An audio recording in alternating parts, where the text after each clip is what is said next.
We will begin shortly. Is Attorney Marcos around? Attorney Marcos, please take your seat. Thank you.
This budget hearing is hereby resumed. Committee Secretary, please acknowledge the resource persons and guests from the Philippine Charity Sweepstakes Office. Madam Chair, we'd like to acknowledge our guests from the Philippine Charity Sweepstakes Office. Attorney Raymar Santiago, Mr. Gabriel Santini Godito, Attorney Jet Marcos,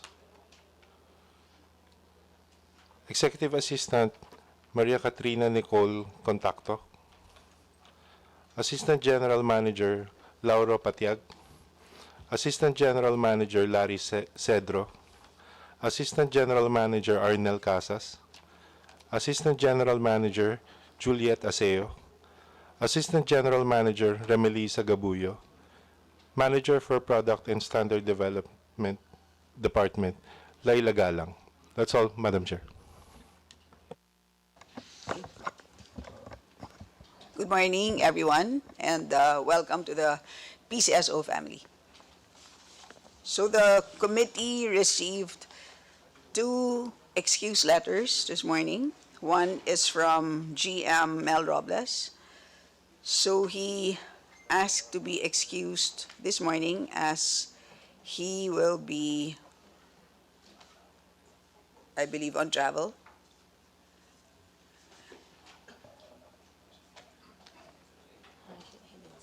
Or he didn't say where, yeah. And another from Chairman Junicua, who also asked to be excused. And Chairman Juni Cua's representatives are Attorney Jetron Marcos and Attorney Raymar Santiago. Parang artista pangalan mo. Ay, hindi, wala palang T sa dulo. Okay.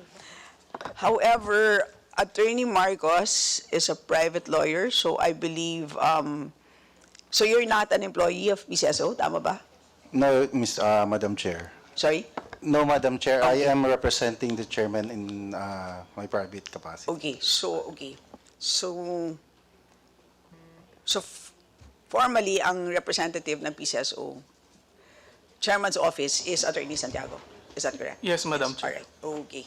And then for the GM, sino sa apat na assistant GM ang magiging representative? I mean, who's going to be the spokesperson? Is it going to be Mr. Lauro Patiag? Yeah, good morning, Madam Chair. I'm the AGM for the management services sector. I will be representing Okay. the G. All right.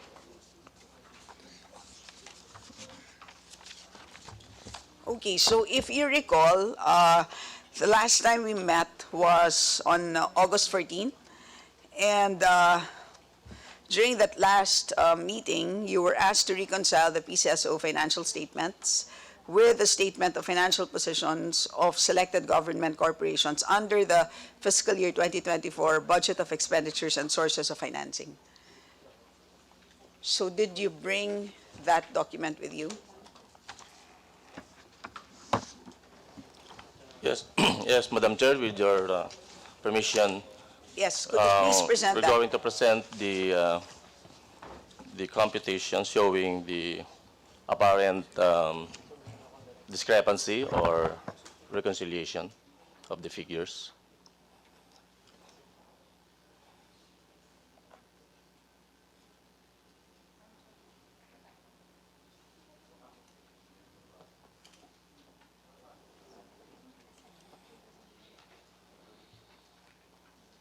We're currently sharing our screen, ma'am. It's with our staff sa likod pa. Thank you. Welcome po.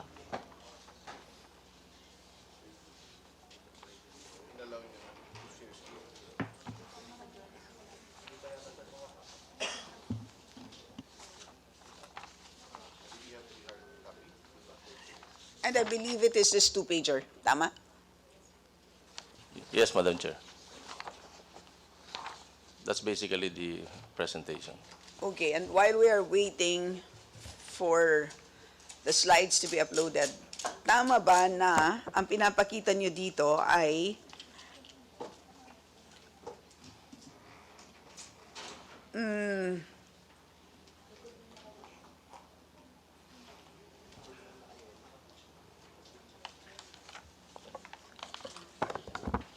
so you are going to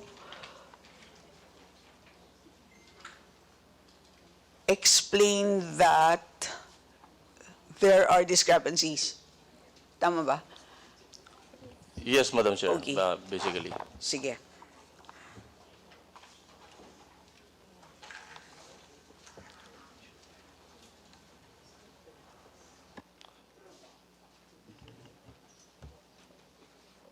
Madam Chair, we'll go direct to the particular slide. So if we could show the presentation.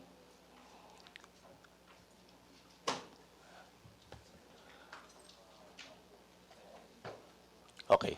So, Okay, but before you proceed, to those who were not here last August 14, just for context, before we went to this table, you first showed us a number of tables where you showed us your profits for previous years.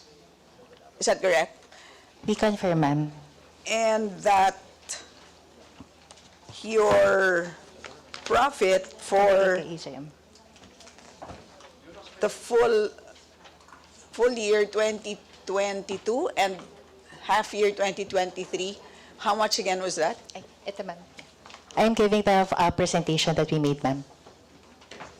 Yes, okay, so for full year 2022, total income was at 4.2 billion.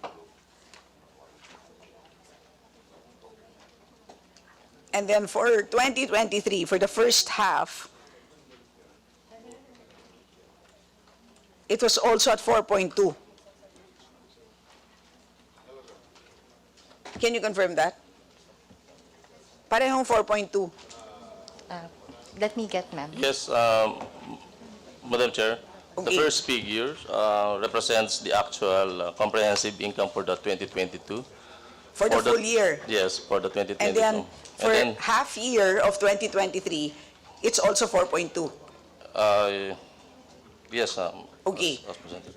So then, when we brought to your attention your submitted forecasted income for the full year of 2024, we asked you why you expected that to be minus 2.9 billion. At yun ngayon, dun tayo nag-stop.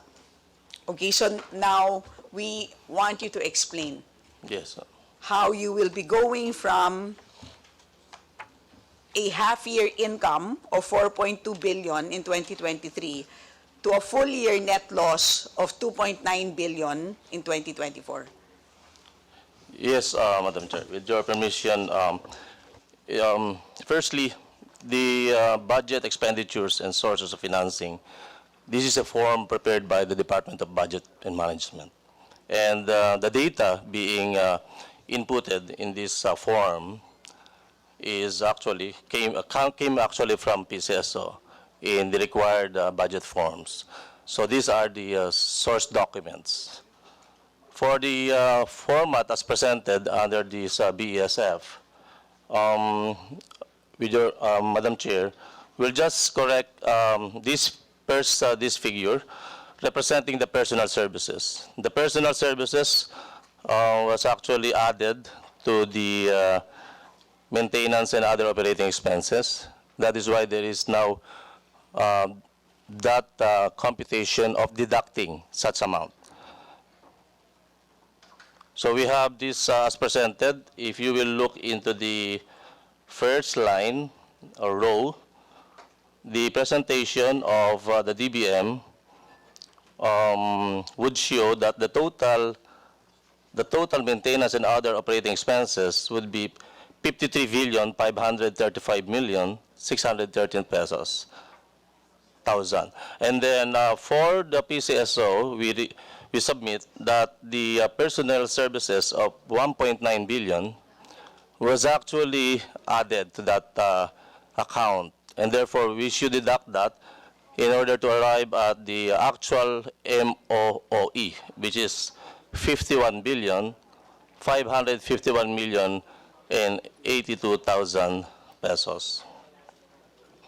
So the total expenses in that presentation should be 53,647,649,000 pesos, and not 55 billion as shown in the computation and reflected in the BESF. Okay, so sir, Mr. Lauro, what you're saying is nasama doon sa MOOE yung PS na hindi dapat.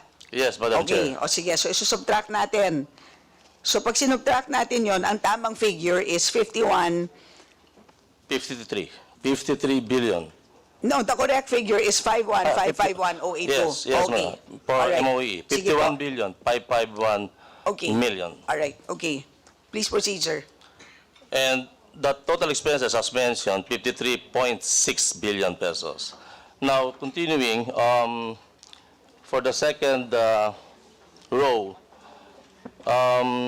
as reflected in the report of DBM, there was this net profit or net loss of 2.4 billion. That's the question now. But we submit that this amount should be 418,114,000 only. Now, consistent with the income tax as computed based on the total income, so we deduct the 520,471,000, and therefore this will result to a higher supposedly net loss of 938,585,000 pesos. So still, using this form as adopted by DBM, there is a negative of 938,585,000 projected net loss from the estimated revenues for 2023. But, Madam Chair, just to Hindi, pag dinadak mo yan, share with tama na the to. esteemed committee that Hindi, for budgeting sinasabi purposes, niya, nasama na. Mistaken. for budgeting purposes, there are other sources of revenue or funds for the operations of the agency. And among those sources are the savings from the operating fund and also the forfeitures for the prices unclaimed.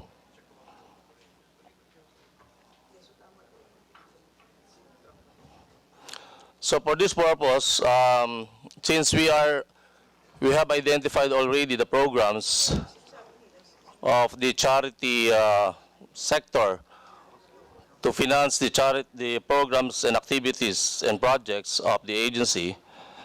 So we have to source that 2.5 billion pesos.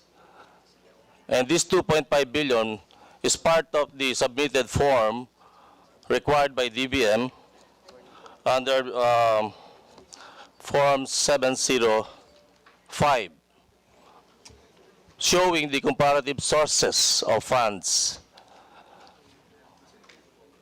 That form, as a reference document for the preparation of the BSF, should have taken into consideration the 2.5 billion allocated by the office, which is actually part of the forfeited prices and the savings generated for the 2022 operations.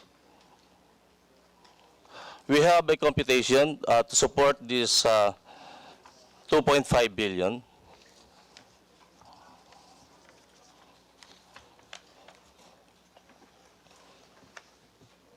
For the next slide.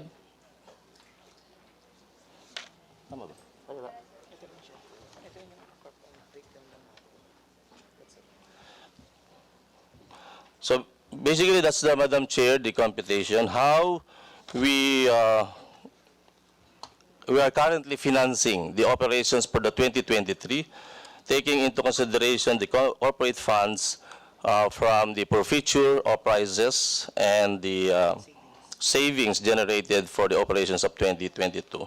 So the unique operation of the PCSO has created other sources of funds which we believe should have been included in this BESF. If you look at the BESF, for the national government agencies, there are the so-called subsidies.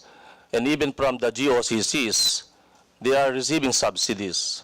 But for PCSO, we are generating our income, and in fact, we are sourcing these additional funds from the forfeiture and the savings from the operations. So, from this continuing computation, we have also allocated the dividends for the 2023, and that's 780 million pesos.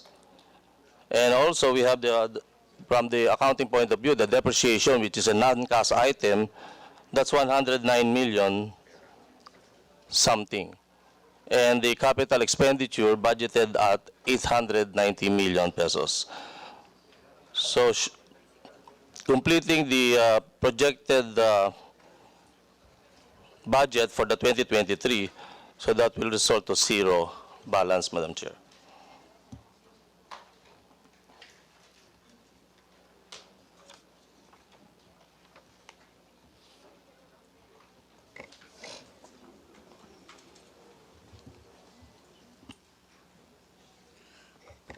So just a quick question.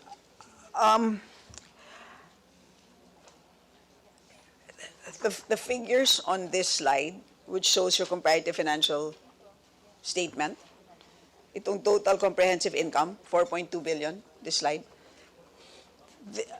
These figures are comparable to which numbers on this slide on the screen? Is it the operating income before you subtract charity and price?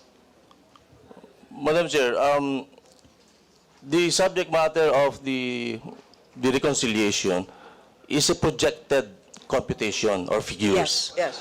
But the one you are referring to is the actual result, Correct. which resulted to a higher figure. Yes, no, I'm just, but this is net of charity and price. Itong actual natin na 4.2 billion as of June 30 is already net of charity and price? Yes. Okay, so what we're saying,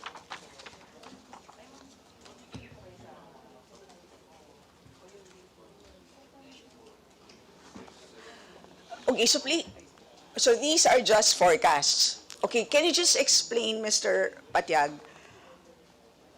why it's a very pessimistic forecast? I mean, you show very good actual figures, right? I mean, you're doing very well. Kalahating taon pa lang, 4.2 billion, and that's operating less charity and less price. But then, for the entire 2024, bakit ninyo fino-forecast na malulugi kayo ng halos 1 billion? Are you planning a big change in operations in 2024? Is there a reason or just, Yes, yun lang ma'am. po, that's just my simple question. Yes, Before actually, we proceed to the, we are not actually discussing first, Madam Chair, the 2024. The matter subject of the discussion is the 2023 as contained in the BESF. Hindi And, ba 2024? well, that's correct, Madam Chair, that this is a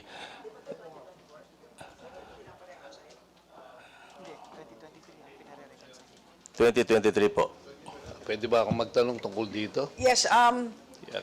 Can we clarify all these numbers that you have here?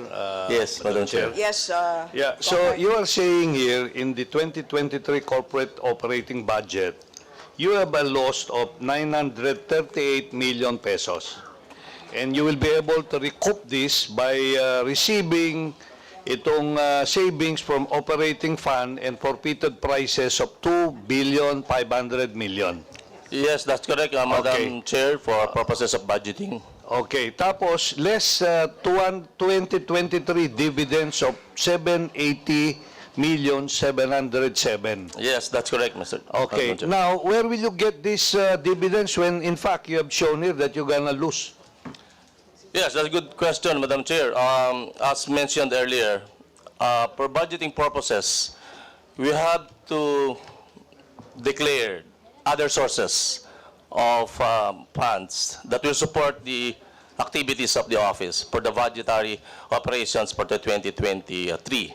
And as mentioned, while it is true that the projected sales would result to 938 million, but we are fully aware, and in fact, supported by the balance of the savings generated for the 2022 operations and for the forfeiture of prices not claimed within 1 year. So the 2.5 billion pesos is a carryover earnings of 2022. And Yeah. this includes those tickets that were or prices that were not claimed. Yes, that's correct, Madam Chair. Now, my question earlier is why do you declare here 80 million pesos as your dividends of 2023 when you reflect a negative, a loss of 938 million? Mali yata itong financial forecast ninyo. Yes, let me explain, Madam Chair. The dividends actually is being charged against the operating fund. The PCSO is operating under 3 funds concept under the charter. So we have the operating fund, the prize fund, and the charity fund. What we are talking about the BSF is, it refers to the charity fund. Charity fund po yan. Yun yung po yung binabudgetan natin eh. Ito pong operating fund, dyan po meron tayong operating income na tinatawag. And that's why, as per our computation, there could be a positive income for this amount that will make PCSO liable for the payment of dividend, and in fact, liable din po siya sa corporate income tax. Kaya po siya nagkakaroon, Madam Chair, just to emphasize this point, kaya po siya nagkakaroon ng negative, perceived negative, is because of the charity fund deficiency na babudgetan namin for 2023. That is why we are sourcing it from the savings and the charity for future prices for the 2022 operations, which under the charter, lahat po ng unutilized funds ay mapupunta sa charity fund. Kaya po papasok lang siya sa charity fund. Hindi po sa operating fund.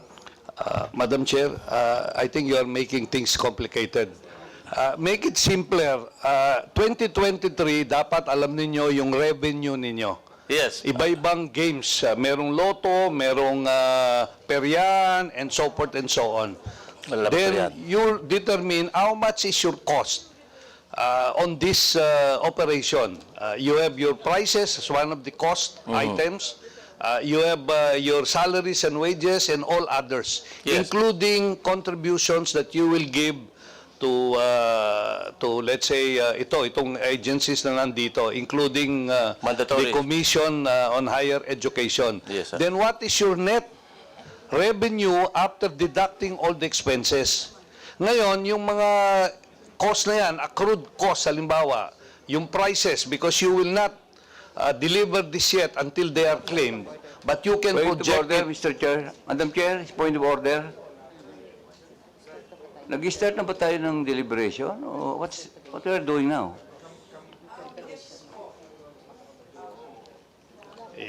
Yes, Point of order po.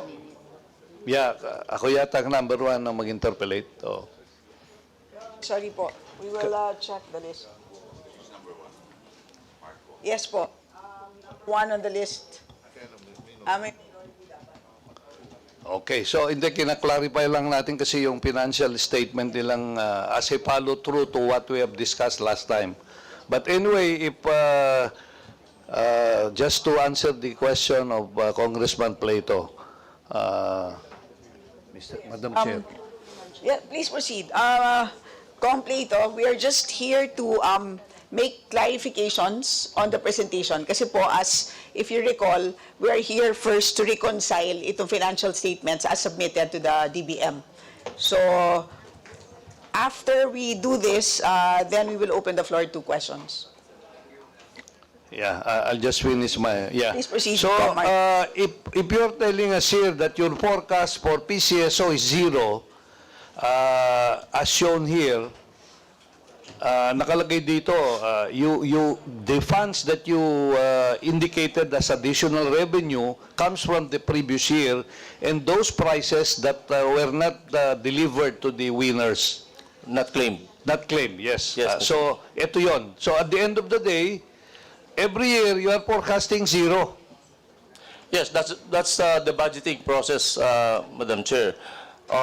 In order also to arrive at the amount for the capex, the so-called capital outlay. But you were never 0 since time immemorial when you operated PCSO.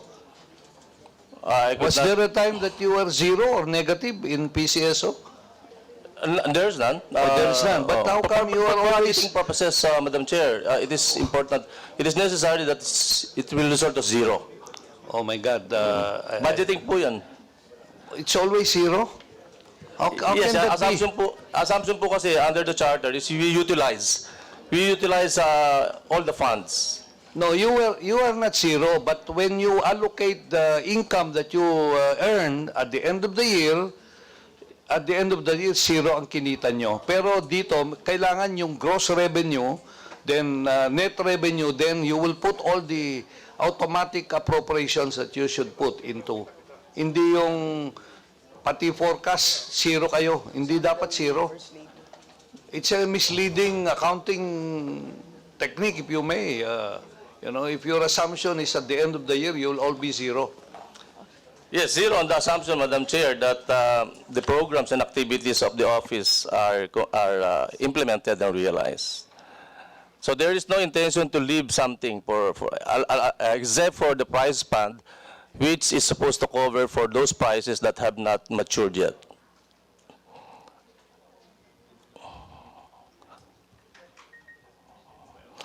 Madam Chair, just a short clarification also, Yes, following the questions of Congressman Go. Congress. Gusto ko lang malaman, in your forecast, you're also forecasting a undelivered price of 2.5 billion? Ibig sabihin, unclaimed price, sorry. Part of the 2.5, Madam Chair, is the forfeited prices. Based on historical data, we have these forfeited prices which are not claimed. So you're telling us that every year, granting for the sake of argument, every year meron kayong unclaimed price na around that much. Historical data nyo yan. More or less, Madam Chair. Meron po. May I know, what could have been the reason bakit hindi nakiklaim yung price? Everybody's betting on this, tapos sabay hindi makiklaim yung price? Well, based on our records, it will appear that the prices actually are those of the so-called low-tier prices. The practice of our bettors is that palagi pong hinahanap lang nila yung jackpot eh. So they wouldn't know na hindi na sila masyadong interesado sa mga low-tier prices.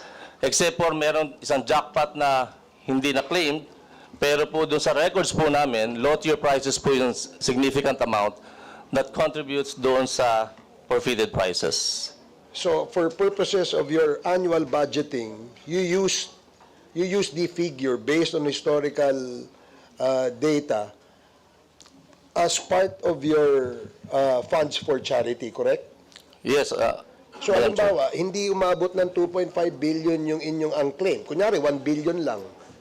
Eh, ang charity nyo ay 2.5. Saan nyo kukunin yung 1.5? Well, 2.5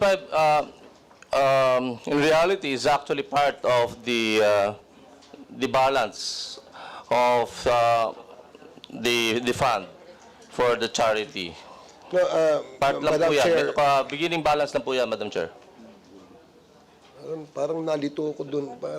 Parang nalito. So, you're telling us that every year, you forecast nga about this much unclaimed price. That's correct, Madam Chair. Okay.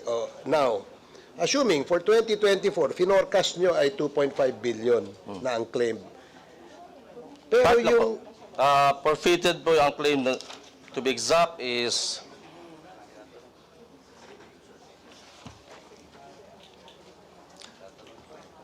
$354 million. 354 million something. The example na lang, ganito na lang, para for clarification lang naman itong akin eh. Halimbawa ho, yung 2020, when was COVID? 2019, no? 2019? 2020. 2020. What was your projected or forecasted unclaimed price during that time? Would you know?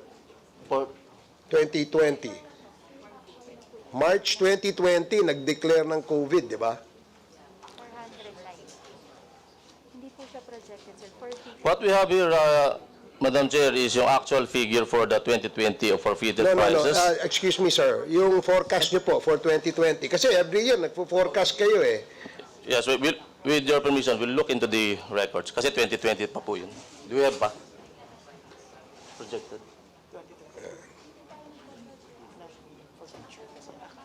The reason why I'm asking, Madam Chair, is because for us to get a clearer picture kung paano nila binabudget yung kanilang revenues. Kaya nun, the unclaimed forfeited price of 2.5 billion, assuming that only 1 billion yung unclaimed, paano yung na-forecast nilang 1.5? Where will they get that fund? That's exactly, for example, 2020, biglang nag-COVID, nagkaroon ng lockdown, hindi makataya yung tao. Paano ngayon yun? Ano nangyari ngayon doon? Madam Chair, allow me Yes, to clarify. Mr. Patiag. The figures that I'm mentioning refers to the 2.5 billion, which is actually realized. It's actually realized. So. Okay. Meron na po kaming beginning balance for that previous for features showing that amount. Sige. Maybe your other questions you can leave for the interpellation proper. But for now, let's stick to the reconciliation. So, Mr. Patiag, you are sticking to your figure of minus 938 million as your forecasted net loss for 2023, despite having a 4.2 billion actual net income for the first 6 months of 2023. Yes, And Madam. without having substantial change in operations for the rest of the year. Yes, but fortunately for us, it turned out well for the 2023 for the first 6 months, so it resulted in that positive figures. Yes, so anyway, I just want that on record. Okay, so let me just check with the DBM. May we have a representative from the DBM?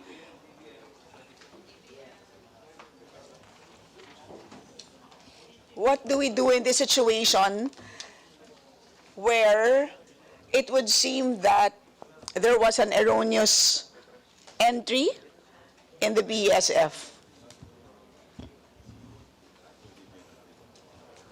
Hello, good morning, Yes. Madam Chair. Bell po from BMBC. Yes. In cases po na there are erroneous entries, if these entries are fully validated and it would show that these entries are the proper entries that should be reflected to the BSF, there is a process that we call process of errata. But if I may mention, Madam Chair, that as far as the EBM is concerned, we are reliant on the submission of the agencies on our system, and one of the limitations of the system is if there are any additional assumptions and if there are updated forecasting made by the agencies, it would no longer be reflected after the cutoff of their submission. Maybe these are one of the considerations that we can also see in terms of looking at if we are going to allow the updating of the BSF accordingly po. Yes, but anyway, everything is on record that that such an even if that errata will not be formally entered into the records, at least it will be recorded in today's proceedings. Yes, Madam Chair. All right, thank you. And please take note, moving forward, to make sure that your entries are properly encoded moving forward. All right, thank you. Okay, Madam so Chair, with that, yes, with your- Mr. Lauro. As mentioned earlier, the form was prepared by DBM.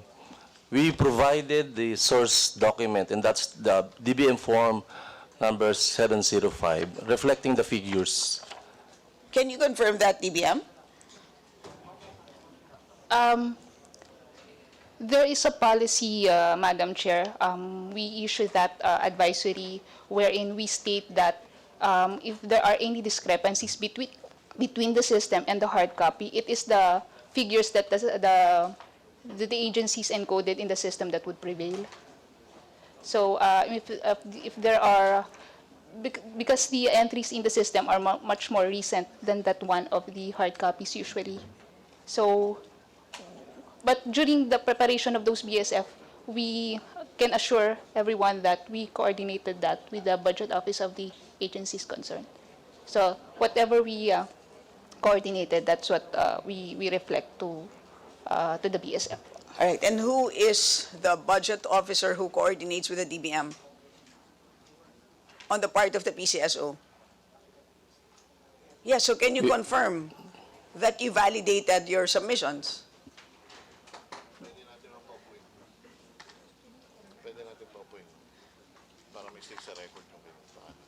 Ms. Joan Calyanta, Madam Chair, Yes, please. the Budget Division Chief.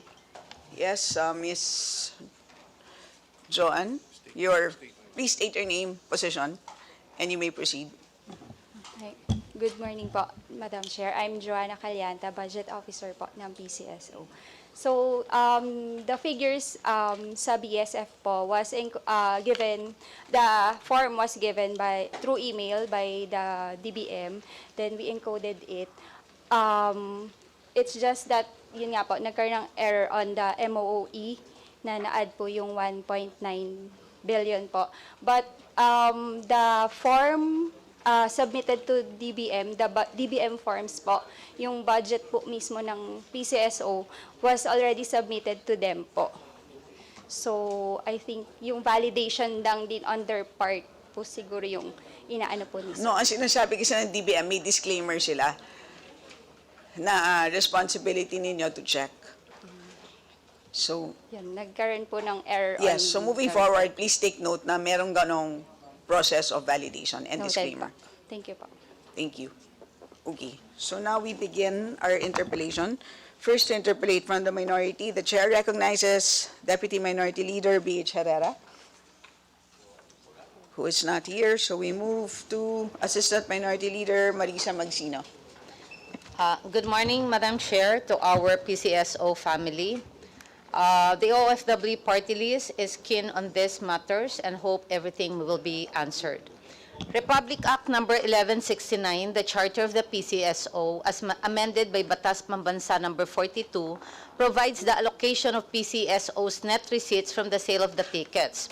55% for the prize fund, payment of prices, 30% as contribution to the charity fund for health programs, medical assistance, and other charities of national character.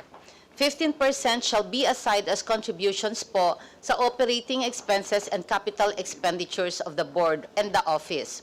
The board may also aptly part of the contributions to the charity fund to approve investments, but in no case shall such investments exceed 10% of the net receipts from the sale of the sweepstakes tickets in any given year. Madam Chair, may I ask how much was the total net receipts of the PCSO in 2022 and the breakdown of allocation for the charity fund, prize fund, and for the operating expenses and capital expenditure? Madam Chair. Mr. Patya? Yes, Madam Chair, actual.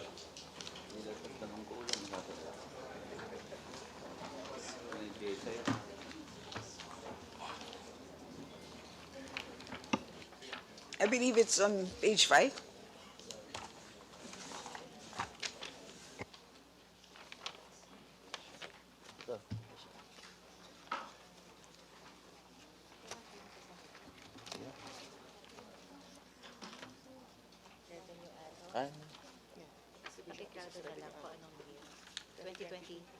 Total.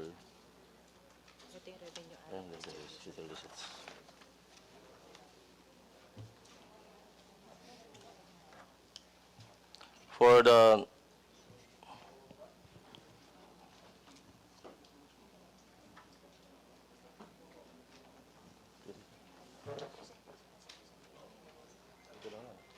Yes, sir, 2020.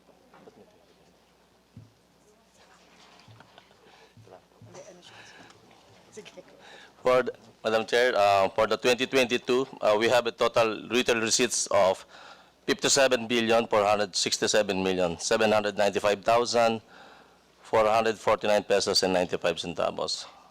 From which amount we deduct the 2% printing costs pursuant to the charter. We have the net receipts of 56,318,439,540 pesos and 95 centavos. And thereafter, it will be distributed to the three funds: prize fund 55%, charity fund 30%, and 15% operating fund.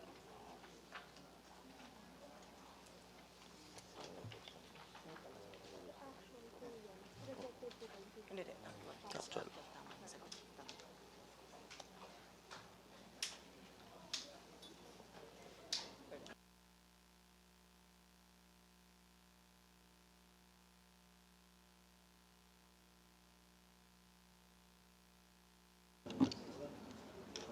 Madam Chair, anyway, I will be going to my next question po. Has the PCSO engaged in investments taken from the charity fund? Is it a sound assumption that PCSO is investing part of the charity fund because it is in excess of its program assistance? Madam Chair, how much is the total current investments and what is the total annual income from these investments, Madam Chair?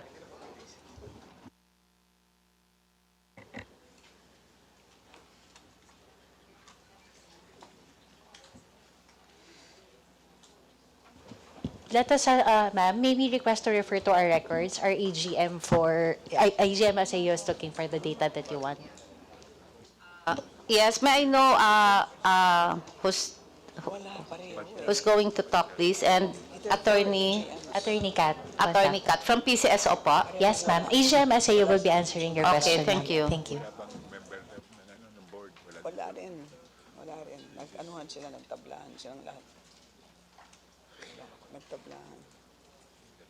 This power struggle should be resolved. Yes, I know. Anong hirap talaga. Yes. Good morning po. As of August 2023, we have a total investment of 2.8 billion. Can you speak closer to the Madam, mic, louder, please? please. We have a total investment of 2.8 billion. 2.8 billion po? Yes, 2.8 2.8 billion. Opo. And then, kumbaga, total current investment is 2.8 billion. So, how much naman po yung total income from this investment?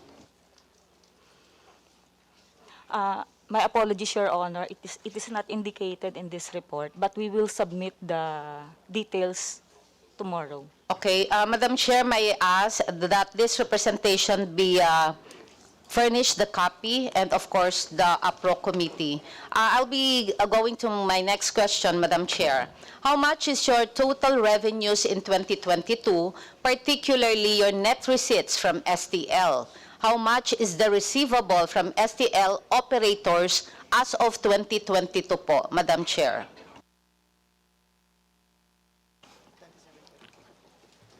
For the 2022 operations, specifically for the STL product or game, we have a total revenue of 28 billion 428 million 40,573 pesos. And we deduct the 2% printing costs of 568,560,811 pesos and 46 centavos. It will result to net receipts of 27,859,479,761 pesos and 54 centavos. Madam Chair, do we still have the receivable from the STL operators pending as of 2022 and how much, Madam Chair? We have still receivables, understand? Maybe ask our accounting for the figures.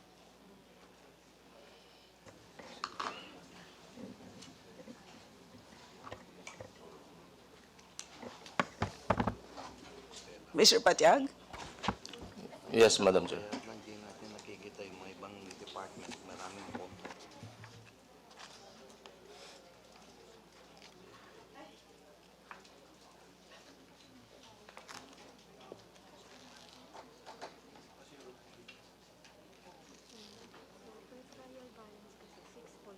This is, Madam Chair, this is very important because the receivables is a big, definitely it's a big chunk of the budget and that could be used for other medical charity fund.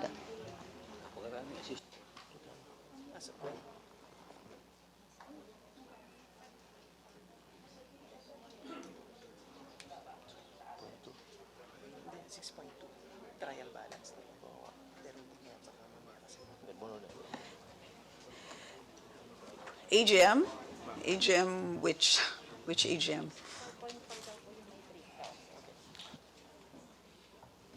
Madam Chair, as per information, we have 5.4 billion pesos receivables for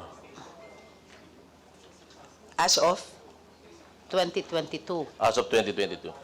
Okay, so Madam Chair, if there is 5.4 billion receivables as of 2022, when do you plan to exhaust all the necessary means to be able to collect it and to utilize that 5.4 billion pesos, Madam Chair?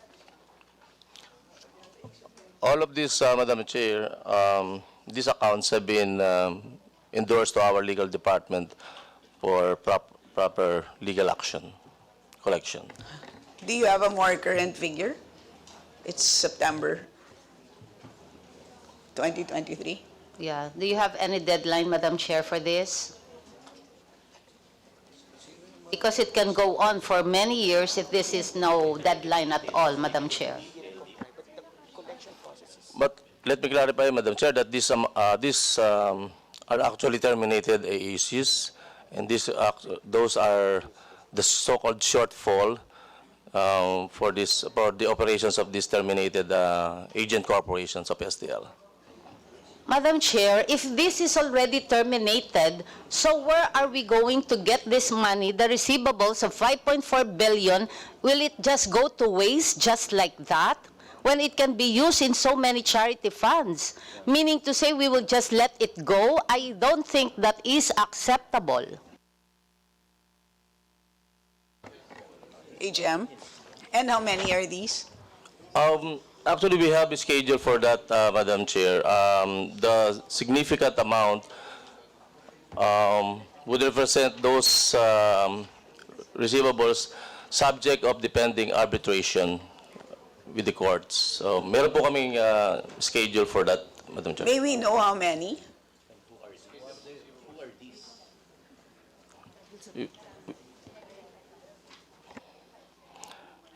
We are requesting our branch operations, Madam Chair.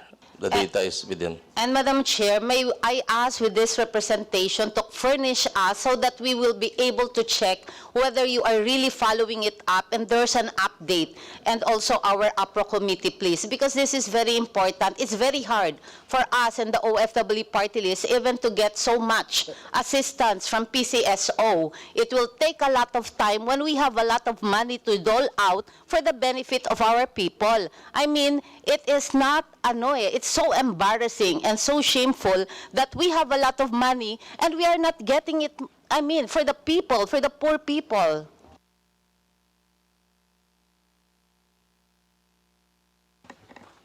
May I go on with my last, Yes, please Madam submit Chair? the full list, including the schedule We will and submit. the amount We will submit, Madam Chair. and the status. Yes, Madam Chair. Madam Chair, what about your statutory commitments for the contributions? How much are they annually, and are you able to meet them po, Madam Chair?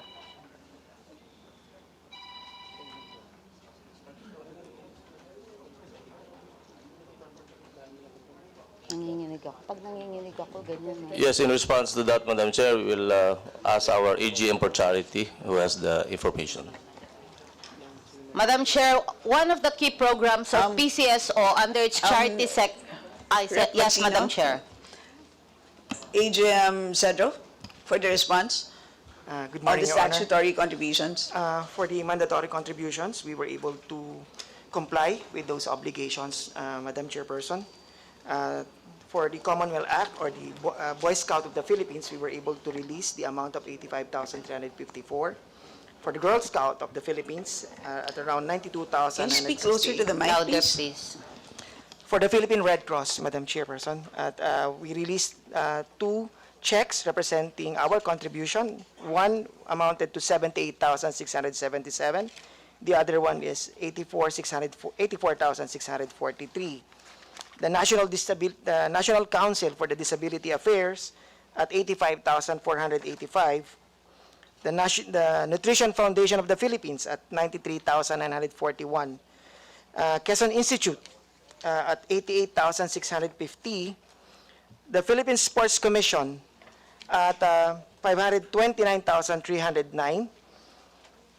And for the Commission on Higher Educations, Madam Chairperson, at 266,457,014 pesos and 90 centavos.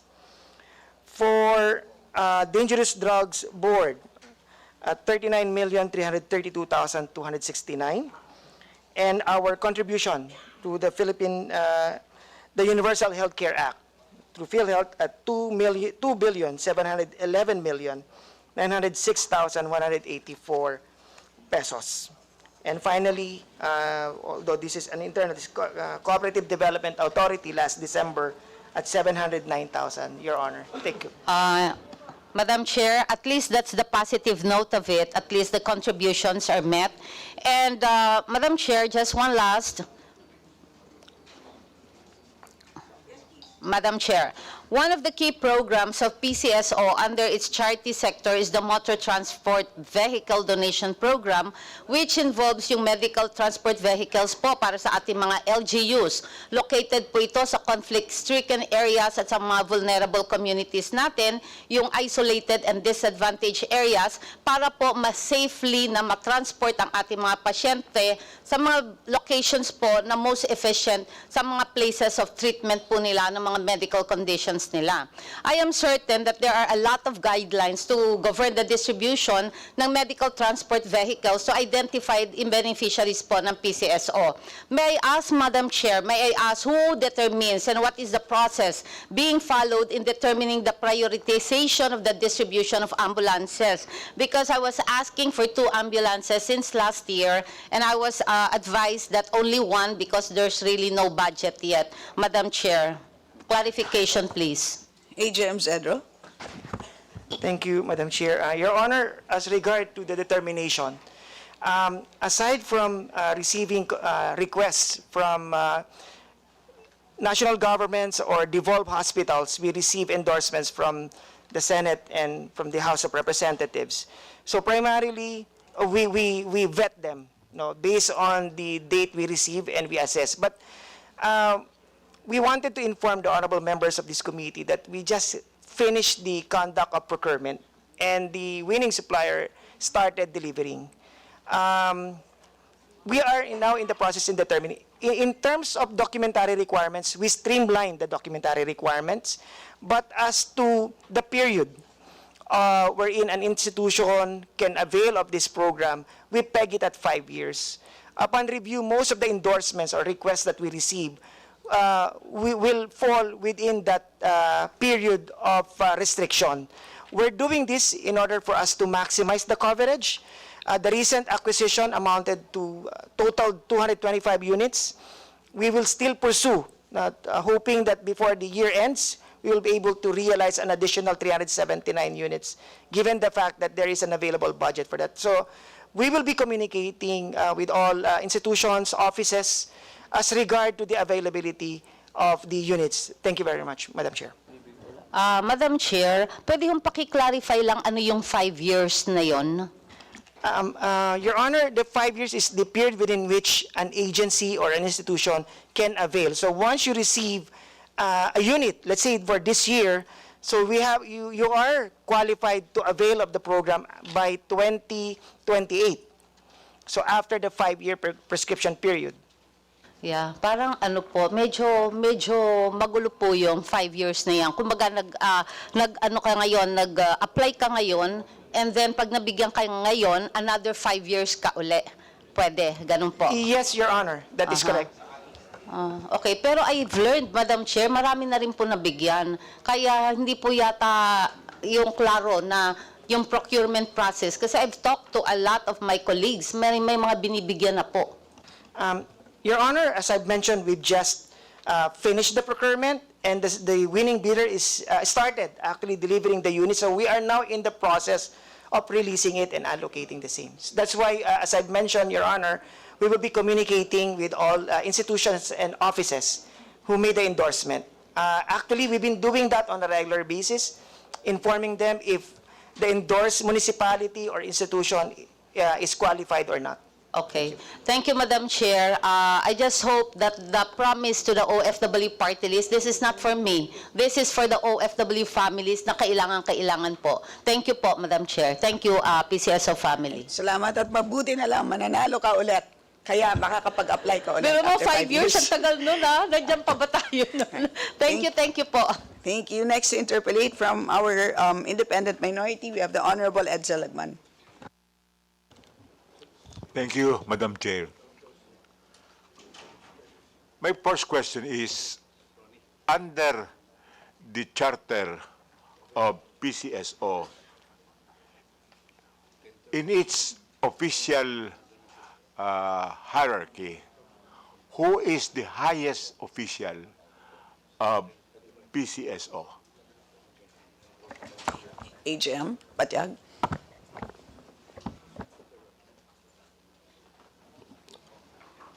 Based on the charter, Madam Chair,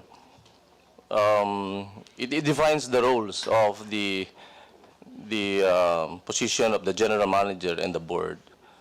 So collectively, the board is presumably a higher office, and it is represented by the chairman and the 4 directors.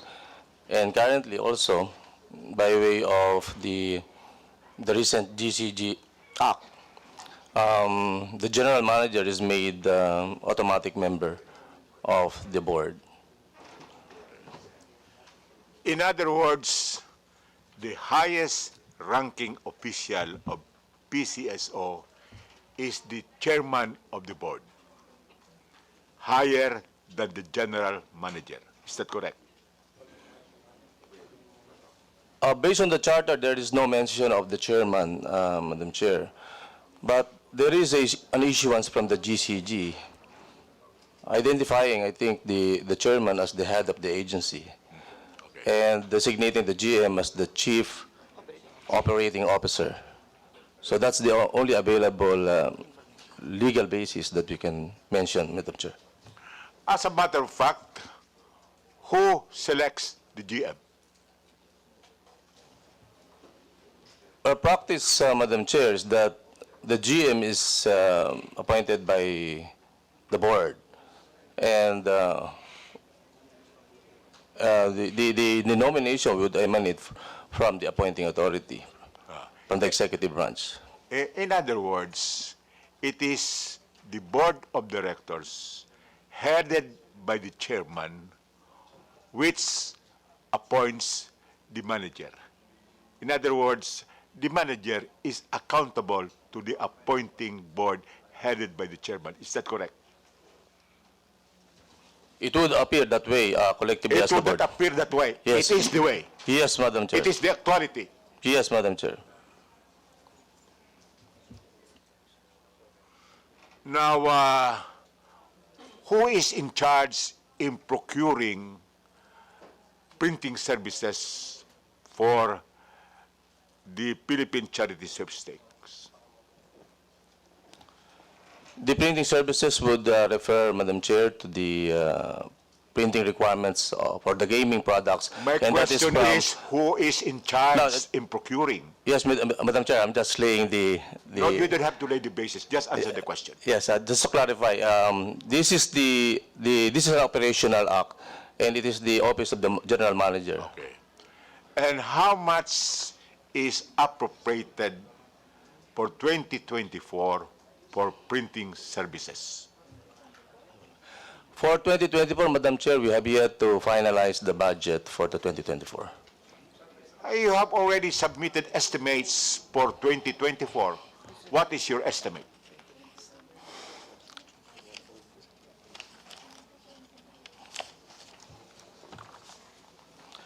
For the 2024, we have estimated figure. So based on this estimate, although this has not been finalized because nagbabudget pa rin po kami ngayon, the total estimated sales is 60,159,552,838 pesos. And from which amount, 2% is deducted, the printing cost of 1,203,191,056 pesos and 76 centavos. In other words, the answer is the estimated cost for printing for 2024 is 1.2 billion. That's correct, Madam Chair. And it is 10% of the estimated retail receipts. 2%. That's 2%. Why is it 2%? This is provided for by the charter, Madam Chair. Now, in procuring printing services, do you avail of the services of the National Printing Office? Yes, Madam Chair, for the yes, for the Lotto, we have the APO. APO is the one supplying us. NPO has not responded for that invitation, Madam Chair. What percentage of your printing services altogether would be serviced by APO? With your permission, Madam Chair, we can.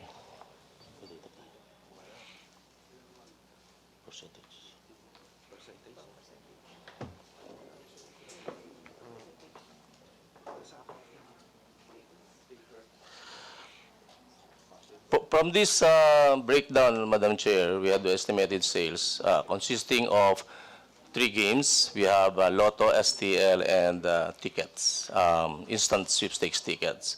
From the Lotto, we have identified, estimated the 639 million pesos plus. So this is the budget for the printing requirements, Madam Chair, for Lotto.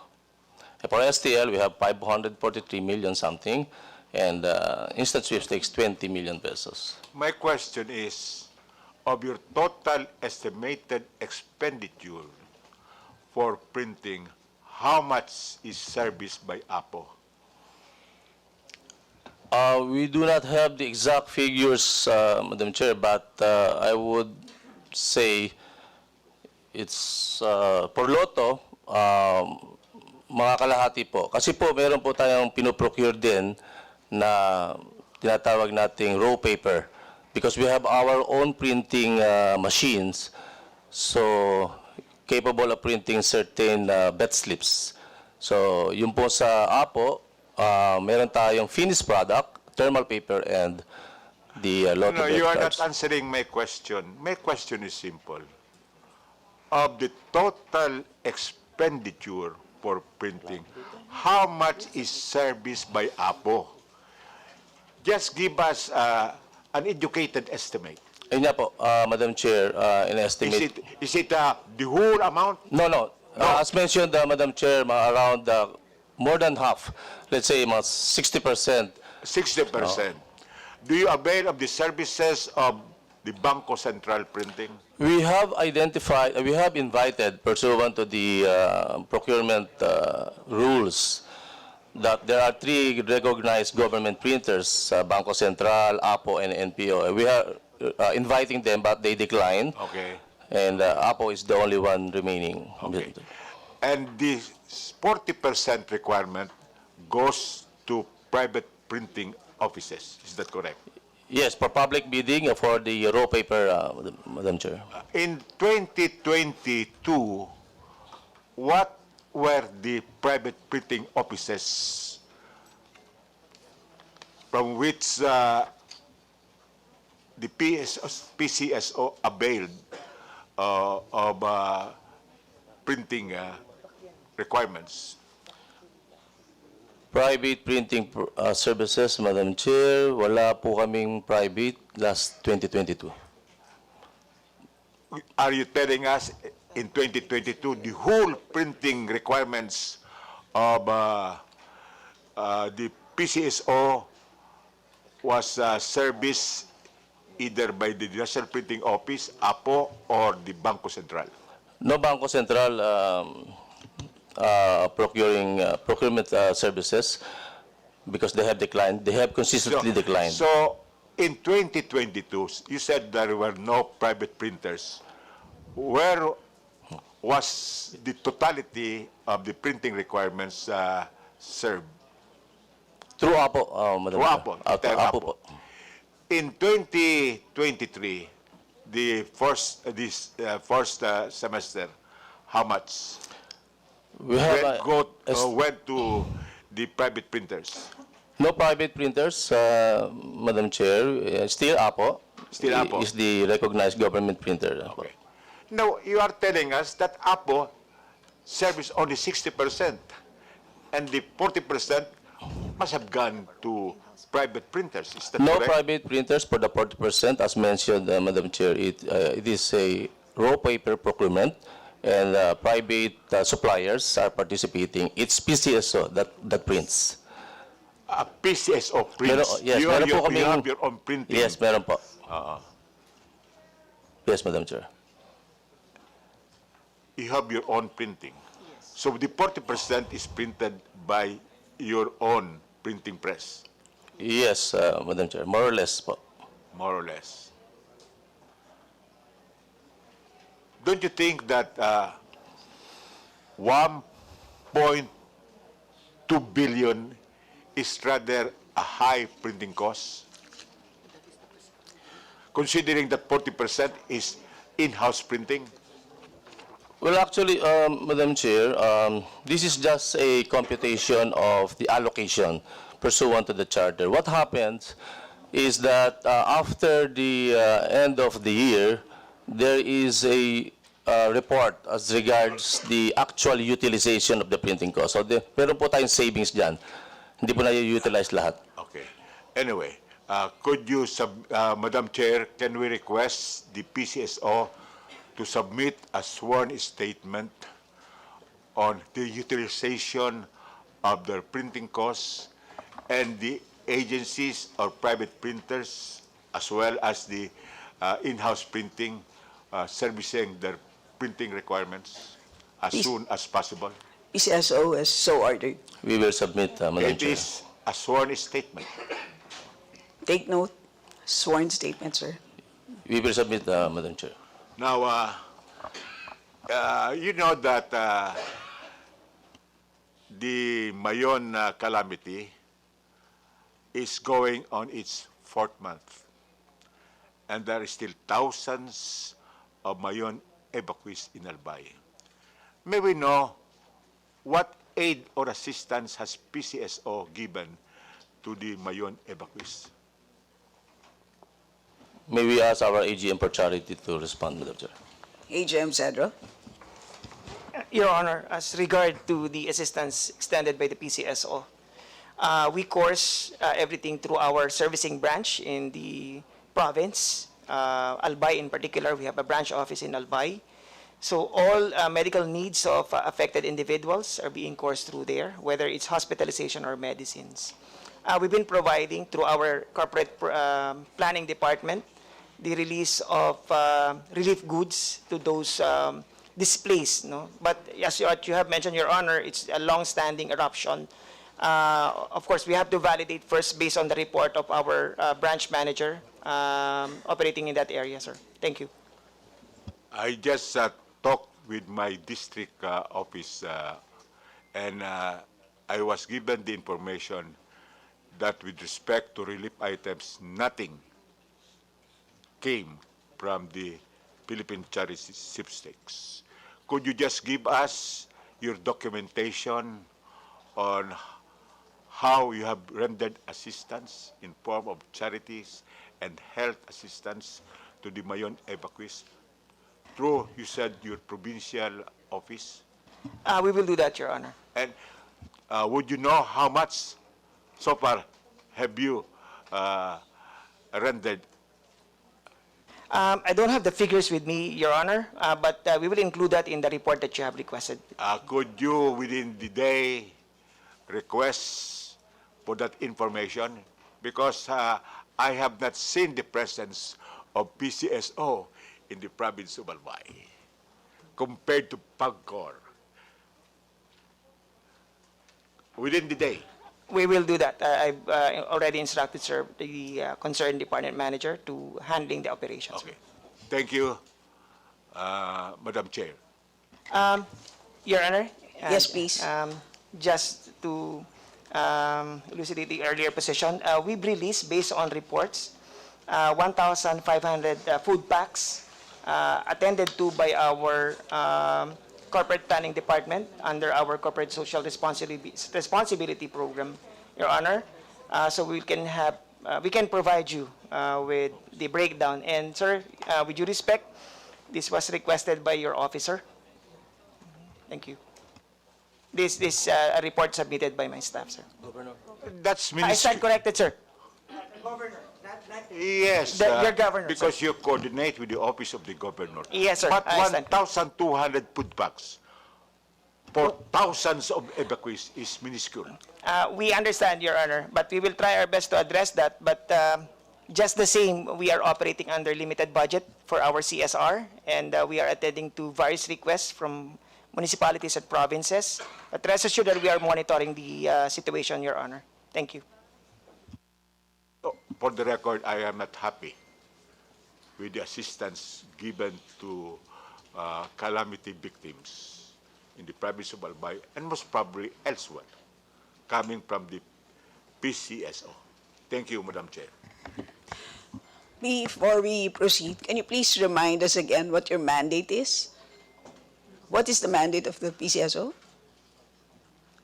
The mandate principally, Madam Chair, is to provide medical and health, to augment medical services and assistance in charities of national character.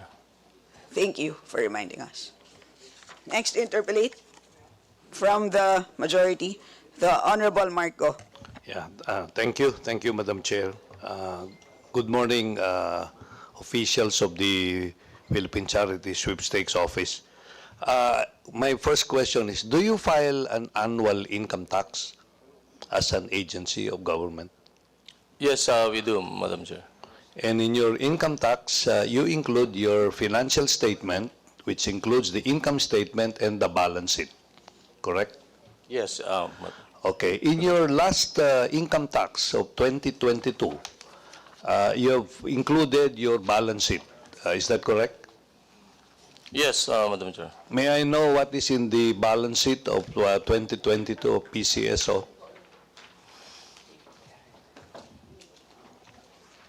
Your asset, which includes the cash, accounts receivables, other assets, and also the liabilities, which includes the accounts payables of the agency, as well as the equity of the agency. Yes, we included that, the balance sheet for the, as of December 31, 2022, Madam Chair. So what does it show in terms of asset and particularly the cash in bank of PCSO? Well, the cash in bank actually, Madam Chair, is covered by the two accounts, and that's first the cash and cash equivalent 20 billion something, and other investments which are also placed in the bank, 2.6 billion pesos. 2.6 billion. Other Total yon. Total po niya is 22 billion. 22 something. billion. 22 billion. And what was your net income in 2022?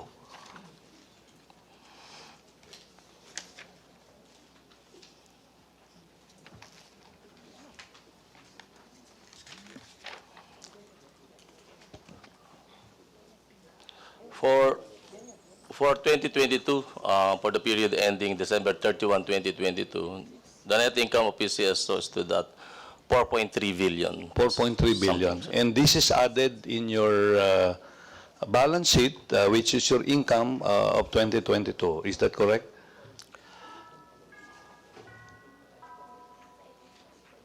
Yes, that's correct. We add this normally under the equity part of the balance sheet. So it's not correct to say that every year your budget or your budgeted, your forecasted budgeted is zero.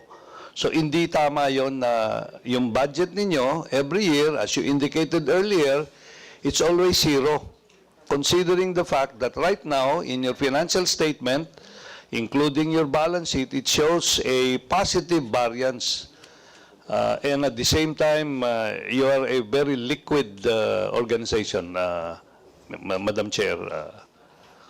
Yes, Madam Chair, the projected and budgeted revenues are actually always assumed as zero balance because that is aligned with the so-called PAPs, projects, programs, and activities of the office. So if it results in a positive variance, that's a good result because it has, the assumption is that we accomplish our operations the targeted sales was actually breached in the sense that higher sales resulted from the operations. Madam Chair, that's always what I believe in, that you should always have a positive variance at the end of the year in terms of your income and expenditure. So the forecast that you made in 2022 as well as in 2023, panay inaccurate ito kasi you always end up at zero. Considering the fact, historically, you have been very, you're positive in terms of performance, in terms of revenue. Tama ba yun? Hindi po, Madam Chair, sa budgeting po natin, kaya po palaging zero, ina-assume na rin po natin kasi yung payment ng dividends at payment ng tax at saka po yung allocation natin doon sa capital outlay. Kaya nga, nandun yan sa balance sheet at saka sa income statement. Yung accrued or your accrued liability, kasama na yon. Those that have not been claimed by the winners should be included as part of your operating expense, or in the balance sheet, it will be recorded as payables. Tama ba yun? Meron ba kayong payables sa 2022? Can I ask you to look at the numbers? Meron po. Magkano po yun? At ano yung mga items na yun? For 2022 operations, we have current liabilities. These are the following accounts. Financial liabilities of 9 billion. 9 billion. Ano po yun? Ano po yung financial liabilities na yan? Ito po yung mga Assistance given. So the bulk of this amount represents the assistance for charity. Ito po yung mga sa hospitals, chemo drug suppliers, and the like. So payables po yun? Payables po. Payables. O yung mga unclaimed na mga winners, magkano yun? Nandiyan ba sa liability yan? Kasi hindi nyo pa nabayaran on the fiscal year 2022. So you carry over this liability in your financial statement. Kasama po. Magkano po yun? Magkano? Meron po kaming exact figure na with your permission po. So after deducting this in your operating expense, magkano ang total revenue nyo in 2022? Again, for the 2022 operations po, we have from the total revenue of 57.7 billion,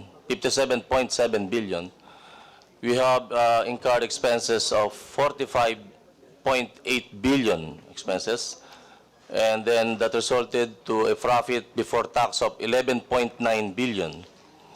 And then we deduct the income tax for that, 1.8 billion pesos. And also we have another provision for income tax, which is a deferment, for 498 million pesos. So profit after tax po, 10.5 billion. So 10.5 billion. And every year, probably prior to 2022, you must have probably similar revenue, except during the period 2020-2021 because of the COVID. You're correct, Madam. So year to year, lumalaki po yung income ninyo, and definitely this will be reflected in the balance sheet. Tama po ba yan? Kasama po sa balance sheet po yun, Madam Chair. It remains with the balance sheet, and it will be part of the so-called retained earnings portion of the financial statement, of the balance sheet in particular. So to tell us that every year you budgeted zero income is not correct, Madam Chair. Actually correct po siya kasi nga po as stated, pag nagbabudget po talaga zero ang Hindi po kami mag-a-assume na may matitira kasi nga po ina-allocate yun sa capital outlay. Opo, nandun po sa Republic Act 1169 na 55% dapat prices yan. 30% charity. Yes. Yung 15% is your operational expense. Yes. But in reality, if you look at the actual performance of the PCSO, you don't end up at zero.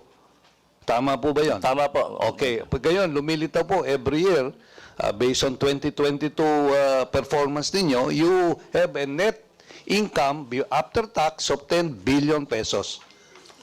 It's actually 4.3 billion. 4.3? Apo. Di po kanina nabanggit nyo, 10 billion. Meron pa po isang isa pang deduction, yung 6.2 po na Ano financial po yun? assistance. Ano po yun? That's for charity po, 6.2 billion, that's financial assistance, subsidy, and contribution. So kaya, ang net income po talaga is 4.3 billion. After deducting everything, including yung prices na 55 at saka yung 30% charity. Tama po ba yan? Sorry, Madam Chair. Yun po yun. After deducting everything, as mandated by Republic Act 1169, Opo. meron kayong net income of 4 billion because you've already deducted all your expenses, including yung charity at saka yung prices. Yes, correct, Madam Chair. Okay. Doon Out po of this sa... po, may magbabayad pa rin po kami ng dividend. That's 50%. Kanino po kayo nagbabayad ng Dividend po, dividendo? nililimit po natin yan sa National Treasury. This is pursuant to the dividends law. Yeah, so yung 4 Please wrap billion, up. yung 4 billion, doon kayo kumukuha ng dividendo. Kasi ang dividendo should come from the net income, Yes. not as part of the operating expense. Tama po ba You're yan? correct, Madam Chair. Okay. So, pwede bang next time siguro, I think I would suggest this might be true, Madam Chair, to all the departments. Kasi nakikita lang natin yung budget proposal nila, but we don't know whether they have a lot of cash in their accounts, at hindi natin nakikita yon. So, again, yun lang. I think I can now see that PCSO is doing a good job in terms of raising revenue for the country and for their organization. But I think we need to challenge the procedure that when you do a budget, you always put zero. Kasi dito, you put up the numbers lang eh. Nakita ko dito sa inyo, you add 2.5 billion, then you minus the 938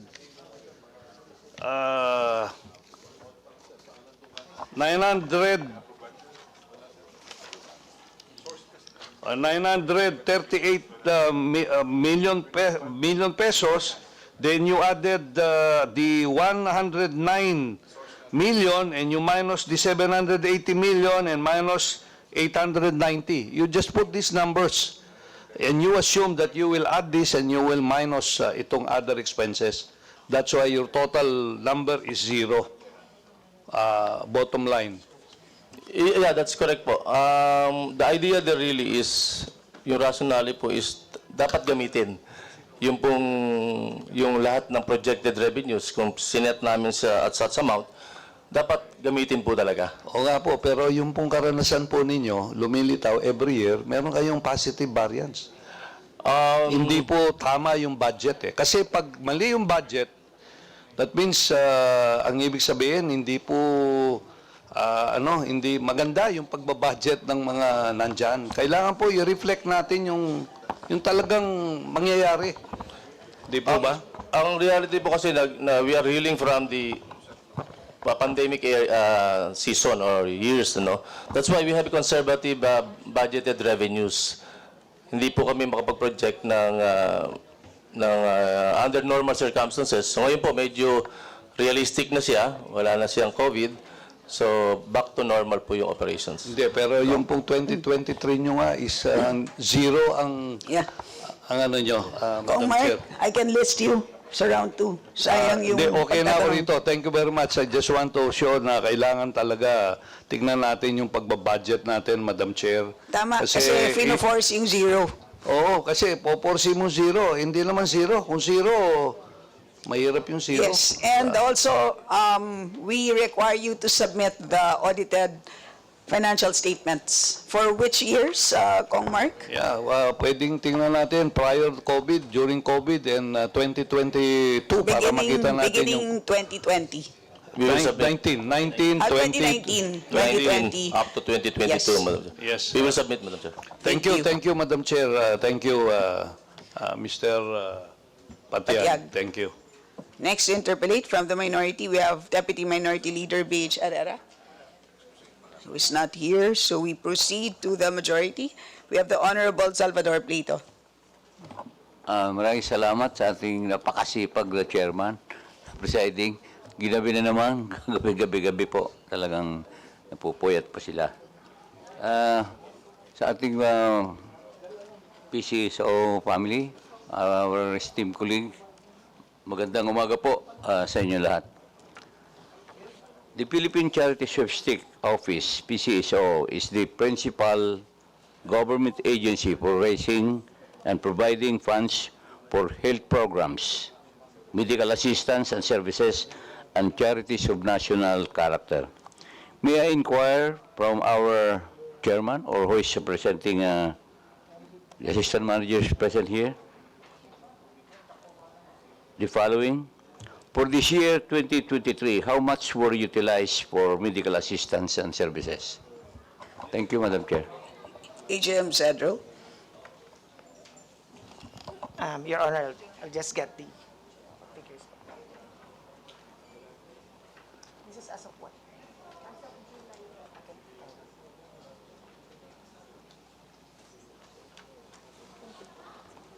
Which part?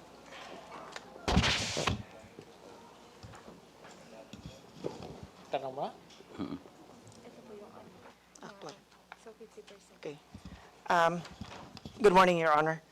As of July 2023, the amount utilized for the medical assistance program amounted to 1,78,969,435.64. So we have a utilization rate of around 50.16%, sir. Your Honor, thank you. Thank you. Are you conducting medical missions as part of your health programs? If yes, how many medical missions were conducted? Your Honor, yes, we do conduct medical missions. It is part of the programs of our agency through the Medical Services Department. We do conduct missions on at least 4 to 5 times in a month, Your Honor. 4 to 5 times lang? A month? In a month. In a month? In a month, Your Honor. For the whole country?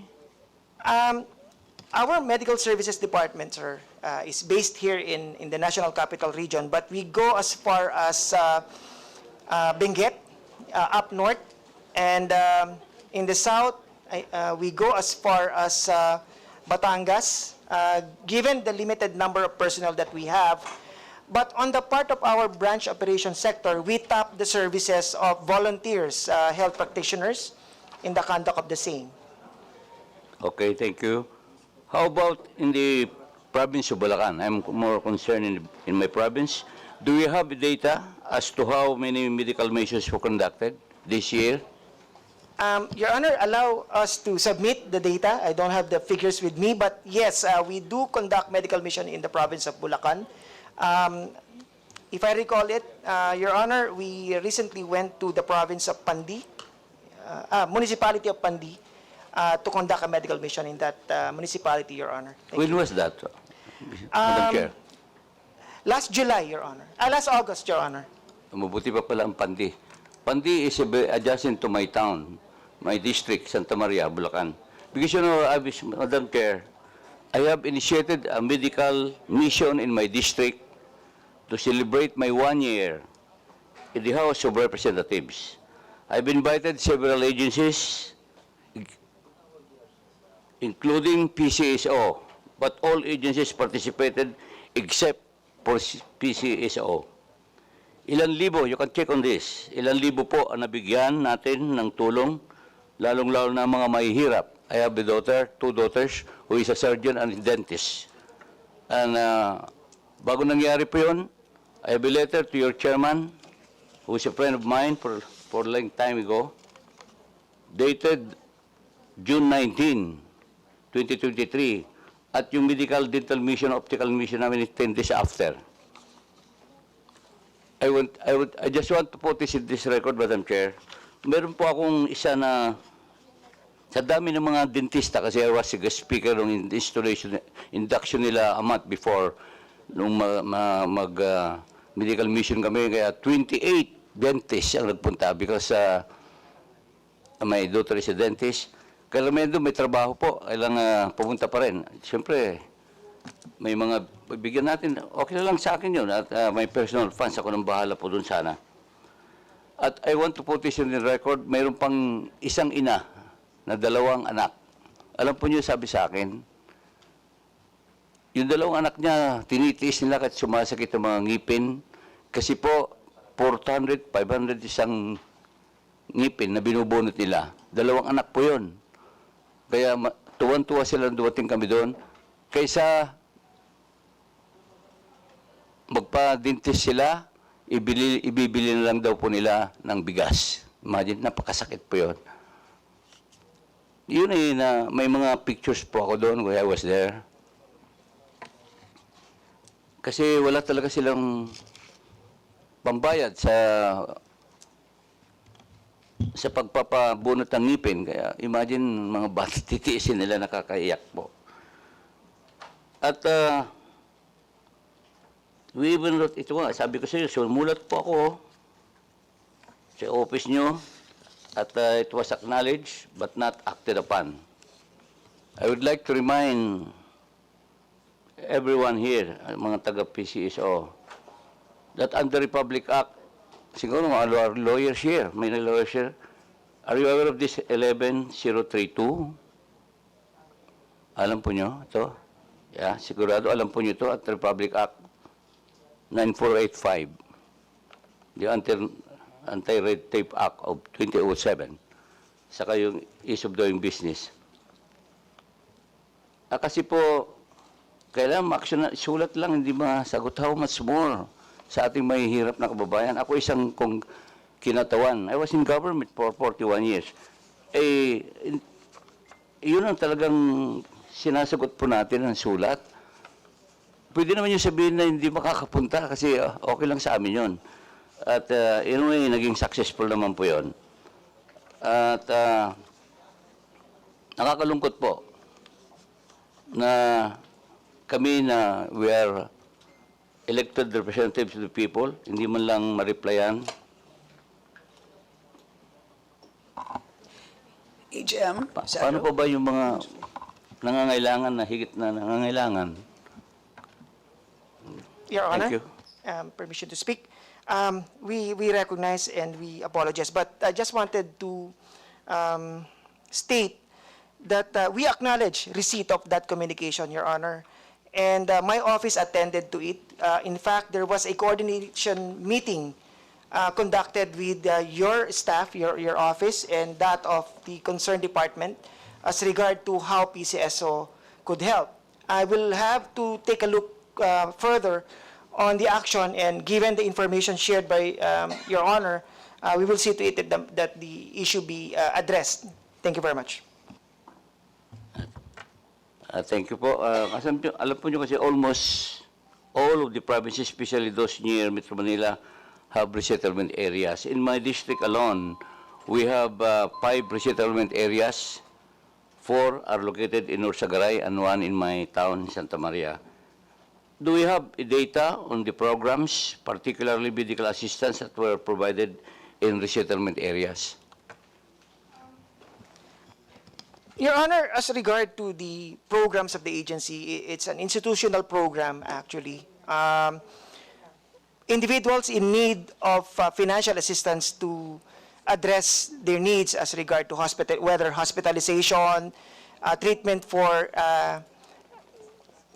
chemotherapy, dialysis. These concerns rather are being attended to by our host branch, considering that we have a branch office in Malolo City, Your Honor. What PCSO is doing is that we decentralize. We allocated funds for that program. It may be not that big, but we see to it that funds are being cascaded to the different provinces, Your Honor. Meron pala kayo sa Malolo. Napakalapit yung sa Tamaria. Di ba lang pa kami napadalan ng mga... We wrote you about this, pamadalan kami ng doctors doon. Sir, as regard to that letter, as I mentioned a while ago, it was received by the central office and the office of the AGM. My office attended to it. That's why I am validating now the position taken by the concerned unit who handled the matter, sir. And we will provide you with the necessary information, sir. Thank you. Thank you, Madam Chair. Thank you. Thank you. Next to interpolate is the Honorable Gus Tambunting.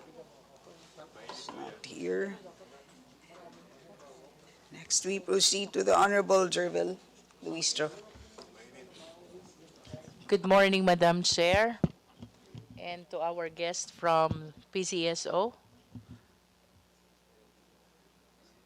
The Charter of PCSO provides for the following breakdown of the PCSO's retail receipts: 55% for the price, 30% for charity fund for OP, 15% PCSO's operating expense and capital outlay, and 10% charity fund. For the charity fund, 40% goes to UHC and 60% remains with the charity fund of the PCSO. Does PCSO confirm this breakdown?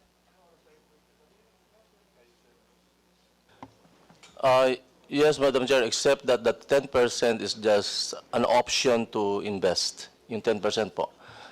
Can we further explain, Madam Chair, how PCSO utilized this 10% charity fund? That is the provision for the opportunity for PCSO to invest out of the charity fund. And if so, then where does PCSO get that portion intended for the UHC, Madam Chair? From the charity fund, Madam Chair. For 2022, can PCSO cite the specific amounts that went to the foregoing breakdown? Madam Chair? Yes, we'll ask AGM. Yes. Your Honor, for the universal health care for 2022, we've remitted the amount of 2,711,906,184 pesos and 55 centavos in favor of PhilHealth through the Bureau of Treasury, Your Honor. Thank you.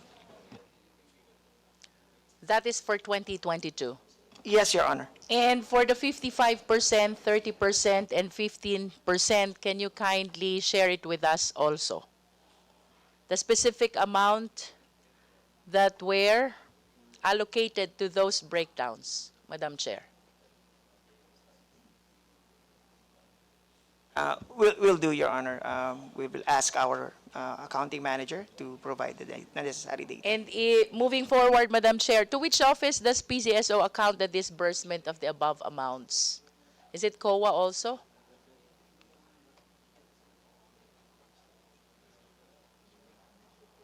Yes, Madam Chair, the COA has the auditing power over PCSO. And can you please inform us, were there COA observations for 2022? There were observations, Madam Chair. And in brief, can you at least enlighten us on the status of the PCSO's compliance to the COA observation? Well, for the 2022 operations, Madam Chair, we have a number of observations for accounting transactions or accounting treatment of in the recording of the books.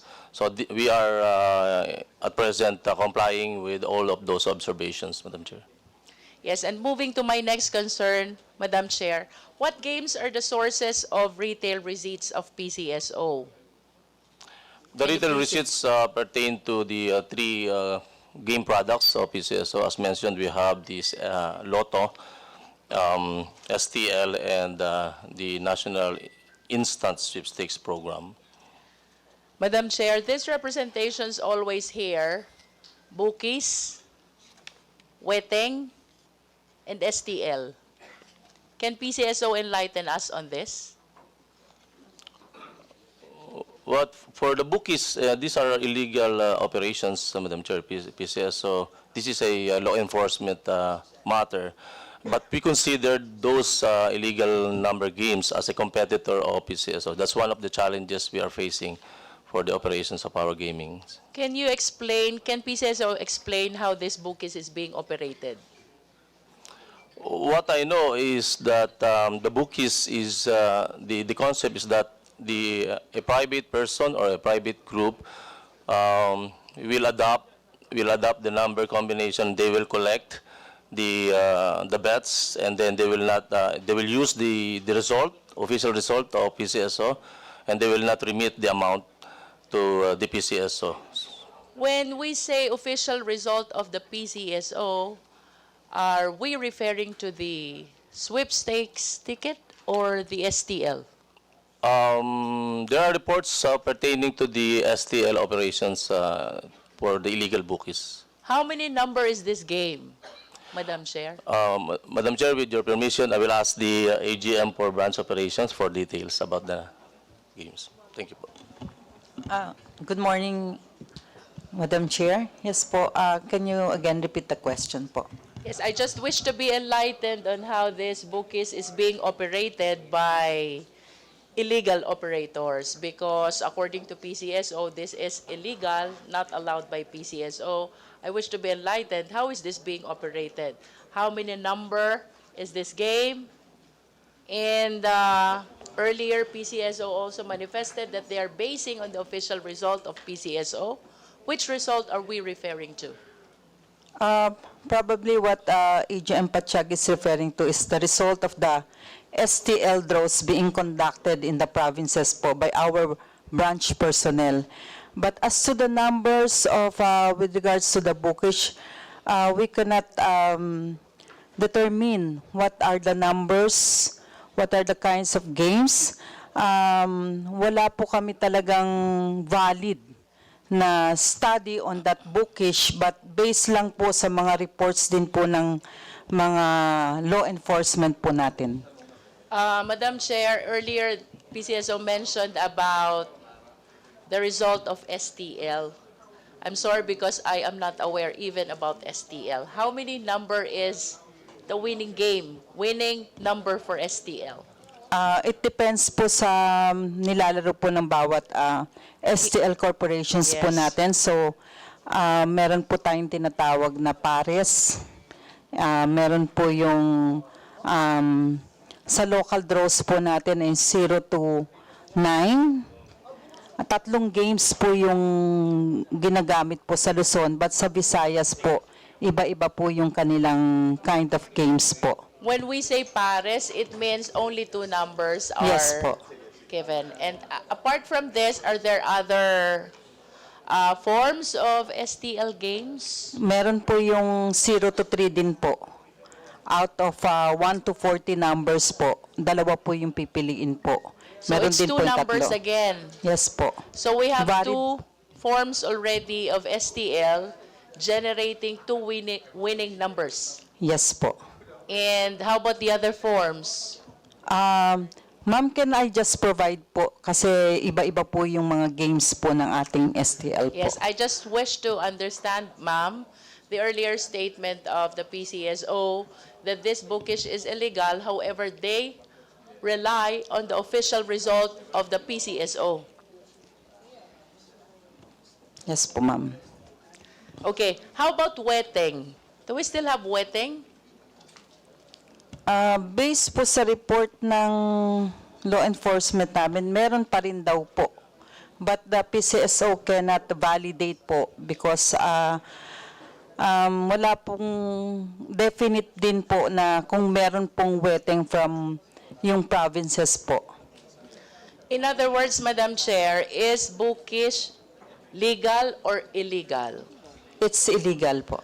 How about wetting? Is it legal or illegal? Illegal. And what is legal only is the STL and the sweepstakes ticket that is under PCSO. We don't have any sweepstakes ticket na po. We have Lotto and STL po. Lotto and STL. Okay, because that's what I remember about PCSO, the tickets. And can PCSO give us idea on the uncollected amount out of these illegal gaming activities, particularly bookish and wetting? We cannot provide po, Madam Chair. So what measures does PCSO undertake to eliminate these illegal gambling activities? We are closely coordinating with with the PNP, the NBI, and also with the DILG po.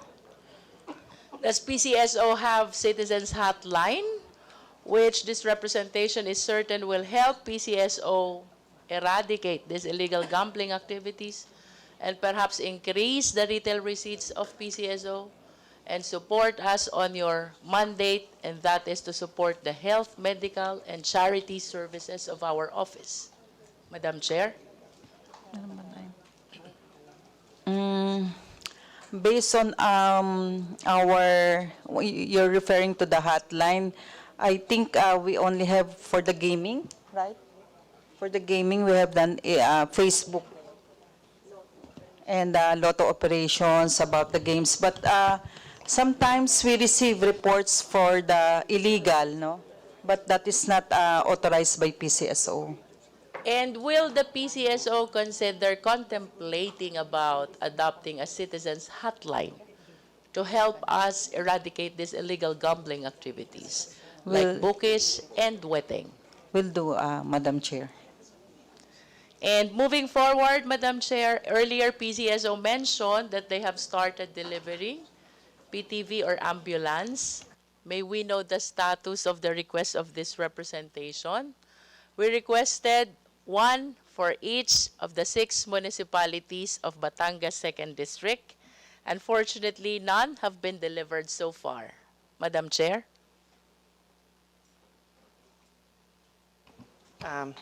Your Honor, allow us to go into the details of that request. We will be providing you with the necessary information. That will do, Madam Chair. And for my last concern, this representation is aware that PCSO and PAGCOR are both involved in gaming activities. For the benefit of the Filipino people, please help us understand how you delineate your boundaries. PCSO on one hand and PAGCOR on the other hand.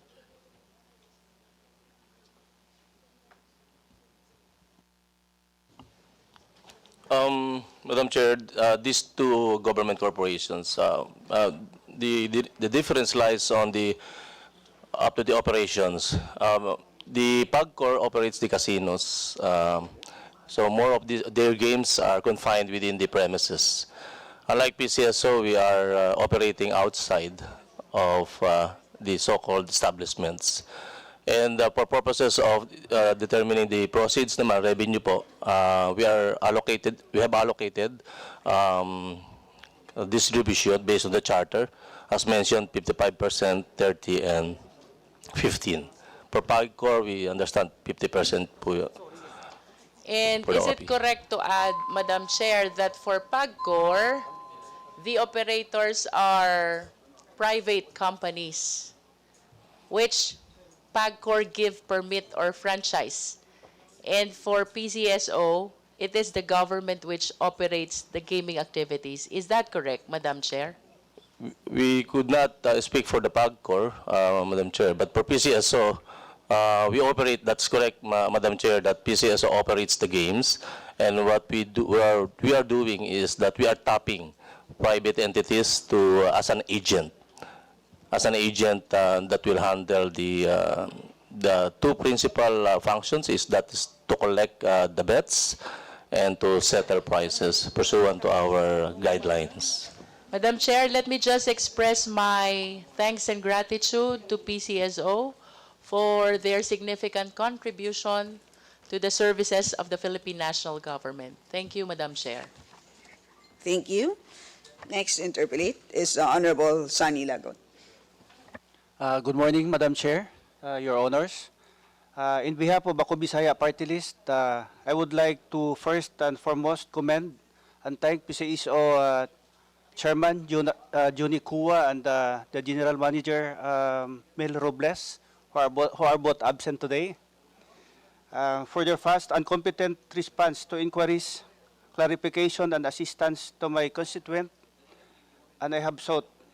It is entirely because of the efficient service that I would like to manifest my full support for the approval of PCSO proposed budget for 2024. Thank you, Madam Chair. Thank you. Next, we have the Honorable Ace Barbers. Thank you, Madam Chair. Madam Chair, my questions will be geared towards some policy questions. But earlier you asked PCSO, ano yung mandate, no? And I believe it was answered by the AGM saying that mandate is for charity, medical, but that's not the only mandate that they have, no? Another mandate, which actually was the reason why some of the games were promoted and created, is to support the national government's drive to eradicate illegal gambling, no? As clearly stated by Congresswoman Luistro, may mga illegal pa rin na nangyayari. And PCSO is not denying this. Apparently, their only way to answer questions thrown at them on the proliferation of illegal gambling is it is a police matter. It is a law enforcement matter. Now, isn't it logical, Madam Chair, that maybe perhaps the proliferation of this illegal gambling in the country is because medyo lax yung policy. Like for instance, no, STL. STL now is being used as fronts for suertres in Mindanao and even in Visayas. What is PCSO going to do about this? May I just get a policy answer from the policy-making body of PCSO, Madam Chair? AGM Patyag.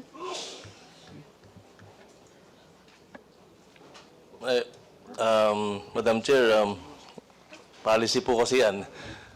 I could not I'm not competent to respond to that. Tungkol po doon sa I'm operations. sorry, but you represent the general manager, or That's should we correct, ask? Madam Chair, yeah. Yes. You're supposed to give us a answer on that particular. Kasi, you know, these questions have been thrown at them practically almost every budget hearing.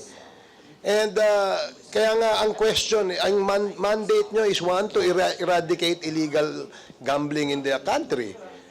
And we cannot accept answers like that, Madam Chair. So may I ask PCSO again to please clarify and answer why or what policy will you be implementing in order to stop the proliferation of the illegal gambling in the country? Yes, Madam Chair.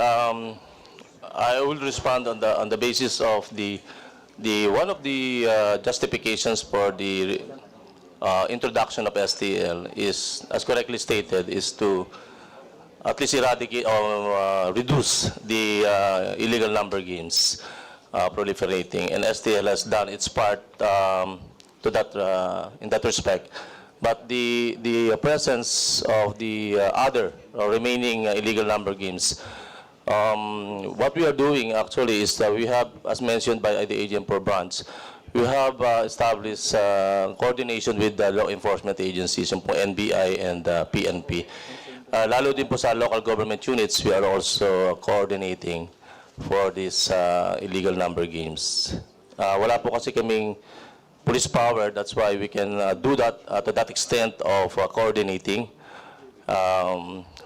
In fact, we are also asking and our partner agents to report, kasama po yan doon sa kanilang obligations, to report yung mga ganyang illegal number games so we can report accordingly to the law enforcement agencies.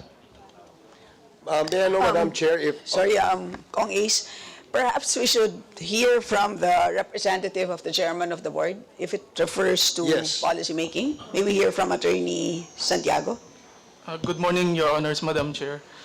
With regards to the policy that is being made by the board, or the policy is being rendered, moved by the board regarding illegal gambling operations,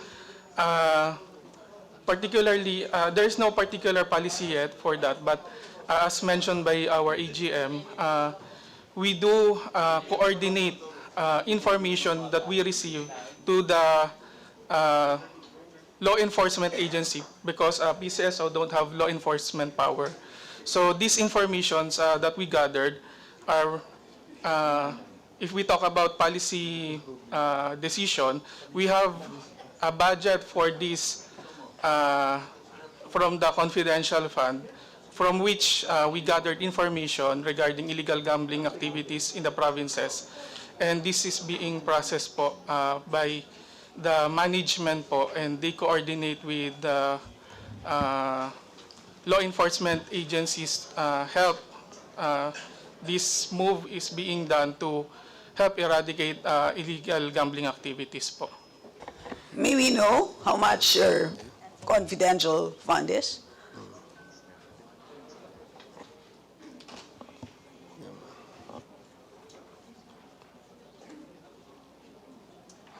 Madam Chair, if they have a confidential fund purposely to help or assist in the eradication of illegal gambling, they're probably not performing very well because there's still illegal gambling existing in the country today. Baka kulang. Yun nga eh. Ay, kaya tatanungin natin magkano ang confidential fund. May we know, sir? As per budget, it's 100 million, Madam That's Chair. for 2023? 2023. And may we know how much you've utilized so far? 25 million as of this date, Madam Chair. Matipid pala sila. Matipid pala yung because it's already more than half of the year. They've already spent 25% of what you budgeted for your confidential funds. Hindi ba dapat damihan nyo yung inyong confidential funds para mas marami kayong mahuli? You know, Madam Chair, obviously, they cannot just tell us that it is a police matter, it is a law enforcement issue, because their mandate is actually to eradicate, assist the national government in eradicating illegal gambling. In what way do they assist? By what? By utilizing the confidential fund? In what way do you utilize your confidential funds? May I know? AGM. If you are allowed to share with us on the purpose. Yeah. I'm not competent to respond to that because hindi po kami may hawak ng confidential fund. Sino po may hawak, Mr. Sir? I understand it's the Office of the General Manager. Is there anyone here from the Office of the GM that can educate us and enlighten us on how they utilize the confidential funds? May we ask Attorney Contacto? Good afternoon, ma'am. I'm not authorized to speak on the matter, and well, unfortunately, I that cannot was what answer the GM that. said. Yes, ma'am, but I'm not aware, and I am not privy, ma'am. So who is the responsible adult from the team who can answer the question?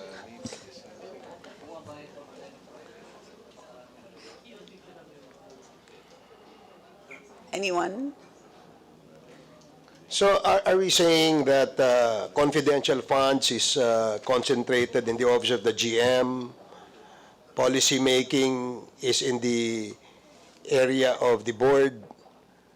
So paano yung kung may conflict, halimbawa, merong ginawang policy yung board that would need the utilization of the confidential funds, how would that play? Just for us to be educated, Madam Chair. Attorney Batiag? You will have a pertinent circular to that effect, Madam Chair. DBM? Joint circular of DBM and COA for the disposition of confidential fund. Can you briefly tell us what that circular says? Briefly lang, para lang may idea kami. We are looking into it, Madam Chair. Give us time, please. So that circular states that the purpose of the confidential funds is for surveillance activities. So can you confirm that that is the purpose of your funds?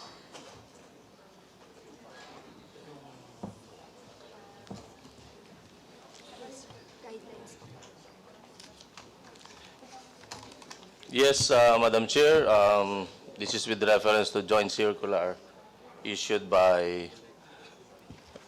DBM. Gumagalaw. COA DBM. Ano ma? Akala ko. So this is a joint circular issued last January 8, 2015. Commission Audit, DBM and DILG, GOCC's, GCG I should say, Department of National Defense. These are the agencies that issued the joint circular 2015-01 providing for the guidelines.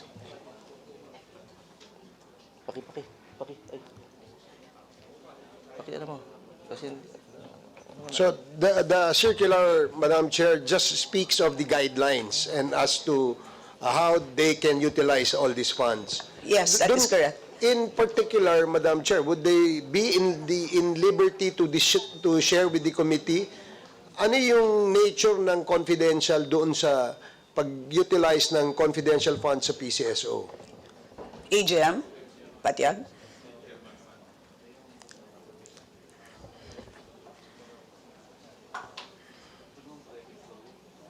I'm looking at it, Madam Chair. Mas alam ko pa yung sagot kaysa sa'yo. Hindi po kasi ako, alam naman po na yung confidential funds hindi po sa amin kasing level. Just want to be sure of the guidelines.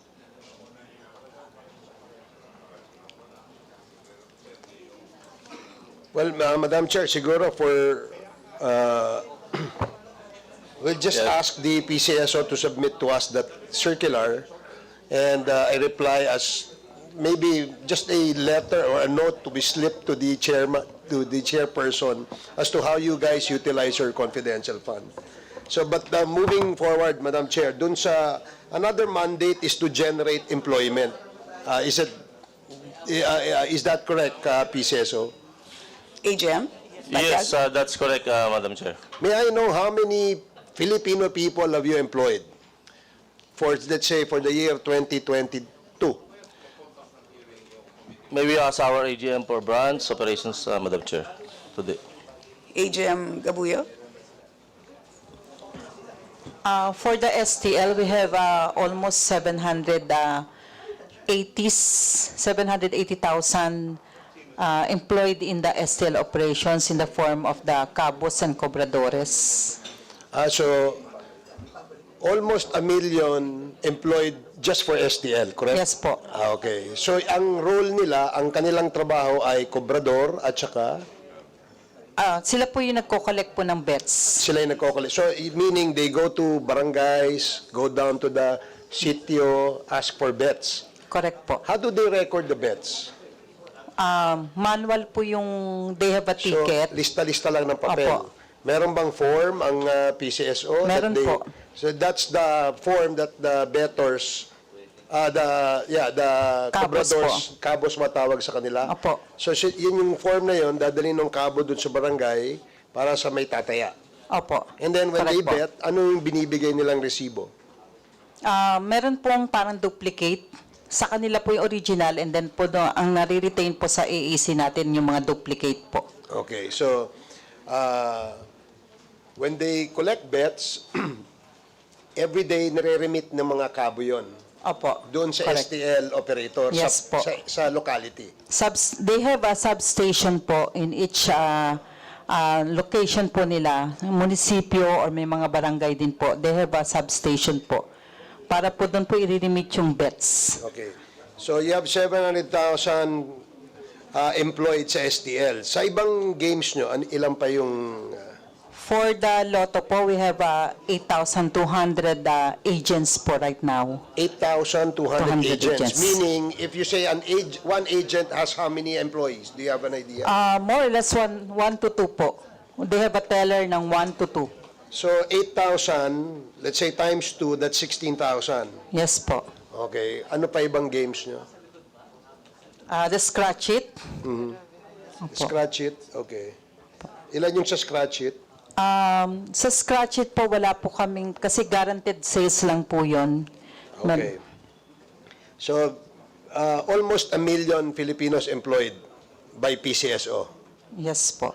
So, hindi to employed by STL operators.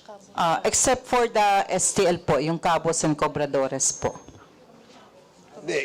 Bakit, why are you saying that you employ 7? So, your numbers indicate the number of people employed by the STL operators. Opo. Hindi yung mismong PCSO. Hindi po mismo. Job generation po. Okay. So, yung PCSO lang. The reason why I'm asking this, Madam Chair, is because napakaraming employed dun sa STL. Yung STL are actually alleged to have been fronts for illegal gambling like Suertres, may Suer 4 pa yata eh. So, obviously, na yung 700,000 na nai-employ dito sa palarong ito have already become perhaps agents also of these illegal gambling operations. Is there a policy that the PCSO is implementing as to how the STL franchise operators can monitor if there are illegal gambling in the locality? AGM? Based po sa aming STL IRR, it's one of the major violation po. Once na yung sales supervisors, we call it cabos or cobradores, are engaged in illegal activities po, automatic po that's a ground for termination po. So immediately you can terminate the operator. Yes po. Kung merong complaint. Yes po. Kung merong illegal. Yes po. May proliferation of illegal gambling. Yes po. Once verified po. Paano yung, halimbawa, merong tumaya sa isang loto, STL outlet ninyo na below 18 years old, isn't that a ground also for termination? That's considered a minor violation po. So it's not a ground for termination? Not a ground for... So ang termination, ang grounds lang for termination are illegal, proliferation of illegal gambling? Yes po. So, of course, this will all depend on the law enforcement reports, correct? Yes Okay. po. Now, how soon do you decide, for instance, if there are complaints like this, na merong proliferation of illegal gambling dun sa area? Sir, actually po, we validate po, no? Okay. Ito po yung process namin, no? There are also citizens who report to us that this AAC is parang participates in illegal gambling. So, ang process po namin is that we would ask the AAC to explain to us, and then after po ng explanation nila, may validation po kami based dun sa field, and then we submit a report po sa aming Office of the GM. Yung bang Philippine National Police report is not already a sort of a validation that there are illegal gambling proliferating in the area? Yes po, Madam Chair. Actually po, we always write, no, the local PNP, local NBI, and they conduct investigation din ba? But apparently po, hindi naman po nila ma-establish din po yung mga ganong situation po once na nire-report namin sa kanila for validation. Meron po yung iba, nagbibigay po sila ng names sa amin, but it's not included in the list Yes, po Madam ng Chair. employees. I'm referring only to those cabos or those na nahuli na kinasuhan ng PNP. Kung ilista na lang kita sa second round. Yes, Kasi maganda just one last, ang just to clarify, to get rid of this question. So, I will just share with PCSO AGM the complaints that have reached my office with respect to the operators in the area. And lastly, Madam Chair, I wanted to ask, I heard earlier questions were raised about a certain percentage of the income of PCSO are used for investments. Is that correct? What kind of investments, Madam That's Chair? correct, Madam Chair. The investments actually, mga ano lang po yan, mga simple investments like time deposits, high yield savings account deposits po. So all these investments are making money? Yes, Madam Chair. More or less, just give us a picture of how big of an investment and how big of an income do you generate out of these investments annually?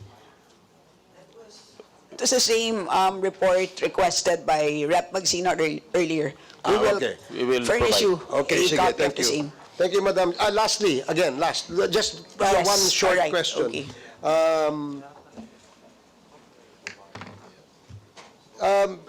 In terms of, this is quite parochial, Madam Chair, no? Maraming request yung mga congressmen, no? From PCSO, just like what Congressman Plato mentioned earlier, and I'm sure a lot of our colleagues are actually requesting assistance from PCSO. Now, who gets to approve the request? Is it the office of the chairman of the board? To whom shall we write? Is it to the chairman of the board or to the general manager, Madam Chair? AGM Cedro? Your Honor, if you're referring to, let's say, an endorsement for the provision of a PTV, the board passed a resolution delegating the same before the office of the general manager. No, I'm referring to, Madam Chair, I'm referring to requests such as what Congressman Plato has requested. Sir, that is purely an operational matter, Your Honor.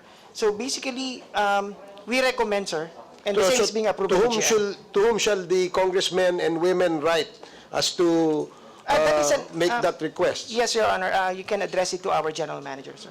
So it's not the chairman of the board?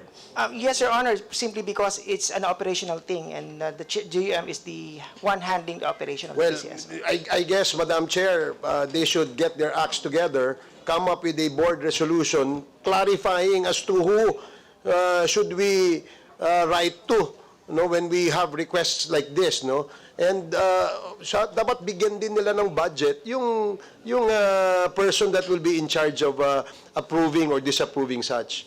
So I will reserve my right to question again in the second round, Madam Chair. Thank you. All right, thank you. Next interpellate is the Honorable Ray Reyes. Thank you, Madam Chair. Yeah, I wish to pursue the line of questioning the Congressman Barbers. One, also with regards to the requests of these representatives, because if there are no any guidelines on how these requests, how can you ensure that there is no bias or favoritism that is exercised by your general manager for these requests? Okay.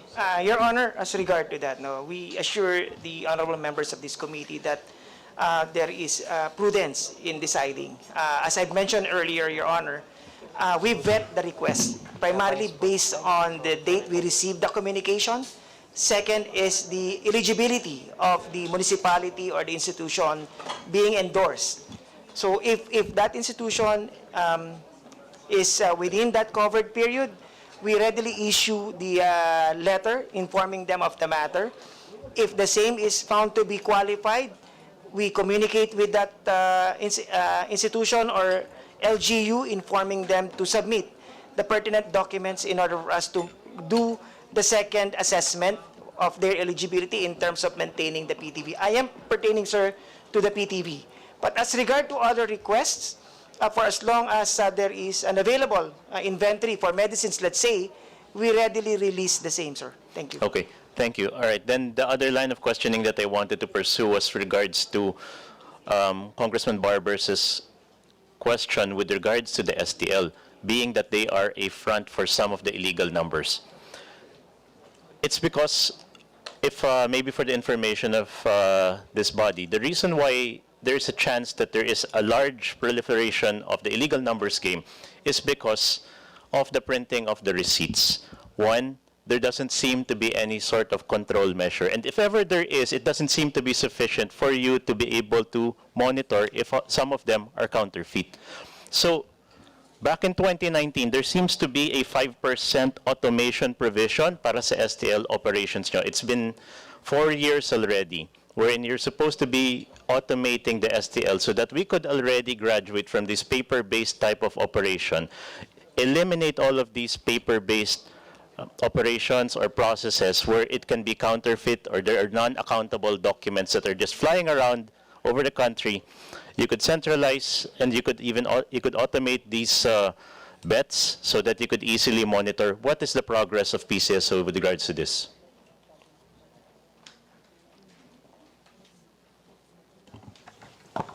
AGM Casas. Madam Chair, thank you. Your Honor, right now, the PCSO is already in the process of digitizing its gaming operations.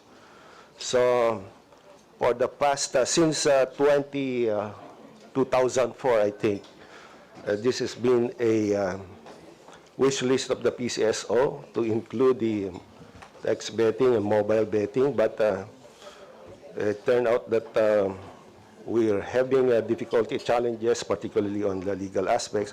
But today, we are glad to say that we're about to launch the digital gaming operation, starting with the mobile-based application platform that will initially be utilized for the lotto games, Your Honor. Just for the lotto games? Initially. Your Honor. Okay, so you mentioned that you have been trying to address this issue since 2004. It's been close to 19 years already. So what has been the hindrance there? Has it because you have been very stringent on your policies, or maybe because you have only placed in a certain standard, or maybe even a certain supplier that all of your operators are supposed to comply with? Yeah. And of course, none of them are going to have any of it, especially if they see that it is overpriced. No, Your Honor, it's more on legal matters. In 2004, we were not able to implement that because the system provider was not able to have an agreement with telcos that time, because the telcos that time were also, I think that they're having problems on the moral platforms that will be interfaced or loaded in the communication systems that time. And for the past years, we have several system providers also offering proposals, but did not push through because of legal matters. Okay, I want to come back again to when you said that you wish to automate yung lotto operations. There is not so much problems with regards to counterfeit or illegal betting in lotto. So bakit yun yung inunan yun yung i-automate? Yung STL yung may problema. Yes, sir. Yung ano kasi natin, yung lotto, we've been discussing about yung proliferation of illegal games kanina, and it came to our knowledge that we've been losing a lot from the digital type of online games, Your Honor. And we just learned, we have a verified report that just for 1 year operation of illegal online gaming, they earned 4.7 billion pesos. Walang payment po ito ng taxes, walang price payment sa mga players, walang obligation sa government. And this is what we're trying to address initially, and also to heed the call of our president to digitalize all the operations. Okay, clarification. This is just for lotto? All lotto games. This includes digit games and jackpot bearing games, Your Honor. No, kasi everybody knows that sa lotto, you cannot do digital games in the lotto because they have to go to a station. So everybody knows when it will be legitimate or illegitimate. If I will surmise from this might be for the STL operations then, where you might be losing, what, 4 billion pesos monthly? Is this correct? I think, Your Honor, you're talking about yung fixed lottery terminals. This is one is different, wherein you will be able to place bet using your mobile phone. And We have another mobile platform, and that will be implemented eventually for the STL games. This will be the mobile handheld terminals for the Cobrador. Okay, back to this. If I'm assuming the only reason why you will do that is because you have an estimate on the foregone or yung mga lost revenues ninyo because of the illegal numbers sa STL. What is your foregone or what is your estimate on these numbers? Let me check my records, sir.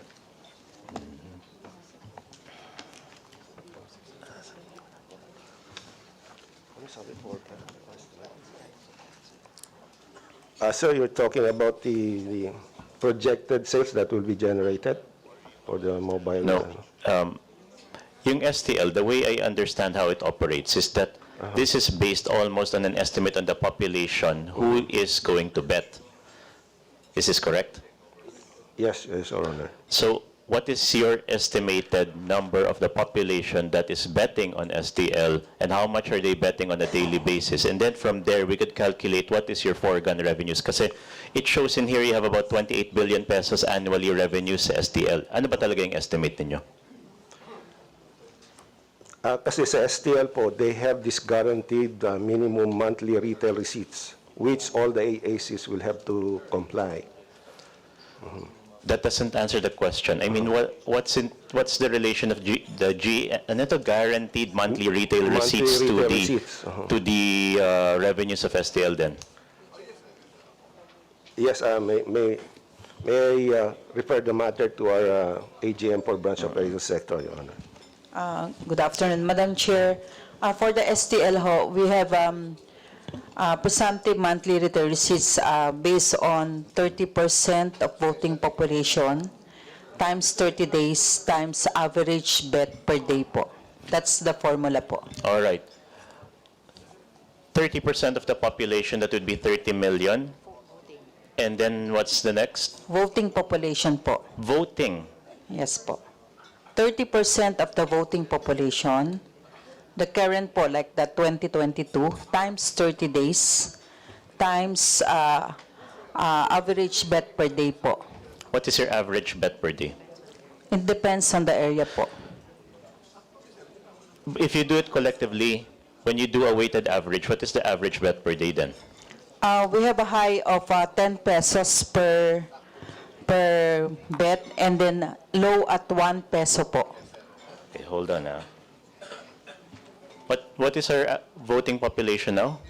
64 million? Voting population, 2022. What's that? 2022 voting population.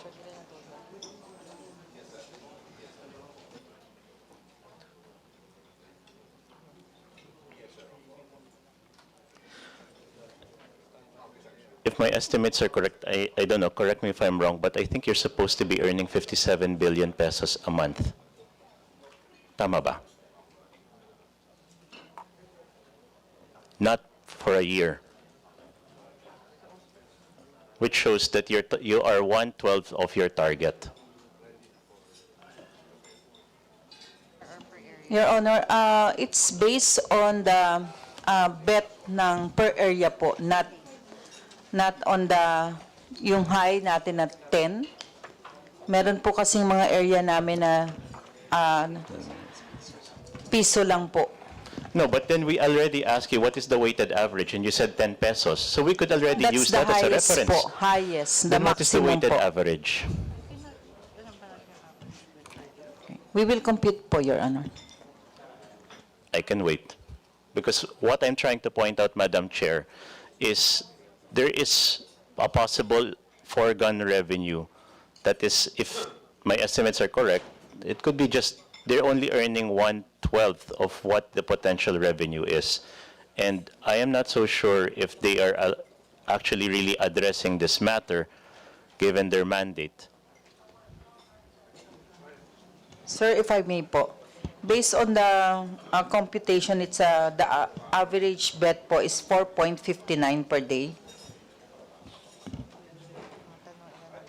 Okay. So that means you should earn 23 billion pesos a month? And how much are you earning per month now sa STL? Sir, based on the voting population po, it's 57.86 million. And based on our computation po, it's 2.56 billion per month 2 billion per month. po, 2.5 po. 2.5 billion per month, and you're at 58 billion per year right now. So you are off by... Tama ba? Sir? Sorry po, sir? Like, can you run us through your math again? Okay. Sir, ang average bet per day is 4.59. That's the average bet per day. The voting population po ng 30% is at 57.86. Total. You get the 30%.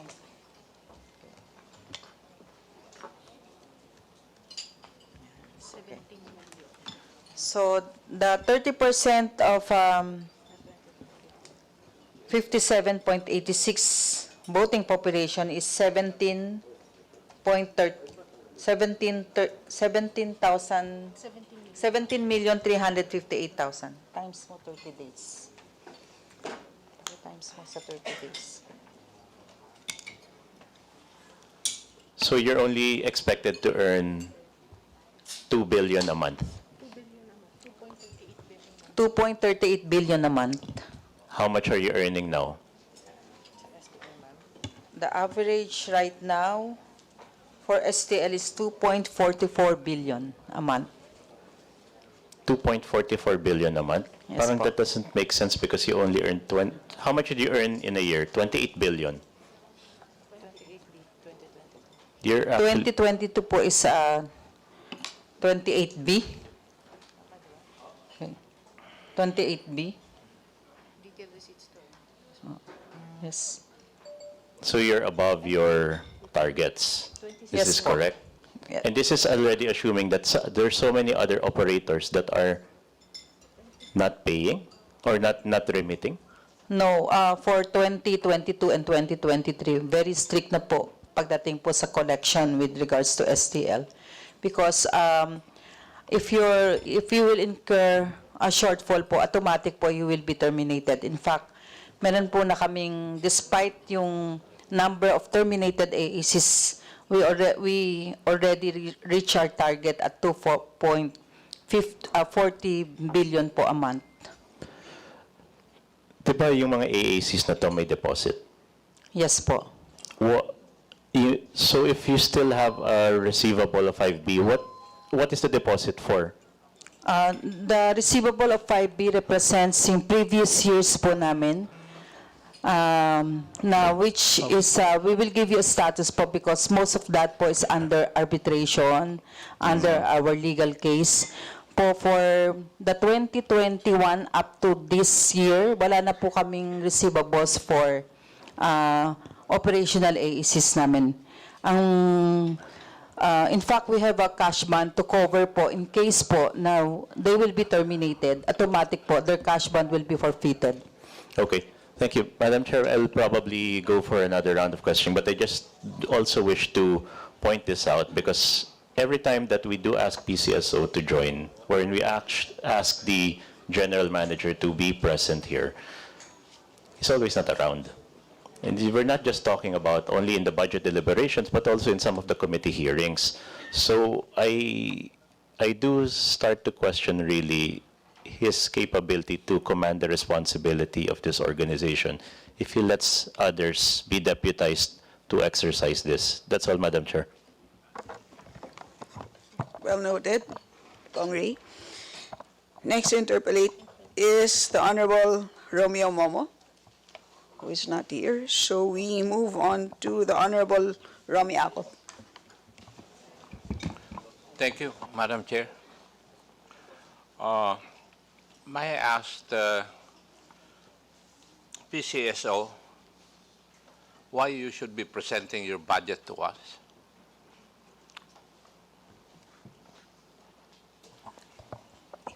AGM, Patiag.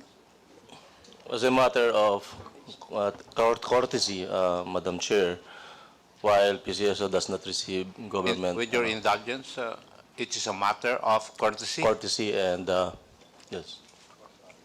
Following your logic, may I know why your president and your chairman of the board are not present here? Are you trying to tell this representation or this committee that they lack respect insofar as the members of this committee are concerned? I could not respond to that. Yun ang sagot mo eh. Yeah, but the As a matter of courtesy. Yes, the agency, Madam Chair, as a matter of courtesy. May I know the reason why your bosses are not around? Yes, Madam Chair, there are the letters from our good chairman and the GM. The cabinet secretaries, Madam Chair, attend our hearings insofar as their budgets are concerned. May I know the reason why this government-owned and controlled corporation wouldn't come here with their bosses? AGM, Patiag. I understand, Madam Chair, based on the letters of the GM, he is traveling to Ilocos. So we were asked, of course, to represent him. For the chairman, May I know who is representing the chairman of the board, Madam Chair?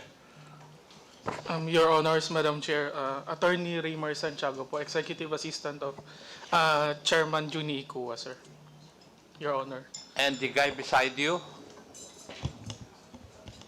Good morning, Madam Chair.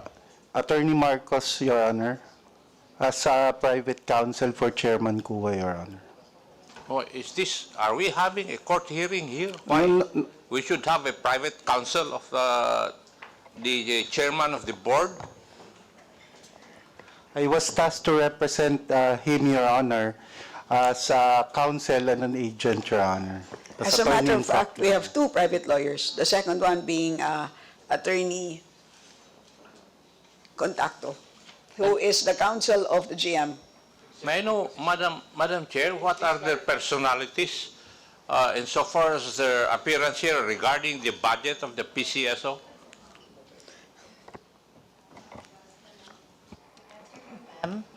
Good afternoon, ma'am. To clarify, my designation is not as a private lawyer. There was an error in the printing of my name card. So my designation is Executive Assistant 6 and LLO to the PCSO, not as a private counsel. Thank you. Right. Mea culpa. Sorry. Thank you, Madam Chair. As a member of this Congress, I feel insulted. I would just like to manifest that.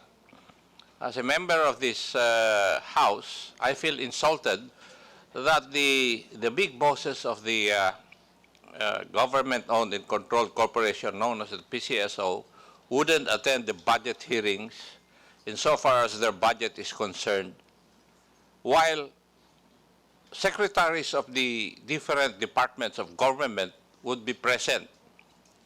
I would just like to manifest that I feel insulted, Madam Chair, before I go to my interpellation. Duly noted, Kong Ako. And apparently, there seems to be a rift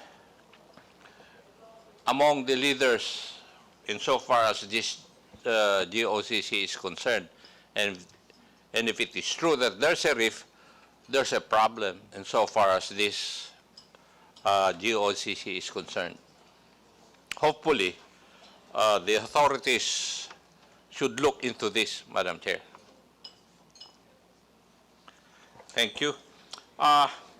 Let me go to my interpellation.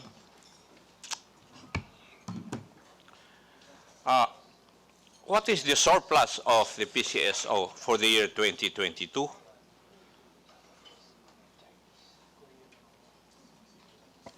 AGM Patiag. Yes, Madam Chair, Based on our financial statement as of December 31, 2022, we generated a net income of 4.3 billion pesos. Madam Chair, when I say surplus, it would mean their corporate funds and the uses of these corporate funds, and there is a surplus, right? May I know the surplus insofar as the year 2022 is concerned? For December 31, Madam Chair, that information can be found in the balance sheet, and the surplus refers to the equity, and our retained earnings amounts to 18,689,333,409 pesos. And that is the report you have submitted to DBM? Yeah, Yes. to the COA, Madam Chair. To the COA. The book, Budget of Expenditures and Sources of Fund, and that is precisely the reason why you are here this morning, is that you are one of the agencies considered as the sources of fund. And pursuant to that book, your surplus for 2022 would amount to 16.3 billion.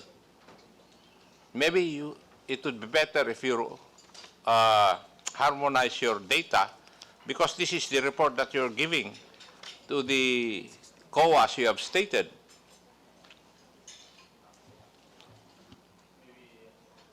Maybe seek clarification. 16, Mr. 16.3 billion.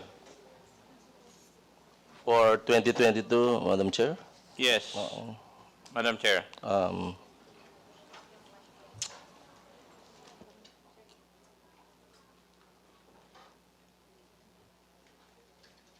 Maybe ask the good representative for the particular reference. I do not know if you have a copy of the book, Budget of Expenditure and Sources of Fund. We do not have the copy, Madam Chair. Maybe it would be better but we if have you... a part of the BSF, which... what I'm stating is these are reports that you have submitted to the proper authorities.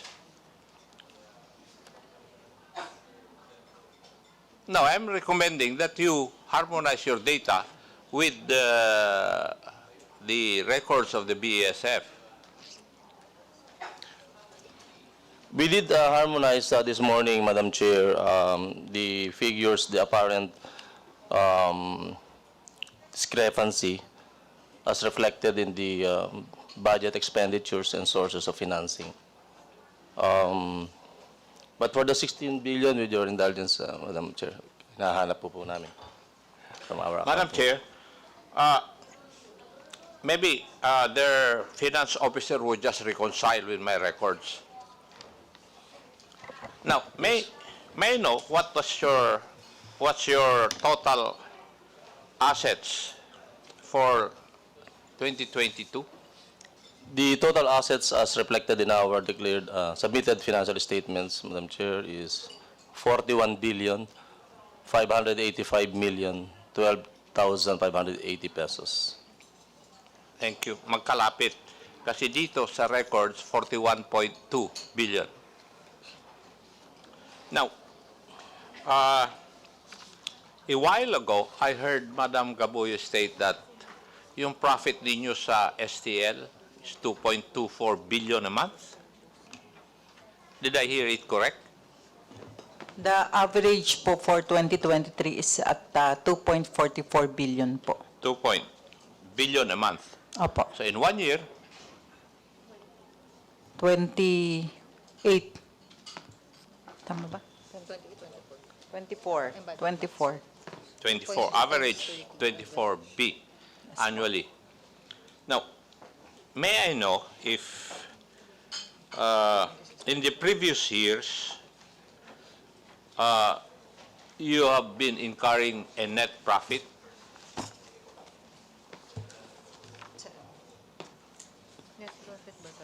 For the STL po? No, for the whole office.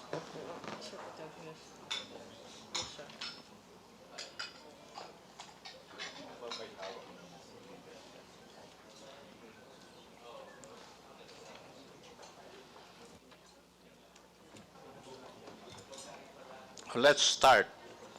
2015. Were you in the red or in the blue?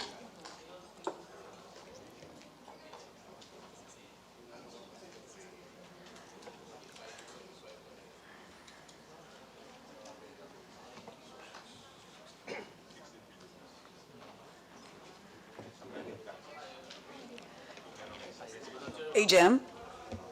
What we have actually is information for year 2019 only, but we can submit the 2016 onwards. In 2019, according to the BESF, you had a net profit of 4.49 billion. Would that be correct? That's correct, Madam Chair. Yes. Okay. And for 2020, your net profit would be 407 million. That's correct, Madam Chair. Okay. And for 2021, 3.097 billion. Correct, Madam Chair. And for 2022, 4.009 billion.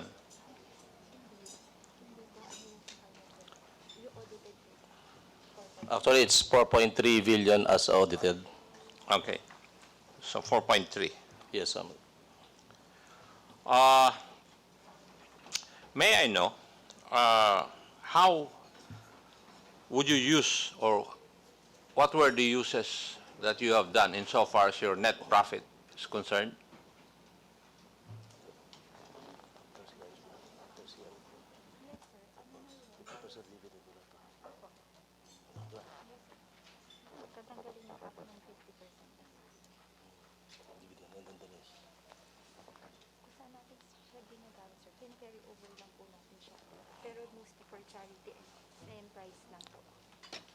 Yes, as mentioned, Madam Chair, also the net income is subject to the so-called dividends law.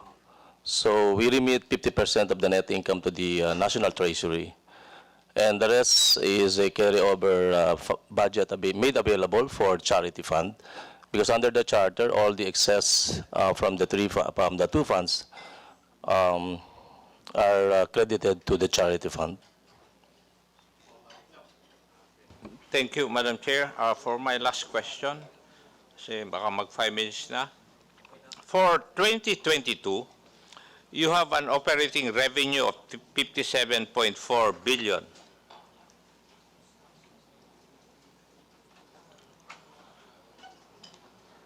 Yes, Madam Chair. And your non-operating revenue would be 292.7 million for a total of 57.76 billion. Tama po?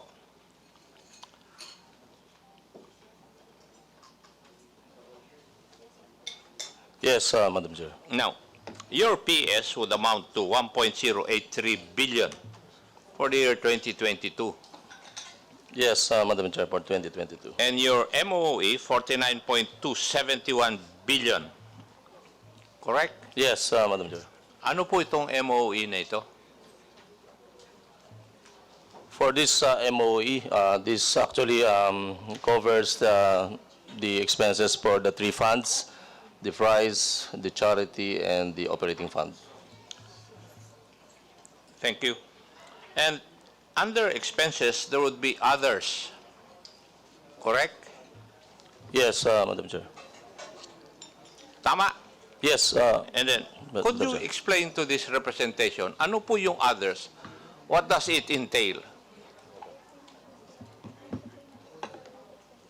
Uy.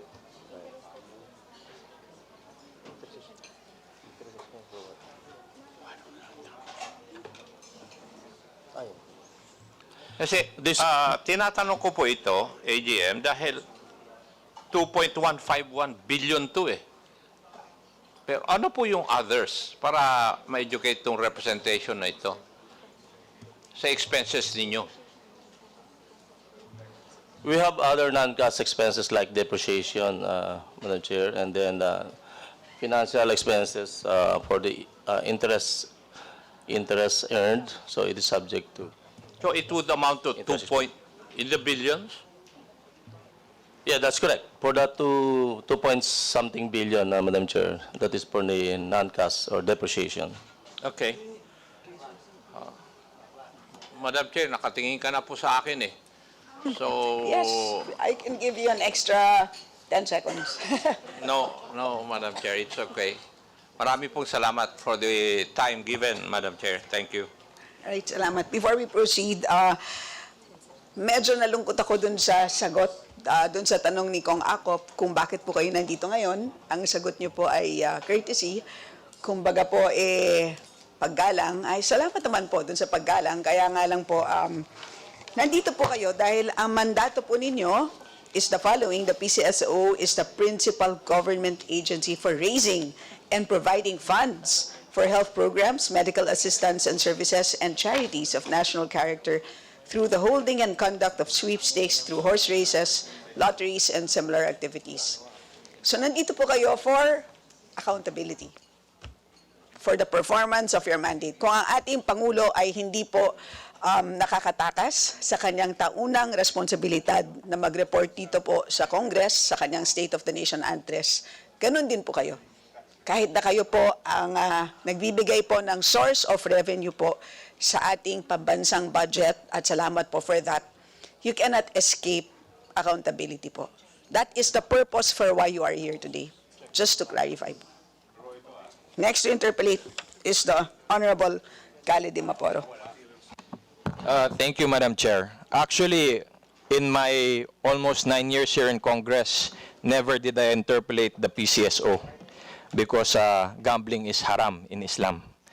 And but now, nandito ako for 2 reasons. One, I'm waiting for our 2 p.m. rules for a bill that I have to so I just want to sit in and listen.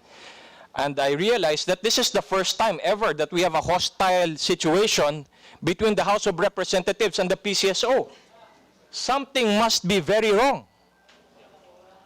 That congressmen are unhappy with the PCSO.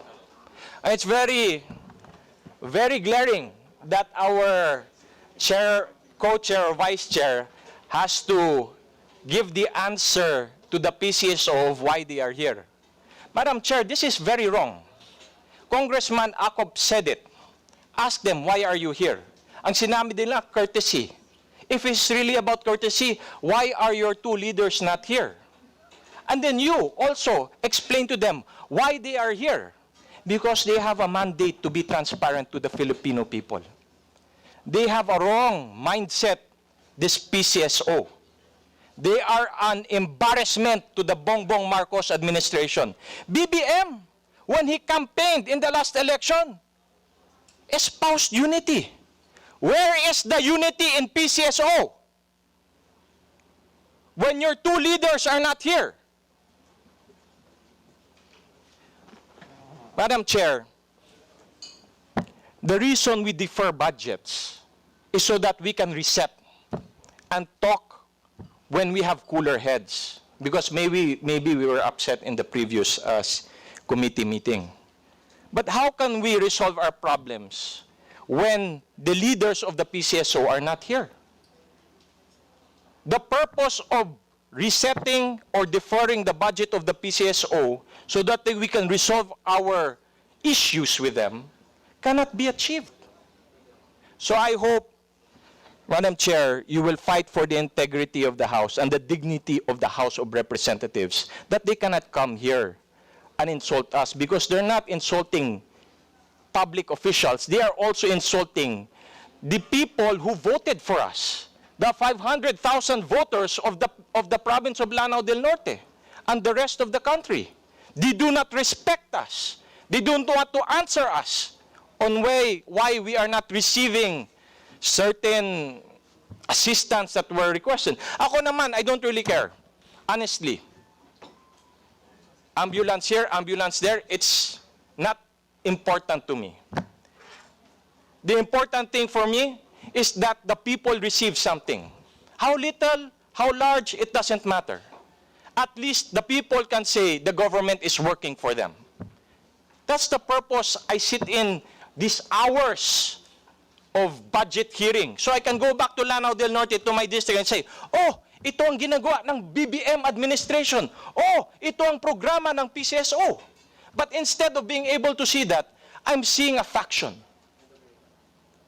I hope we can resolve this problem, Madam Chair, and I hope we can call them back. I'd like to ask a few things, because I'm really disappointed with the way they postured themselves here. One is, what is the relationship between the GM and the chair? Because the chair is our former colleague, so it's natural for us to give him requests. And now, earlier I heard from Congressman Barbers that we have to give it to the GM. Para sa akin, it should be no difference in who we give our letters to. Because that program is, as you said, operational in nature and for the Filipino people. If it can be accommodated, it should be accommodated. It should not matter who we should give it to, the chairman or the GM. So, Madam Chair, again, what is the process for the PCSO when we have districts and provinces and municipalities that are in need of PCSO's social programs? AGM Cedro. Thank you, Your Honor. As regards sorry, for the first question, AGM Patiag, the relationship between the chair and the GM. Official relationship, Madam Chair? That is the question. The GM is the head of the operations, and the chair is the chairman of the highest policy making body, which is the board. So on the policy matters, that's the board headed by the GM. For operations, it's the GM. Thank you, Madam Chair. Does it make a difference if we make our request to the GM or we make a request to the chair? Will PCSO not acknowledge either or? Thank you, Your Honor. As regard to the question, actually, you may write both officials, the chair and the GM, but there is a established process already in the PCSO that the office of the chair endorses letters to the GM, recognizing the process that we observe. So, sir, I just wanted to make it clear, Your Honor, the members of the House may write the chair, and the chair endorses the same to the GM, recognizing that the request, should it be in operational nature. So as we have mentioned earlier, the GM handles operation. So there is, on the part of the sectors involved, we make a report on the action taken on such requests, Your Honor. Thank you. So, Madam Chair, just so I can clarify it, maybe I'll do a follow-up question. In the history of the PCSO, the operational budget has always been with the GM, and the chair simply furnishes the endorsement to the GM so that releases can be made, for example, ambulances. In the history of the PSO, has there ever been a budget under the control of the chair? Your Honor, I have to refer that since we're talking of budgetary requirements. May I endorse the same to our budget officer? Specifically control over the social programs of PCSO, like the assistance, like the ambulance. Has the chair have ever had any control over that in the history of the PCSO? Your Honor, when we submit our budget before the board, no, we itemize it, we identify the priority undertakings we intend to use for the coming year. The same is being confirmed by the board. So there is clarity as to the information being shared, but considering that as to its disbursement, utilization, and that is now part of operation, so it reaches the end of the general manager for final approval as regard to disbursement, Your Honor. Thank you. Thank you, Madam Chair. You know, an answer like that would be best said by the GM himself in the presence of the chair, so we can find ways to work together. Second, Madam Chair, I'd like to make a follow-up. Congressman Salceda requested for the submission of the 2023 corporate operating budget. I'd like to make a follow-up if PCSO has submitted that to the committee secretariat or not. Yes, I have it with me. Thank you. I'll be requesting for a copy later so I can review it. And then secondly, Madam Chair, I'd like to ask, is this, by the way, does that corporate operating budget show the breakdown of your social programs on how you have released it per region? For budgetary purposes, sir, so what we can show you is the allocation based on the breakdown of the approved budget. But as regard to its utilization, we get it from the different operating units. So we consolidate the same, sir. Okay. So I'd like to request the PCSO so that we can at least have a snapshot of your social programs and how you distribute it nationwide. If you can submit that to the committee chair, secretariat.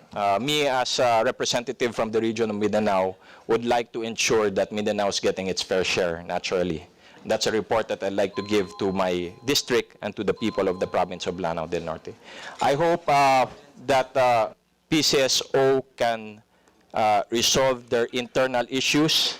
And I do hope also that, Madam Chair, you will find ways that we can see the two leaders of the PCSO together so that hopefully we can have a proper discussion on what issues local representatives have with the Philippine Charity Sweepstakes Office. Thank you, Madam Chair, for the time. Thank you. Next to interpolate is the Honorable Marivic Cupilar. Thank you, Madam Chair. My first question, according to EO 357, 5% of the local charity fund should be allotted in favor of LGU. Where the lotto tickets are sold, is this applicable? Is it done through direct remittance or through programs? Your Honor, as regard to that EO, PCSO directly presents the proceeds of the LGU as regard to the share anchored on that EO, Madam Chairperson. So what do you mean, direct remittance or through programs? Kasi No. you just said it's you represent to them. Pero ano ba to? It's a direct remittance, Your Honor. Direct remittance. My second question is, in connection to that, if it's implemented to programs, kasama na ba yung 5% charity work ng PCSO?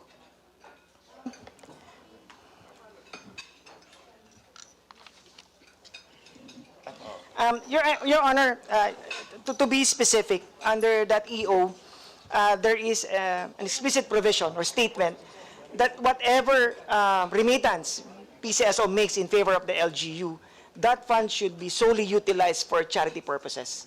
This is on top of the existing program that we have, meaning their constituents can approach PCSO, whether in Metro Manila or in the different provinces through our branch office, to file for the necessary assistance, Madam Chair. Thank you. Okay. For my next question, regarding the Comprehensive Integrated Shelter and Urban Development Financing Program, under Republic Act 7835, has a non-budgetary funding sources for its augmentation.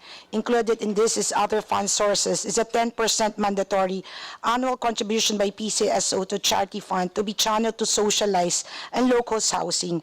May I ask, Madam Chair, kung magkano na po ang nagamit ng PCSO for this program?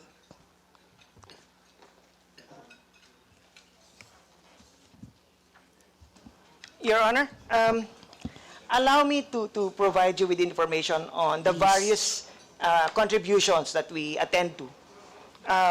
As mentioned earlier, Boy Scout of the Philippines, Girl Scout of the Philippines, the Philippine Red Cross, the National Council on the Disability Affairs, the Nutrition Foundation of the Philippines, Quezon Institute, the Philippine Sports Commission, the Commission on Higher Education, the Dangerous Drugs Board, and most especially the Philippine Universal Healthcare under PhilHealth. There was no mention, Madam Chairperson, as regard to that particular undertaking. Ano tong Republic Act 7835, which is the Comprehensive Integrated Shelter and Urban Development Finance Program para under sa PCSO? Madam Chair, allow me to, I saw it. Said contribution is considered as complied with or fully paid. The Shelter and Urban Development Programs under the National Shelter Program are a 7835. The purpose of which is to provide a comprehensive and integrated shelter and urban development financing program. The share or the obligation of PCSO actually is the share of 5-year period from March of 1995 to 1999. the unpaid balance of the 10% of the charity fund. And this has been completed by PCSO, Madam Chairperson. Complied na siya. Yes. So hanggang 1990, 1999, Your Honor. 1999. Pero, Allow me po, the total Yes, please. contribution raised by PCSO, 686,624,022 pesos and 69 centavos. so after ng 1999, wala nang hindi na effective o hindi na implementable yung Republic Act 7835 under PCSO? This is based on the requirement set forth by the law for PCSO to attend, Madam Chairperson. So it's ended 1990? Yes, Your Honor. Okay, that's all. Thank you.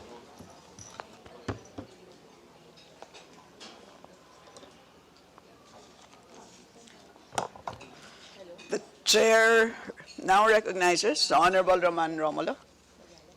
Thank you, Madam Chair, honorable members of this committee, and to the PCSO family. Siguro, didiretso na po ako. No? Yung una kong tanong lang is with respect to the malasakit centers, ano ang role ng PCSO sa malasakit centers? Good afternoon, Your Honor. As regard to the Malasakit Center law, PCSO is one of the participating agencies tasked to put up a desk in a Malasakit Center hospital, and we're talking of government hospitals established across the country, Your Honor. Thank you. Yes. So, yan yung primary responsibility po ninyo. About 3 weeks ago, I was asking the DOH kung kailan sila makakapagtayo sa lungsod ng Pasig nung Malasakit Center dun sa local general hospital namin. Ang nabanggit sa akin, ready na sila anytime, ang kulang na lang, PCSO. Dahil ang PCSO raw, hindi pa raw kayo nagtatalaga ng tao na who will man the desk in that Malasakit Center. So could you check quickly now if you have already complied with that? And kung yung Malasakit Center dun sa Pasig City General Hospital ay mabubuksan na rin? We will check that, Your Honor. You check, is there anyone here who can verify that? Kasi ang masyadong mahabang proseso, you should have that in, di ba? Alam mo naman tatanungin ng bawat representante, especially itong mga Malasakit Center na to eh. I'm actually surprised that Pasig doesn't have one. What they did before, Madam Chair, was in the National Hospital, they set up one. But in in your Rizal local, Medical Center, but in the local hospital, which has a network of health facilities, kasama po dyan yung the biggest dialysis center in the whole Philippines, kasama dyan yung Pasig Child's Hope, and of course sa PCGH. Ang DOH po, sinabi po sa akin, they are ready to set it up, except that PCSO has not, they've been asking PSO to give a person who will man their desk there. Yes, AGM Cedro. Your Honor, actually, it is not solely the responsibility of PCSO. PCSO, as mentioned earlier, is part of the multi-agency tasked to undertake that center. There is a secretariat that handles the evaluation on the eligibility. Tapos na po kami sa evaluation sa eligibility. The point is the manning already. And based on your PCSO mandate that you submitted to us, health programs, medical assistance and services, and you are part of the Malasakit system. Kayo na lang araw po ang walang nabibigay na tao para maumpisahan.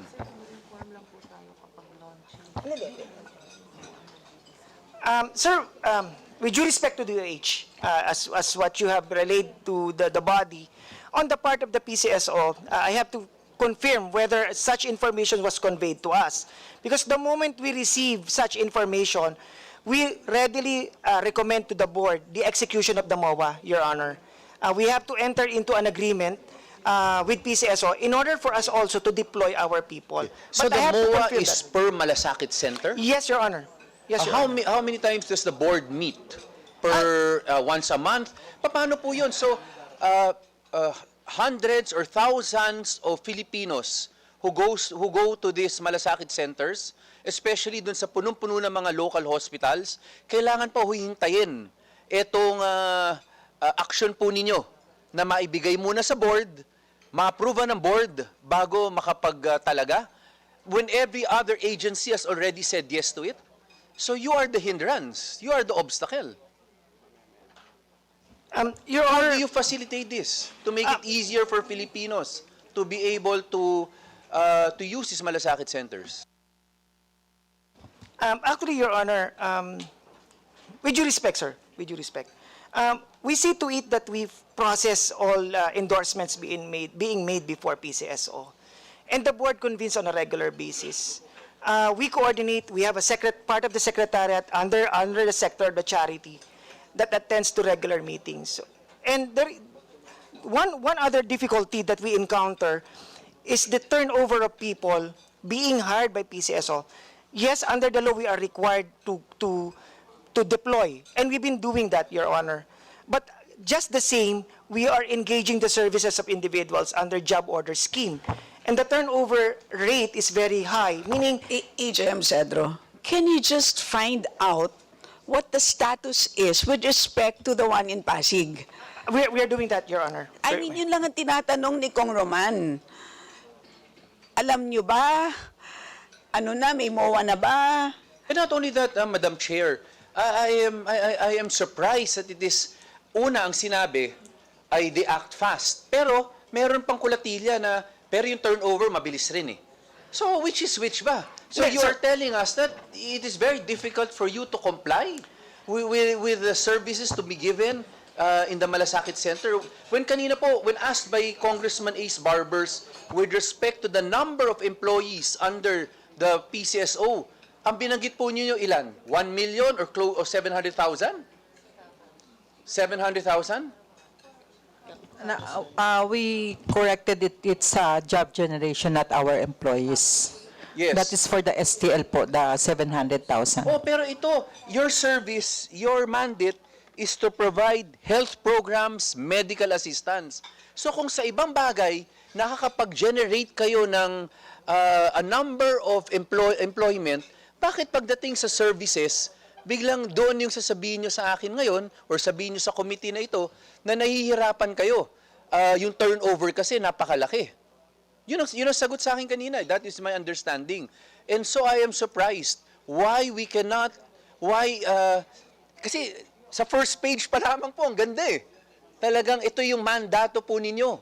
Pero sa Malasakit Center pa lamang po, kung saan napakaraming nangangailangan na pangkaraniwang Pilipino, ay parang you are grappling with the number of, the turnover of employees when you should be able to ensure that.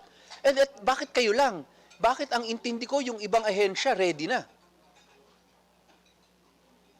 We will provide you, Your Honor, with the necessary information po. We're just verifying the information given to me. I just wanted to make sure that it's accurate, Your Honor. Madam Chair, siguro ganitong kailangan natin for purposes of this particular query. Una, kailan nyo po tinake up sa board if you have been notified? Because if you will tell me na hindi kayo na-notify, then I will bring this up in the plenary with DOH.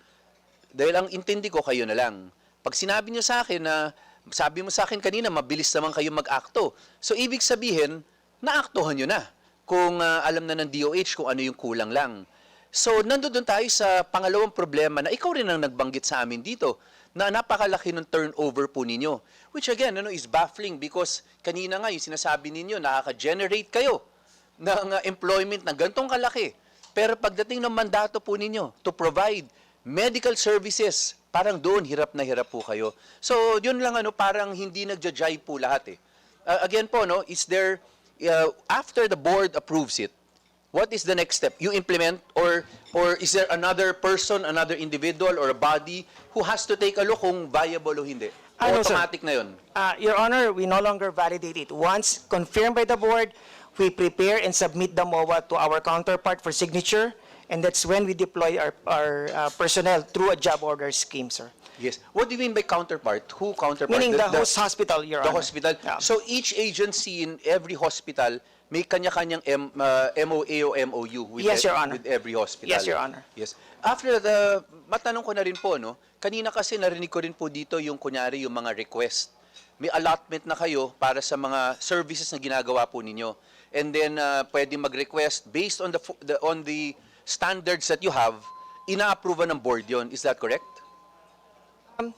Sir, or hindi na ina-approve ng board yon. It's the GM who is solely responsible to decide if pwede o hindi pwede. no, sir. Insofar as the Malasakit No, it hindi na passes tayo to the board. malasakit. But other In programs, general, sir, other programs. Sir, the latest of which, the delegated authority to GM as regard to the approval for donation, release of requests for PTVs.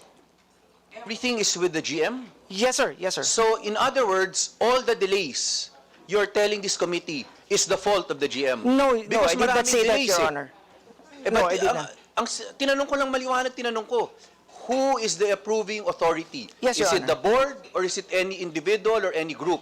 Ang sagot mo sa akin, it is under the latest circular or whatever it is, the GM. Maraming may mga request na may delay. Ibig sabihin, sinasabi niyo sa amin, ang may kasalanan yung GM. No, Your Honor. Oh. No, Your Honor. So ang mali yung nag-request. Hindi Sir, hindi there- tumama dun sa standards na kailangan. Yes, Your Honor. We've been Okay. receiving requests, let's say, sir, with due respect, we've been receiving requests, let's say, for an assistance for PTV, only to find out that that entity being endorsed is within the coverage of restriction. So we have to deny that, Your Honor. We have to deny that. So it is not the fault of the GM. It is based on the parameters established by PCSO. Yes, ang question ko, every time you have an approval or a denial, you immediately inform the group or the individuals that requested. Because iba yung in-inform ninyo na approved or requested, approved or denied. Yes. Iba yung hindi nyo ina-act upon. Because may reports na hindi nyo ina-act upon. So, which is which? You are referring to, mali ba yung naintindihan ko na maraming request not acted upon? Ang sinasabi mo sa akin, sir, hindi tama yon. Lahat yan either in-approve or in-reject. Sir, it's not an accurate information, Your Honor. We've been writing communications to various institutions, the House of Representatives, the Senate, as to their endorsement. And we even include in our communication that we are directly informing also the entity being endorsed, whether the same is qualified or not. So there is an actual communication, there is feedbacking being done by PCSO, Your Honor. Sige. So I will just verify that po, because iba yung narinig ko. But I will take your word for now, na walang nakabinbin, walang temporary, lahat po yun nasagot nyo. Last question. Kanina kasi nabanggit dito, I was listening to Honorable Barbers also. Tinatanong niya sa inyo yung confidential fund. Ngayon, yung confidential fund na yun, alam niyo, lagi natatanong ngayon dito sa both houses of Congress at siguro sa inyo rin. Ang tanong ko po sa inyo, hindi katulad nung ibang mga confidential funds, sinasubmit po yan sa Speaker of the House, sa Senate President. Sa inyo po, do you also submit to the Speaker of the House so that there is anyone here in Congress who can at least verify that the use of these confidential funds are in accordance with at least the standard set? Yes. Yes, Madam Chair, the report on the utilization of the confidential fund is being submitted to the Office of the President, to the GCG, and to COA. And the reason why it is not submitted to the Senate President, the Speaker of the House, is because there is no special agreement. Is that the case? Kasi may mga ibang confidential funds, sinasubmit sa Speaker of the House, sinasubmit sa Senate President. But in your case, ang sabi po niyo sa amin, sa tatlong ahensya lang. Yes, Madam Chair, because we are adopting the guidelines issued, joint circular, as mentioned earlier, executed by various government agencies, including the COA. Siguro, Madam Chair, it is something for the committee to recommend to the Speaker, maybe at the very least, the same as the other agencies, pwedeng ipasubmit yung utilization man lang nung even their confidential funds, even to the Speaker of the House, so that at least it's uniform, and then the Speaker himself and that group, whoever is the oversight, could take a look. Para alam rin naman natin kung tama, because if I remember correctly earlier, ang point kanina ng mga nagtatanong sa PCSO, how much was it? It was said also it's 100 million. Pero parang walang makasagot dito because wala yung there's only one person who knows how it is utilized. Is that correct? Is that correct? Only one person would know how this is utilized? Yes, Madam Chair. And that one person is?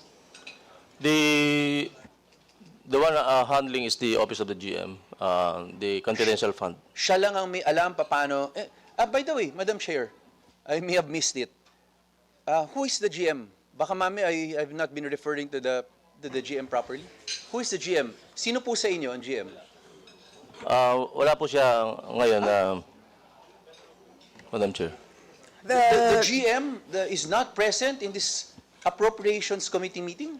That is correct, Congressman. He submitted his excuse letter. He is on travel according to the AGM. Okay.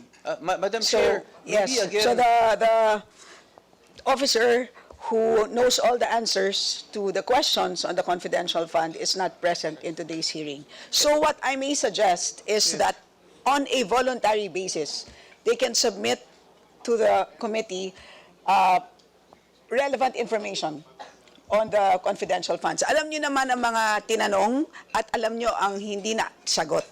So, yan ang request namin sa inyo. Kung anong pwedeng information ang ibigay sa atin tungkol sa confidential funds na sa tingin ninyo hindi paglabag dito sa joint circular, pakisubmit lang po dito sa committee. And Madam Chair, I was also here when the Honorable Khalid Di Maporo was asking about the COB.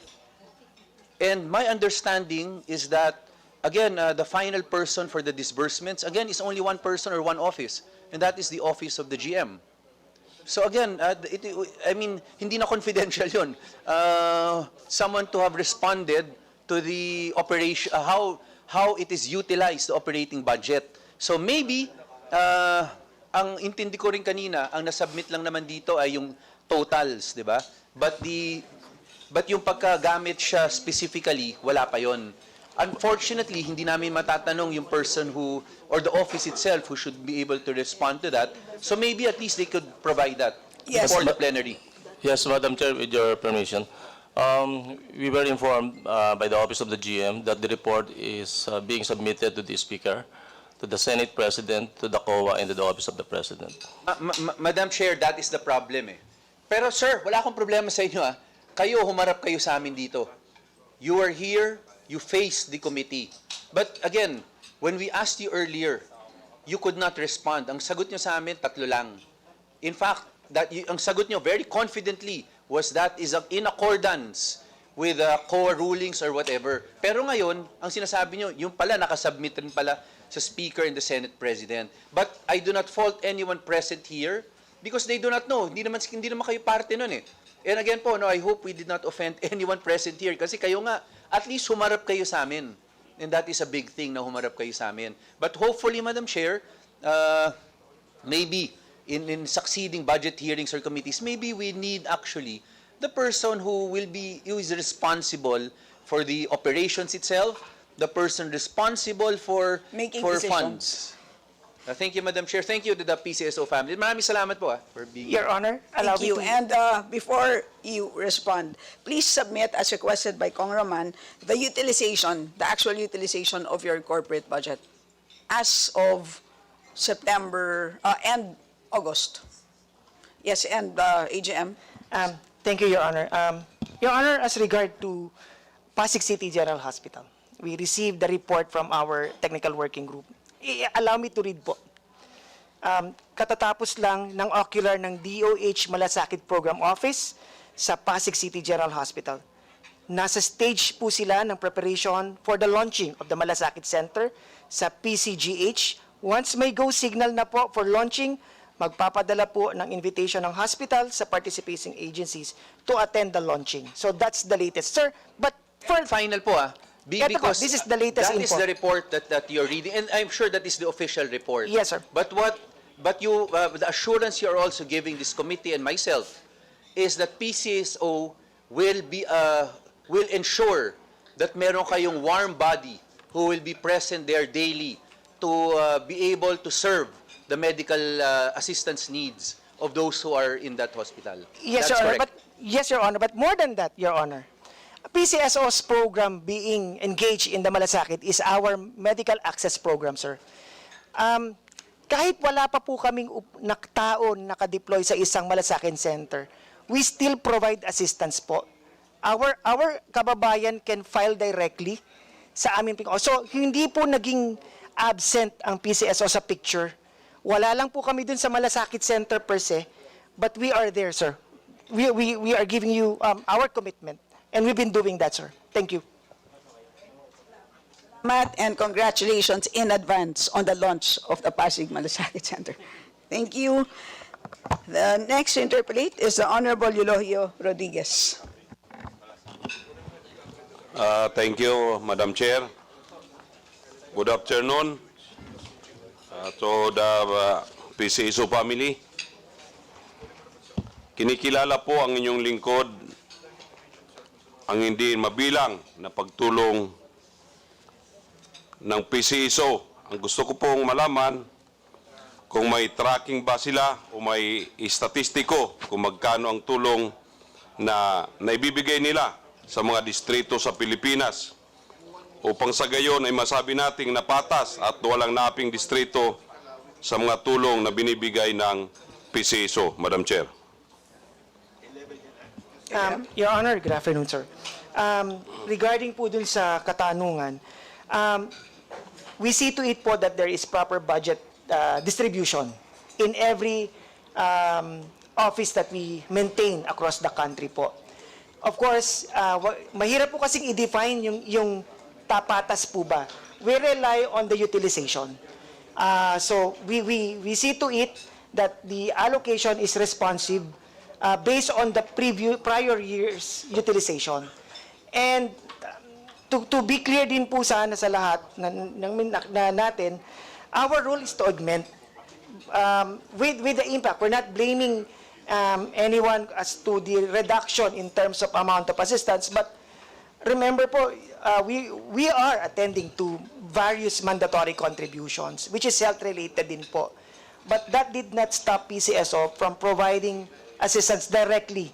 So we can provide you po with the budget distribution, and we will be doing that po soon. Thank you very much, Your Honor. Madam Chair, kasi natanong ko lang yan dahil alam naman natin ng aming probinsya, ang Catanduanes, talagang palagi nangangailangan ng tulong, especially po from PCSO. Ang pangalawa ko po tanong, ito po madalas problema na dinudulog sa amin dahil alam naman po ninyo ng Catanduanes isang malayong isla sa Bicol. Sa tuwing may pasyente na galing dito sa Maynila o kaya bangkay na galing dito dadali ng probinsya, ay nahihirapan po makakuha ng masasakyan. Alam ko po, namimigay ang PCSO ay kung kani-kanino pa po dumudulog para lang po makahiram, makakuha ng sasakyan na magdadala po ng kanilang pasyente, ng kanilang bangkay sa probinsya. Kalimitan po sa amin po ng mga congressman lumalapit dahil lalo na pag dito po sa Maynila nangyari. Wala silang malapitan kundi sa amin. Minsan wala naman kami sasakyan para dyan. Minsan napipilitan kami na manghiram o kaya mag-arkila na lang sa pribado. Para lang itong pasyente, itong bangkay may balik po sa aming probinsya. Madam Chair, pwede ko bang makuha ang commitment ng PCSO para sa ganito po na mag-provide ng sasakyan para dito sa mga ganitong pangyayari? Maraming salamat po, Madam Chair.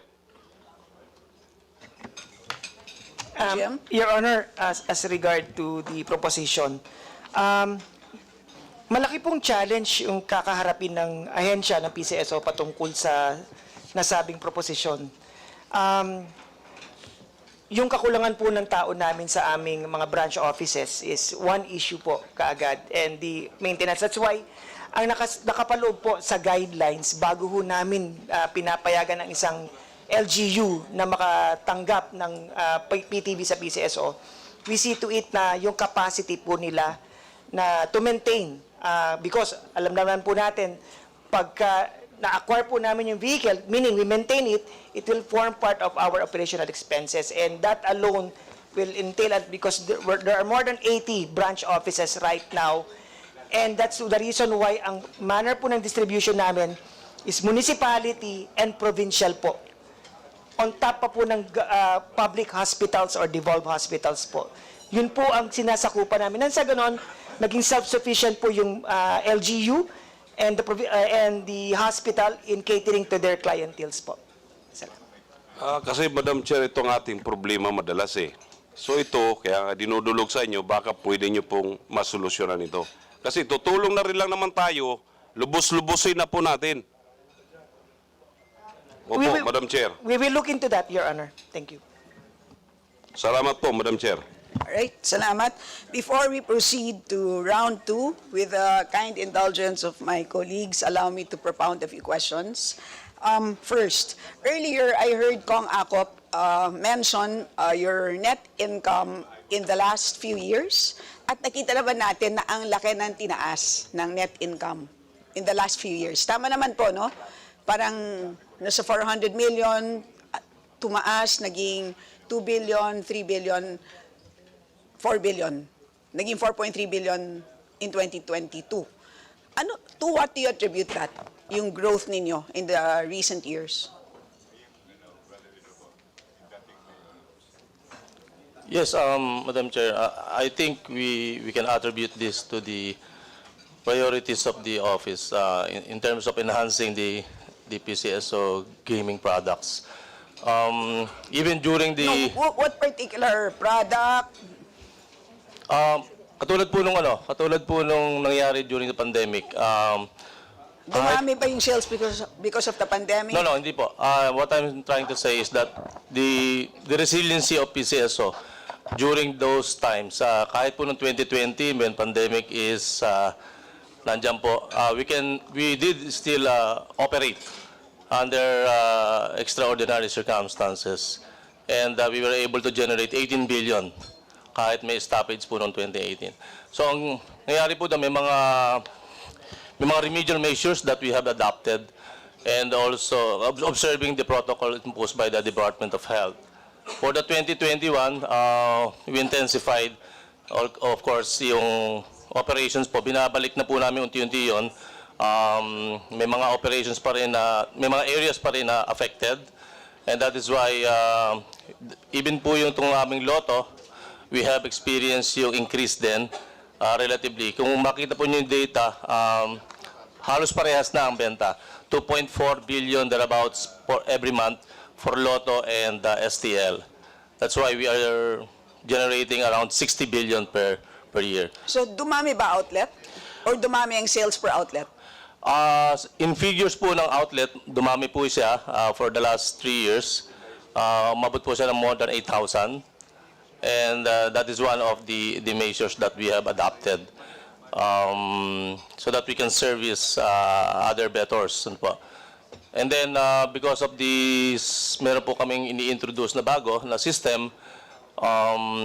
As mentioned, meron po tayong the so-called e-games, yung betting platform po na i-adapt to supplement the betting scheme.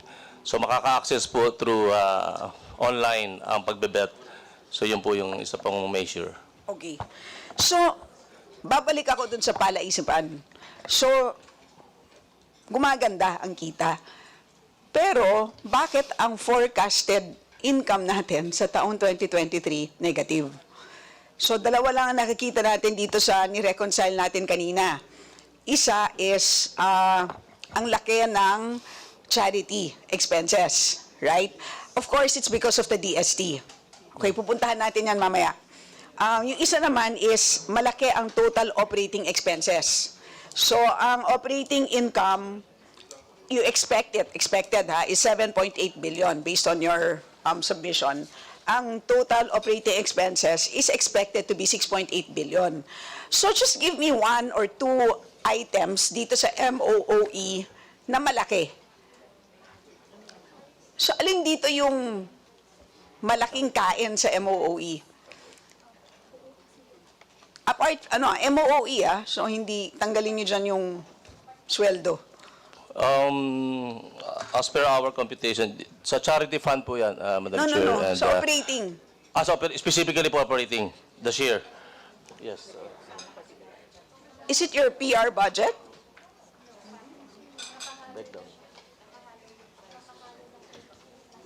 Kasi nakikita ko dito sa corporate budget, yun ang malaki.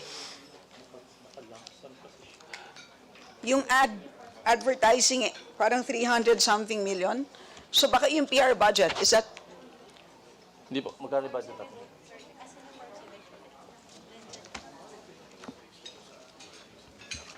advertising and promotion is 340,837,000. Yan. Tingnan na. Kaya nga. Ito po. Charity fund expenses.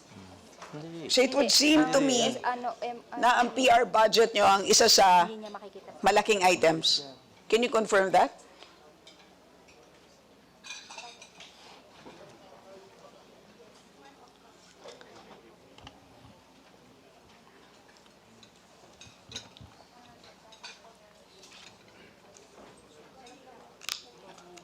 We are asking our budget officer, Madam Chair.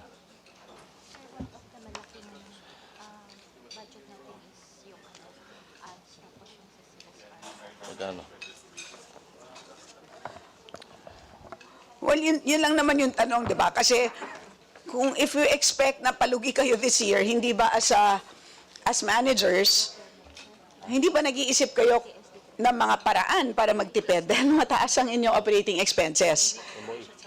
Eh, kung nagtatanungan kayo, malamang hindi nyo concerned masyado ang inyong pagtitipid? Based on the figures, Madam Chair, yung pong identified projects kasi niya is from gaming and ITSD. So,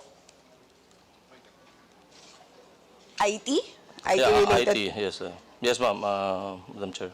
Meaning, to support, which? They support our ITSD supports the operation of, for efficiency, the operation of the agency, including the gaming. Okay. Yung sinasabi ni Kong Ray kanina na automation, or is that separate? Kasama po yun, Madam Chair. May mga Yung services, pag-automate may mga ng- services na nire-render Yung po ang ating... pag-automate ng loto? Kasama yon? Hindi pa naman, right? It's about to be launched pa lang, Separate right? po yun, Madam Chair. Separate. Oh, so what is this? Dito ka na. At hindi ba ang ginagamit ninyo is PTV4? PTB4, Madam Chair, is only for the airing of our lotto conduct. So hindi pa yun kasama Draws. dito sa 340,000? Kasama po yan sa part of the expenses. 340 million, sorry. Kasama po siya. Okay, so anyway, nothing comes to mind as one of your biggest, hindi ba ganun yun? Pag nagpapatakbo kayo ng kumpanya, kung meron kayong, there must be some item that automatically crosses your mind na mabigat sa bulsa. Which Yes, is what? The significant part of also of these expenses are being used for the rental ng aming Rental. equipment. So related po yun sa gaming. Sa operations. Opo. So, maybe you should consider, have you considered owning, leasing, other options? Yes, that's correct, Madam Chair. We have actually acquired lottery the PCSO lottery system. So that's something that you're studying for not- other no, options it's to actually approved for implementation by October 1, Madam Chair. No okay. longer under lease. Okay, so this is something that we expect to be reduced moving forward Yes. to improve efficiency of your operations. Yes, All right, Madam Chair. okay. Now let me move on to. Hey, Madam Chair. Let me Madam, yes, Madam Chair, quick clarification. You mentioned that their advertising expenses is 300 million. 340 million. Madam Chair, I just wish to bring to your attention the 2022 COA report, that the advertising expenses there was 19 million. Okay, so ang laki So ng- maybe it would Yes, so further thank line you. of questioning, why is there like a 3,000% increase So in the please advertising expenses? Thank you, Kong Ray. Please explain how that happened. So from 19 million to 340 million. Can you please Yes, that's good. explain that Yeah, huge? there was a huge increase because that was the budgeting for the 2023. Ano pong is intended. nangyaring campaign? Yung po kasing mababang figures, yun po yung naging policy direction ng dating management.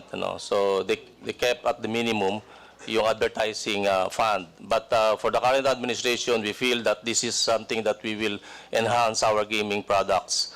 So, but then you still expect to earn minus 983 million? It doesn't make sense, right? In the previous year, you made positive 4.3 billion. For 2023, when you increased your PR expenses from 19 million to 340 million, you expect minus 983 million in profits. So it doesn't add up, right? Yes, Madam Chair, as I explained earlier this morning, the deficit is on the charity fund. No. This is just For the operations, Madam Chair, it is a positive No. operations. I am just looking at operating.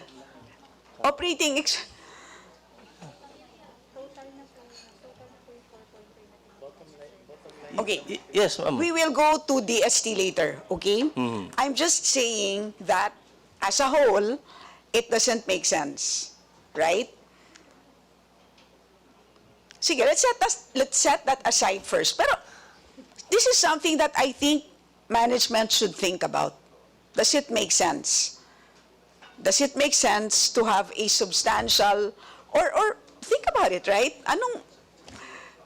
What's the economic value of a tremendous increase in PR when your bottom line clearly does not increase as much, right? Okay. Well, with due respect, Madam Chair, it has turned into positive results. As shown by the 6-month operation, we have already earned so much, and this is something that we can attribute also to that increase in the advertising. Well, yeah, okay, so just submit a position paper on that. Yes, Madam Chair, thank you. All right. We'll do it. Okay, next, the DST.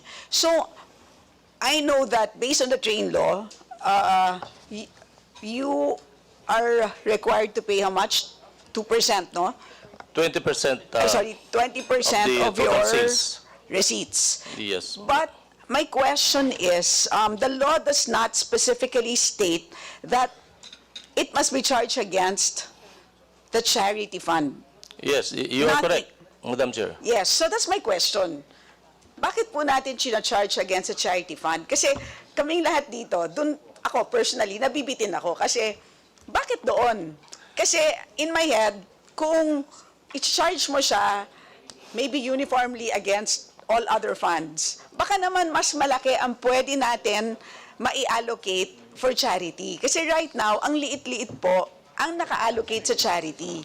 Yes. So yun ang tanong, bakit I know that it's an act of Congress, ang laki ng nawawala, it's about 10 billion pesos, right? So dun sa 52 billion na revenues ninyo, yung 10 billion doon kaagad bumabalik sa government, right? Eh, ang problema, yung 10 billion na yon, charge nyo completely sa charity fund, right? Yes. Eh, 18 billion lang ang budget for charity. So, ang laki-laki na nawawala kaagad for charity. So, ang mga hinihingi ng mga kongs for their districts, wala kaagad na allocation. So, yun po yung tanong. Yes. Is there a way to charge it against, kumbaga, i-charge nyo na muna yan uniformly, kasi diba, pwede mo na muna ikaltas yung 10 billion from your total receipts. In short, wag nyo tanggalin from the charity completely. Pwede ba yun? No, para magkaroon na mas maraming charity funds. That's the question. Madam Chair, first of all, the basis of charging it against the charity fund is the UHC law. No, it provides for... I'll read to you the provision. It says... net of charity fund. Net it of says DST. to give 40% of your charity fund net of DST.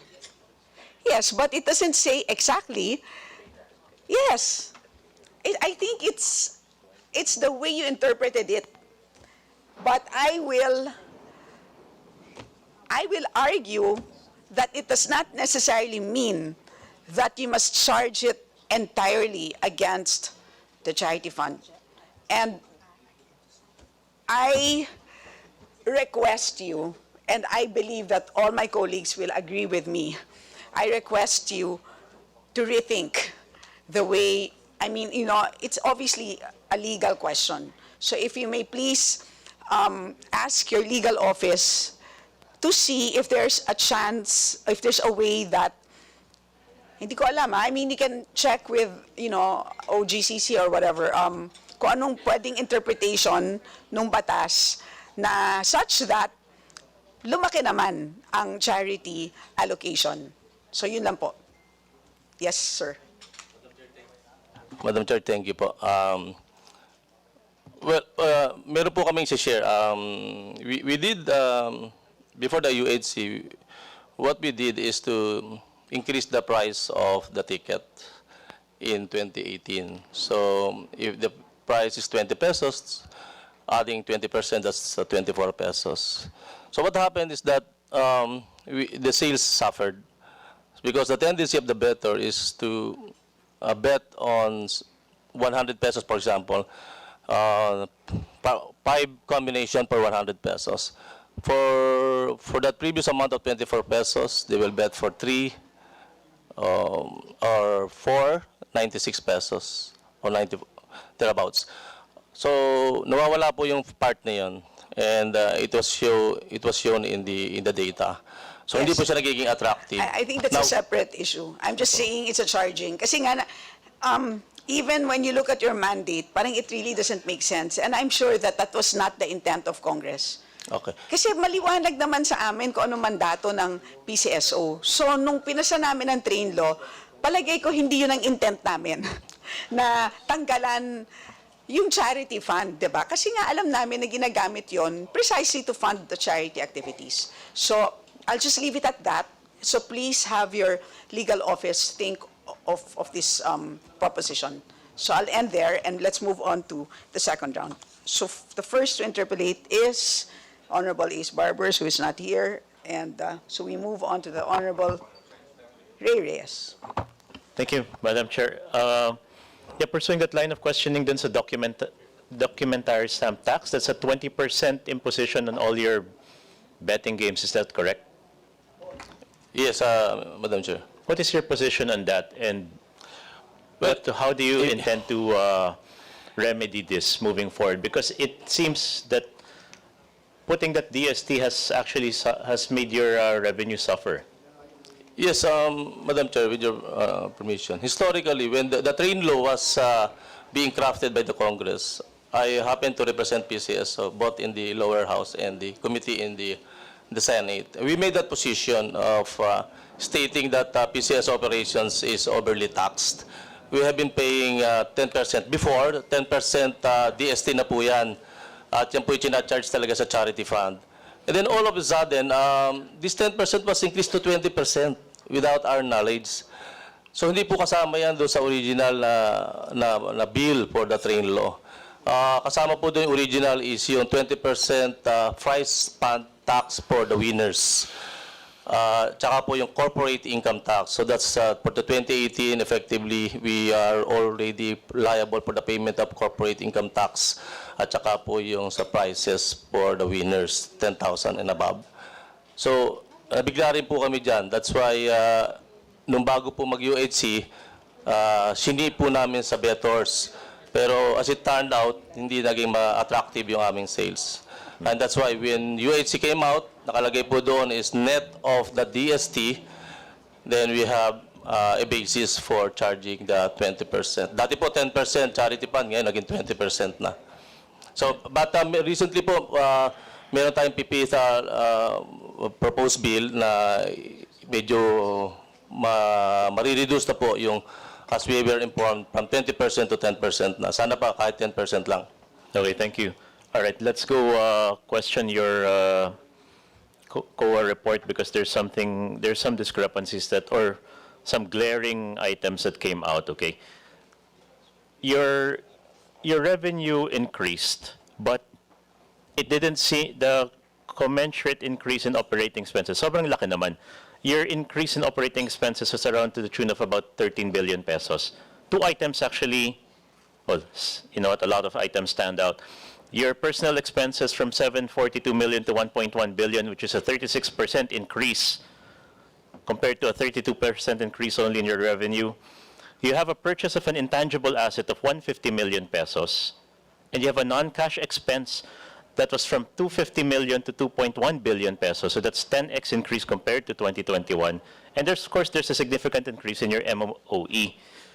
Can you at least give us a detail of these? So let's start off with the personal expenses, then the intangible asset, and then the non-cash expenses. Madam Chair, for the salaries, originally the actual expenses of PCSO is recorded at 507 million something. In 2022, we implemented the so-called CPCS, Compensation Position Classification System. We have new salary rates, and that resulted to increase in 624 million. So there is a difference of 117 million for the basic salaries. For the other compensation, Madam Chair, we have 270 million in 2021, covering the third 13-month pay and the 14th-month pay. It increased to 458 million 125,000 pesos. So the increase actually is at 304 million based on the actual data from 2021 to 2022. And then ITSD projects po, meron kaming modernizing our computerization of the PCSO operations, including the charity and also the payment of our prices and the like. Sorry, that last part was for, that's the line item na intangible asset? Yes, for MOE po yan, Madam Chair. Okay. Then there's this non-cash expense na from 250 million to 2.1 billion. And the majority of it was because you recognize an impairment loss of 1.8 billion pesos. Can you break down what this impairment loss of 1.8 billion pesos is? For that particular non-cash, it refers to the depreciation expenses. So we have booked already this allowance for bad debts for accounts that have been preliminarily determined to be uncollectible. So pursuant to accounting standards. So we have set up that depreciation po. So this impairment loss includes bad debts? Yes, that's correct, ma'am. Where would these bad debts be coming from, and why can't you collect it? It is attributed to more an STL, as mentioned. Those were terminated agent corporations. So STL na naman. Which are under arbitration po. Oh, they're under arbitration. But you mentioned that since bad debts na to, you have no capability, or you have no, or the probability that you see in collecting this is already very low. That's why you already recognize this as bad debts. No, it's allowance for bad debts pa lang. Once we have finally determined that this is no longer collectible, then we can enter the same as a bad debt expense, impairment of accounts receivable of assets. There seems to be a discrepancy kasi parang pagka-intindi ko 5 billion yung naka-allocate na collectible and then 1.8 billion in bad debts nyo? Yes, hindi po kasi entire amount. May lapsing schedule po tayong tinatawag. Yung mga old accounts are those subject to, meaning yung sa aging na tinatawag, more than 2 years and the like. So yun po yung binubuk natin as allowance for bad debts. So there's a lot of terminated AACs already. If my understanding is correct, kung may mga na-terminate ng mga AACs, pero you are still already going beyond what is estimated sa revenues nyo sa STL, baka masyadong mababa yung bar that you set on yourself on your STL collection. There probably should have been more. So in terms of the operations, there might be a chance that you're underperforming already in this. What's your opinion on that? Well, as mentioned also, again, the 5.4 billion collectibles actually are attributed to previous operations, that's 2019 and below. So effectively, under the 2020 rules, we don't have any collections, collectibles, Madam Chair. No. I'm not talking about the collectibles. I'm talking about the potential revenue that you have for your STL operations. Right now, halos pareho lang sila ng Lotto. But if we're going to look at it, and this is going to be based on the principle that the demand for the games is very elastic, that is dependent on the price, given that STL bets are very low, dapat mas significantly high yung revenues niya dito. But as it is right now, magkaparehas lang sila. Do you feel that your estimates for this is actually significantly low? So there is a potential that PCSO could actually be performing better, but you're not really paying attention to what you are actually capable of doing. Well, with due respect, sir, Madam Chair, I think we are doing well because based on the available data, it's very few na lang po yung areas na hindi na open. And these areas are not of significant amount in terms of sales, base po doon sa aming mga previous data. And meron din po tayong tinatawag na transition, meaning may na-terminate tayo in the past. Once we allow the new AAC to come in, meron po tayong tinatawag na proportionate GMRR. Yung pong kanilang guaranteed sales is based on the certain percentage as they progress doon sa operations nila after 3 months. Tsaka lang mapo-full yung 100%. All right. Could you submit to this committee these areas where there are current AACs, their current performance in relation to their GMRR, which I believe you said is dependent on their voting population? Yes, we will submit. Okay. Then one last, I do want to reiterate that the advertising expenses that you have submitted here is just significantly higher compared to your other previous years. And it's also significantly higher to your estimated revenue. And then tapos lalabas pa na negative na naman. I do really think that you as PCSO may have to rethink your means of operations. That actually for PCSO, I don't see any reason why you have to do advertising expenses that high. Yes, you have a significant large chunk of the population, and your mandate is not, I mean, at least the way to promote your games is that you see it benefiting in terms of service and charity. So if in terms of in the marketing perspective, no amount of advertising is going to compensate if your product is bad. And the product that you have to do is actually convert this to proper service through your charity. I wish to make that manifestation, Madam Chair, that maybe they have to rethink how they spend their advertising expenses and maybe re-divert this to the actual mandate of PCSO, which is on charity. Thank you. Right. Thank you, Congre. Next to interpolate is the Honorable Marivic Copilar. She's not here, so we now move to the Honorable Roman Romulo. Yes, Madam Chair. Just picking up from what I heard earlier about this advertising expense, did I get it correct? For 2022, it was 22 million? Is that correct? I believe it was For 2022? 19 million, Madam Chair. 19 million in 2022. 19 million. For 2023,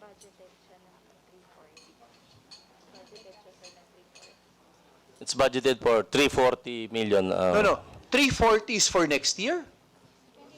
This year, yung For 340. 2023, Madam Chair. 340.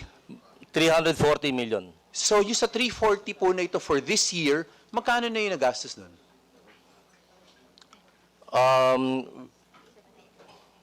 Tingnan po sa dali po namin, Yes po, Madam opo. Chair. I understand. Yung utilization po. Yes, please. Your actual.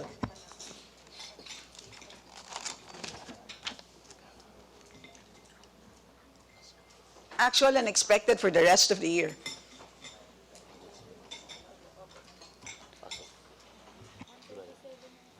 As of July 2023, 127 million, Madam Chair. 127. Pag sinabi natin advertisement na 127, tama, no? What does this comprise? Ano yung ginagawang advertisement dito? We have various advertising, how do we call that? Ano yung sa print, sa TV? Based on the media plan of our... May media plan. Who does the media plan? We have a corporate planning department, Madam Chair, and This is not outsourced. these are outsourced, and Outsourced? these are subjected to bidding. Yes. Could you submit to this committee sino yung mga nanalo tong media ano ninyo for the 127 million so far? We will submit. No, Madam Chair. maybe you know. What's the name of the media outfit? Iba-iba po yan, Madam Chair. Various forms of advertising. Meron po tayong tinatawag na outdoor. Okay, okay na. I get your point. Paki-submit sa amin yung breakdown ng 127, yung iba-ibang media arm ninyo na I mean, sino yung gumawa, sino yung nanalo ng bidding na ito. But we want it before the plenary. So that if you do not submit by the plenary, pwede namin questionin sa plenary. Because 127 is a big amount for advertising. And I was listening earlier, totoo po yun. Hindi ba inelastic kayo? Whatever happens, the end of the day, your market is the same. So I really wonder for what purpose the 127. But again, that is your wisdom. Again, we will not question your wisdom there. But at least give us the breakdown. Pangalawa, who approves yung concept? Is this the board that approves this? So, pinapresent nyo sa board. Sabihin nyo sa board, mga board, kailangan namin ng ganito. Ito yung plano namin. Is that correct? Yes, meron po tayo tinatawag na media plan for 1 year. It is being presented before the board for approval. And then it is being for implementation of Yes, so once the media plan is approved by the board, ano yung next step? It depends on the program, as this is a whole year program for media plan for 1 year. Yeah, And in terms of reference for the bidding, who approves that? it's the corporate planning department and then submitted to the office of the general manager for approval.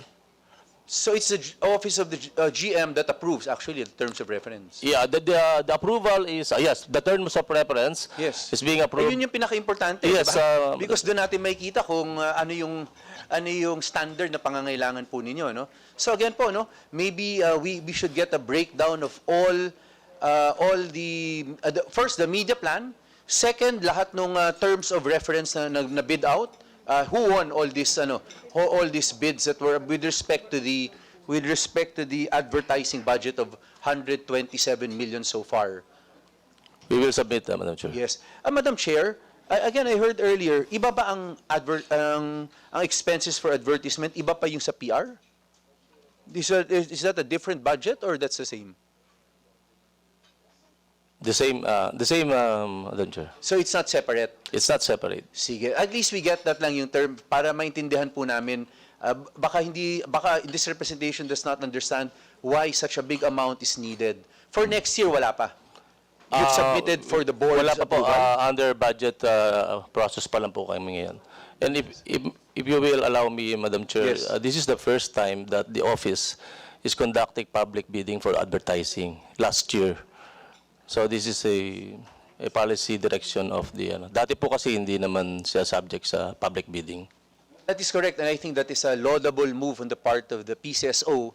But we all know what is also important is the terms of reference. Because minsan dun talaga nalilimit yan. So it's important also for Congress to be able to understand that. Thank you, Madam Chair. Thank you.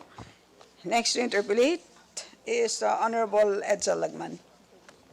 Thank you, Madam Chair. May we know, with respect to your lotto operation, if you have a competitor from the private sector?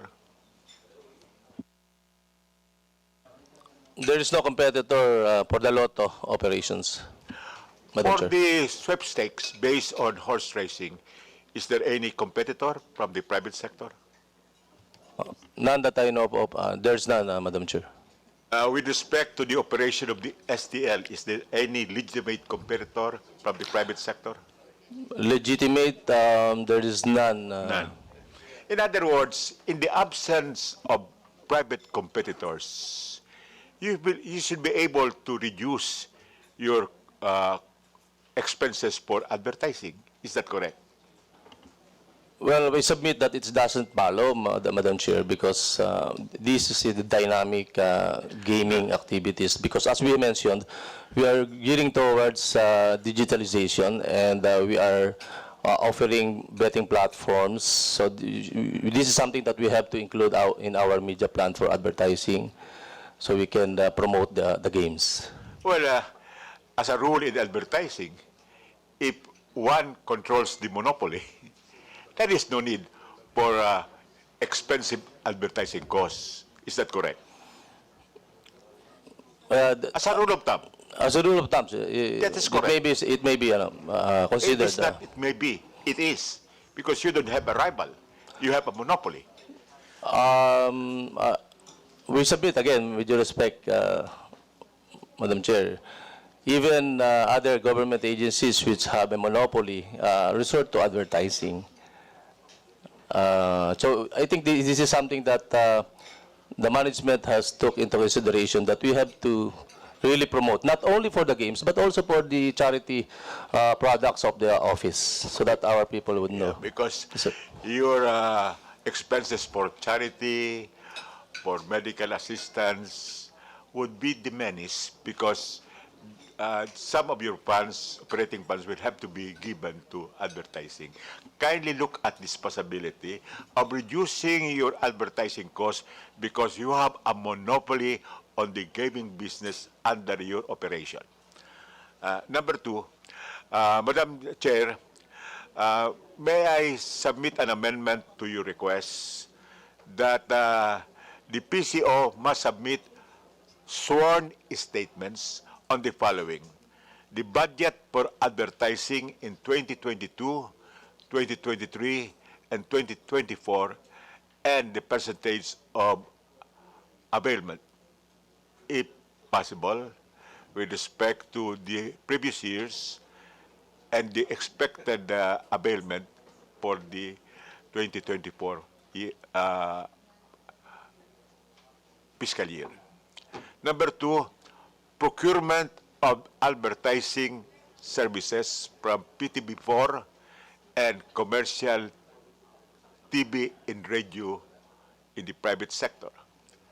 And number three, estimated incremental income due to advertising expense. Madam Chair, AGM? can we request that? We will comply, Madam Chair. Please, and I would like to underscore, it should be a sworn statement. Now, I am happy to note that the Assistant General Manager corrected himself by citing correctly that under Joint Circular Number 2015-01, the PCSO as a DOCC must also submit the accomplishment report to the Office of the Speaker, in addition to other agencies. Yes, Madam Chair. Yes. Have you submitted your latest quarterly report to the Office of the Speaker? Yes, as have we reported, Madam Chair. And when was this? We'll ask. We will check the date, Madam Chair. Well, thank you, Madam Chair, and thank you, PCSO. Yes, before I recognize the next interpellator, is this the first time that you have confidential funds, or you've always had confidential funds in your budget? Dati na po, Madam Chair. Since way back? Since 2000, QI time pa po, mga 2000 something. And this magnitude, 100 million, is Yes, usual? more or less. Ganyan pong figure, 50-50. Ganun po. Can we just, can you submit also to the committee the historical historical data? Yes, we will submit. Madam. So from when it started, the amount, and including utilization. Yes, we will thank you. submit. Right, so, Madam Chair, yes. may we know what is meant by 50-50? You have both intelligence funds and confidential funds? Do you have both confidential and intelligence funds? You're only allowed to have confidential because you are a civilian organization. Can you please confirm that you only have confidential funds? Sa ngayon po, confidential fund. Confidential fund. Ever since, Madam Chair, Yes, sir. confidential funds only. Because you are not a security agency. Yes, you're not allowed to have intelligence funds.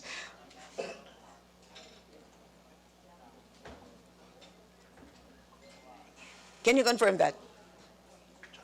CF lang po, Madam Chair. All right, thank you. Next to interpolate is the Honorable Joseph Pialago. Thank you very much, Madam Chair. Good afternoon, especially to my good friend, Lauro, na kababayan ko po sa Nueva Ecija. And siyempre, brother din sa fraternity po namin. Siguro yung line of questioning lang, no, sundan ko yung kay Congressman Roman about the advertisement. Correct me if I'm wrong. A while ago, I heard na it's only this year or 2 years ago lang nagkaroon ng bidding para po sa advertisement. Usually in the previous year, wala pong bidding ang advertisement. Am I right, Madam Chair? You're correct, Madam Chair. So, Madam Chair, if kung meron ng bidding ngayon ng advertisement, may ask sino-sino ang nagko-compose nung back ng bidding procedures nito, Madam Chair? Ako po ang chairman ng back ng PCSO. For the regular back, we have 3 backs. 1 back for charity, 1 back for the branch. Sa regular back po sa akin. Effective December 2022.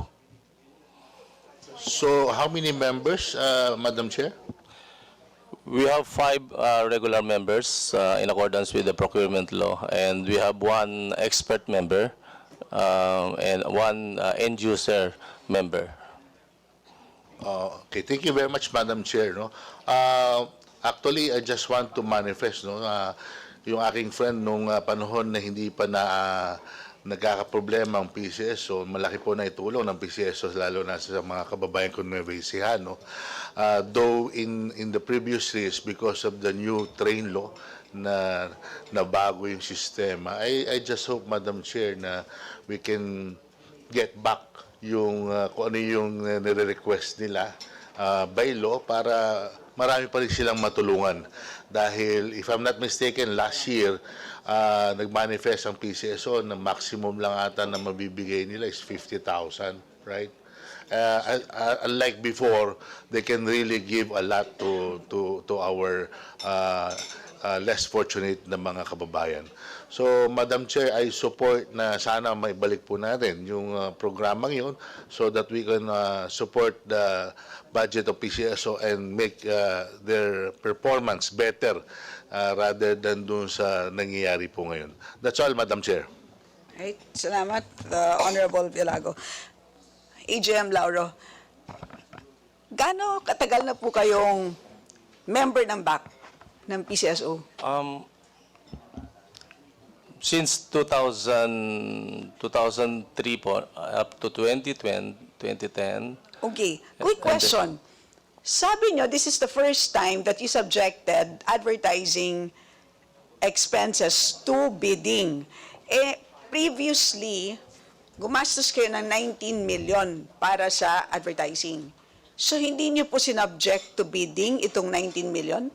I think the part of it, when the new management assumed office, then it implemented that.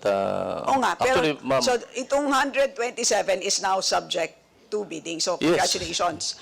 The previous year, na-establish natin na 19 million ang ginastos nyo for advertising.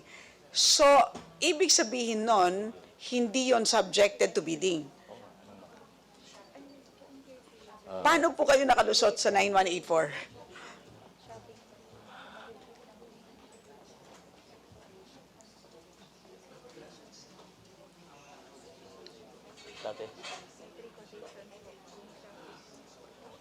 As stated, Madam Chair, it was not subjected to formal bidding, but there were submissions of quotations from different suppliers at the time. So which provision of 9184 did you use to justify procurement of your advertising services amounting to 19 million pesos in 2022?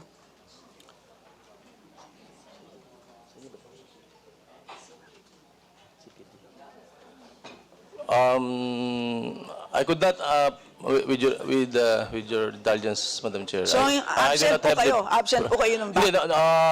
hindi po sa akin dumaan yan. I mean, the VAC at that time is not under my chairmanship. So, hindi po sa akin. So, we will submit the data na lang po.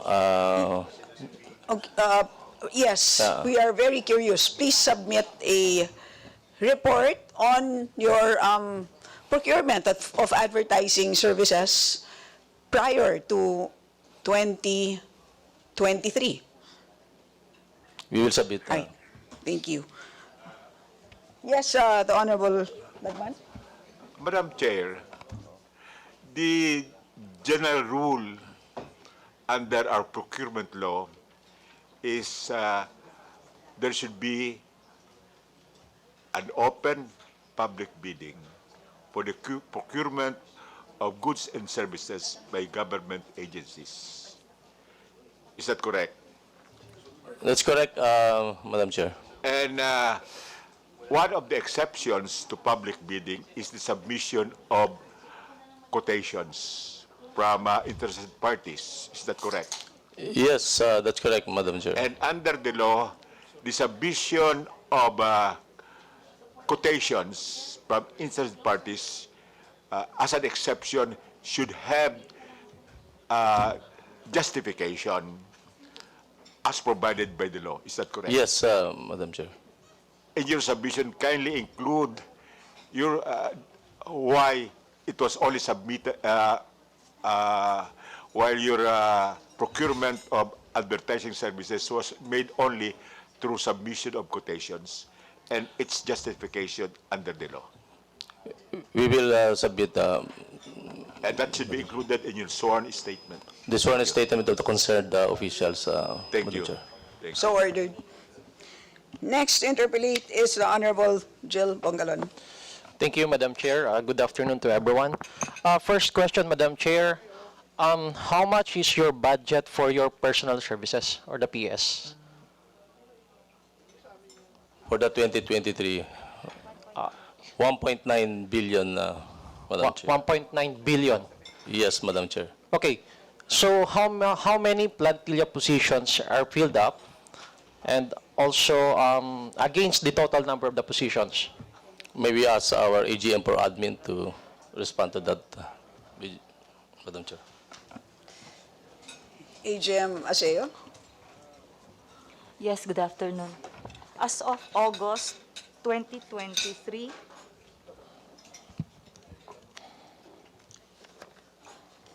total filled up plantilla positions Yes, please. of the agency is 1,121.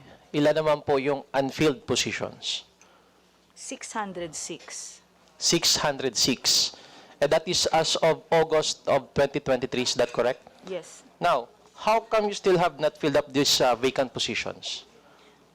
We really wanted to fill this up, but unfortunately, for those who applied to the published positions, only around 30% were past the preliminary screening, and then eventually 10% na lang yung past the interview after the final screening.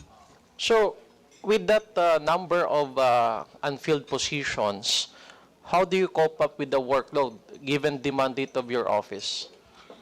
We hire job orders to fill up the gap. Okay, so in the past, Madam Chairman, PCSO has reports lodged in the previous Congresses that it hired confidential agents. Is that correct? Yes. Okay, so similar to job orders that you just have mentioned, to assist the plantilla workers. So since when? Since when po yan? Yung hiring nyo po ng confidential agents, including the job orders? I cannot remember the start, no, but as I can only confirm confidential agents as of August 31, 2023. Anyway, Madam Chairman, may just request for a copy, official copy, no, to furnish this honorable committee as to the query being questioned. Now, my next question is, do you have any idea how much are they paid and what do they do?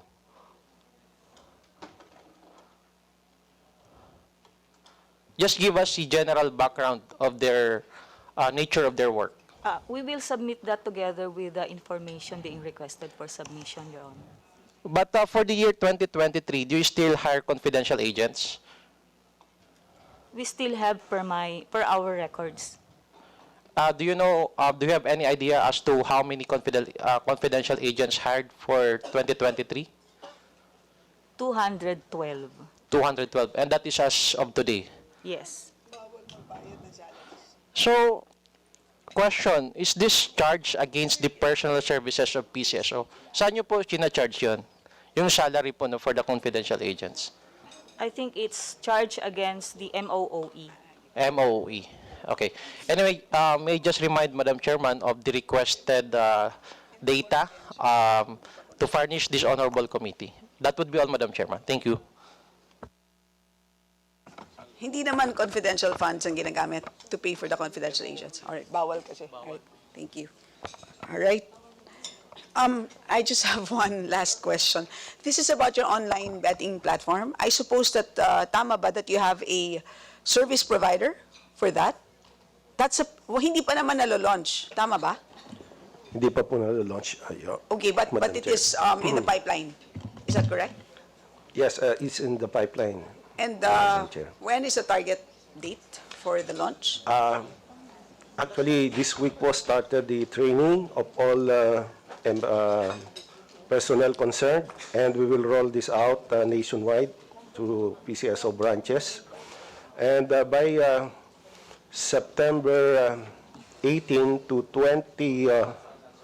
18 to 19, we will now have our user acceptance testing with all the... So malapit na pala. Yes. All right, okay. Yeah. So you have a third-party service provider. How much do you pay them? How are they paid? X% of receipts? Ganun bang bayad sa kanila? Yes, Madam Chair, we pay them for 14%. 14%? Yes, that includes, that's VAT inclusive, and what else? Gateways, payment to the gateways, monthly recurring rates for the telecommunication lines. All in? Everything, all in, Parang all they cover everything. Okay. So, what will happen to the physical outlets? They will continue to exist, tama ba? Yes, Madam Chair, they will continue to exist through our PCSO lottery system with the upgraded fixed lottery terminals, Madam Chair. So, okay, two questions. How do we know that the 14% that you pay is a cost-effective rate? Because I used to have an online shop, and I don't think I paid as much as 14%. Okay, so that's one. Number two, what's the long-term plan for the physical outlets? Kasi hindi ba magsasara ang physical outlets? So if you said that job generation is a mandate, hindi ba mawawalan ng negosyo yung physical outlet? No.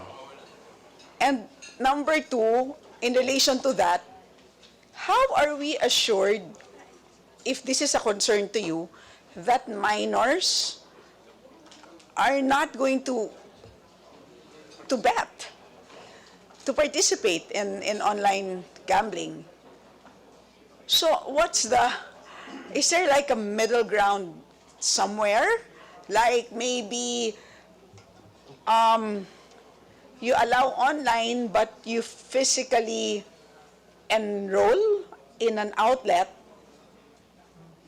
so that you register yourself so that your age is verified, and then you're allowed to do online, right? And therefore the sales generated online would be credited towards that physical outlet. So in other words, hindi naman mamamatay yung physical outlets mo. Yes. Right? Yes, Meaning Your it's Honor. win-win. Yes, Meaning Madam Chair. something like that. Is that something that you've thought about? Because I'm Yes, sure Madam that that's going to be the long run situation, right? Pinag-isipan niyo po ba ito? So those are the three questions. One, 14%, hindi ba mataas yun? Number two, hindi ba makakapatayan ng employment? Right? Number three, paano ang verification ng age? Right? Number four, did you consider a hybrid situation like what I had proposed? Yes, Madam Chair, may I respond to that? Thank you Yes, for the please. question. On the first question, right now we are providing 6% percentage commission to the existing ELA, or the existing, the old system, the legacy system. So, aside from that, we are giving our lotto agents 8.5% commission.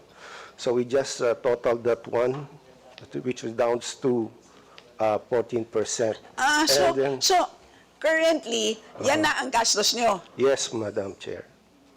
So imbis na nakatipid kayo, pinarehas nyo lang. So kung Yes, ano Madam. yung ginagastos nyo sa current situation, yan din ang sinabi nyo na pwede nyong gastusin under an online setup. Yes, Madam Chair. But Hindi pa the parang... difference is... Okay, but right what now is inclusive of globally, tax. itong tanong, globally, ano bang usual? Of course, this is not the first time that we have online platforms, right? I'm sure you know it. What is the global... You mean the... Yes, what is the global average for service charges? For service charges, right now, if we were going to compare that, because yung 6% was only based on our computation 2019, or several years back, before we bid the PCSO lottery system, we're still utilizing that right now, but the sales already increased. So if we compare that one, it's much lower kung gagamitin po natin yung 6% today's commission. Kaya nga, therefore mataas yung 14. Sobrang taas ng 14. Medyo... Hinayaan nyo lang na 14 because currently, under a manual setup, you're already paying 14. But naturalmente, mataas. Oh my goodness.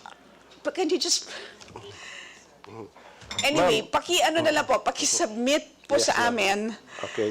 ang report at ang kwento kung bakit naging 14% at ang... But seriously, I really think it doesn't make sense because you're supposed to be able to actually rationalize your costs. Right? Hindi naman, parang hindi rational yung just because you're paying the same today because you're supposed to make it cheaper, right? Under an online setup. Right? Yeah. Okay, let's just move on to the next. Yes, Madam Chair, we will submit po the, that includes a computation po why it became 14%. Then on your next question, Madam Chair, is this going to compete with the existing lotto or fixed lotto outlets or with fixed lottery terminals? We have determined, Madam Chair, that we will have separate market for this mobile web-based application. These are yung mga kapareho po natin that we cannot go to the lotto outlets to line up, and then we will have to place bet on a daily basis. So ito po yung we target actually class A, B. But I'm telling you, because it's going to be such a box office hit, everybody will just decide to, because it is so convenient. So Yes, Madam it Chair. seems to me that you really have not thoroughly thought about the long-term situation. But- So can you just, please, because sayang yung job generation, sayang yung how many? 8,000 employed. And yun lang, yung 8,000 outlets also, and the number of individuals employed. Yun lang iniisip ko. Madam Chair, Yes. when we interview the players, particularly those yung winners sa Lotto outlets namin, they prefer to place bet using the physical ticket. So, hindi po mawawala yung... Mas gusto nilang maglakad papunta sa outlet. Mas gusto nila po merong physical tickets. Yes, So mas gusto nga nila maglakad sa Yes, outlet at ma'am. pumila at magpawes sa outlet. Yes, Madam Chair. Hindi sila inclined dun sa Okay. technology. Madam Chair, for Yes. clarification, yung questions mo is about only Lotto or all betting games, Madam Chair? For Lotto games, Madam Chair. So Lotto may games. may plans kayo for online ng Lotto? And yet yung STL nyo supposed to be nauna pang online yun, di ba? Supposed to be kasi na-implement nyo na ba yun? Yung pag nag-bet meron yung machine? Sir, actually, this will be done on a test run basis. Kaya po, whatever the result of this Will inform test run, all of these questions that I asked. Yes, right? eventually, And then the most important question, how will you verify the age? Yes, Madam Chair, on your third question, we have this, what we call the KYC, or Know Your Client. This guarantees that no minors will be able to register or place bet using the mobile web-based application of the PCSO. Yes, sir. May I ask lang, what is the parameters of the KYC? How will you ascertain? Thank you, sir. How will you ascertain? Okay, sir.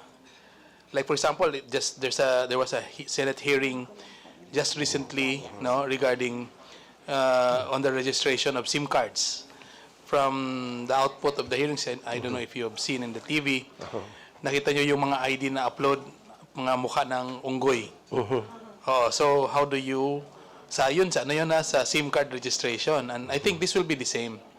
So ano yung verification process? Yes, sir. Medyo Do you have a detailed? yung registration po natin, definitely, no players will be able to place bet unless they are registered sa system. So, this one is quite a tedious process before we'll be able to place bet. Kaya, we don't really see that everybody will be able to place bet. Number two, for you to register, you will have to take or submit a picture, a government ID to be submitted with taken yung face ng player. And we have other requirements. How do you verify if it's the real face? Because yun nga yung sa Senate, telco na ito, it's presumed that they have the best technology available. They were not able to filter yung mga unggoy. Ito po yung risk yan, sir. We have 8 steps on the verification, including the entry of password no, sa huli. May TIN pa po. Those winners that will be able to win a prize sa game natin will not be able to claim a prize kasi they will have to be physically verified po, particularly if it's a jackpot amount. They will have to come to main office. So yung you're saying, sir, na if let's say for example, let's say my child below 12 years old will bet, and then you see a picture na matanda, then nanalo. So pag claim doon magka-problema. May problema sila, sir. Hindi niya ma-claim yung winnings. Yes, sir. But I think that's defaulted, there's I think there's a loophole with that process. Maybe we can request, Madam Chair, the PCSO to submit a a process flow or a program flow. Yes, sir. No, on how you validate or verify your participants, participants in the online game. Yes, sir.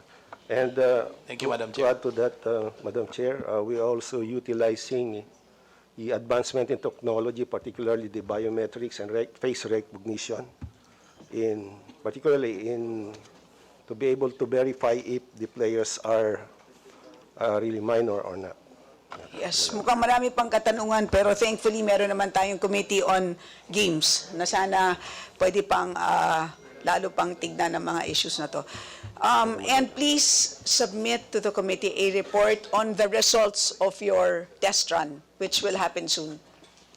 We will comply to that, Madam Chair. Yes, and finally we have the Honorable Jam Baronda. Ay, sorry. 1 year yun. The Honorable Jam Baronda. Mr. Chair, I move that we terminate the budget hearing of the proposed sources of financing of the Philippine Charity Sweepstakes. Office, Madam Chair, I so move. Seconded, Madam Chair.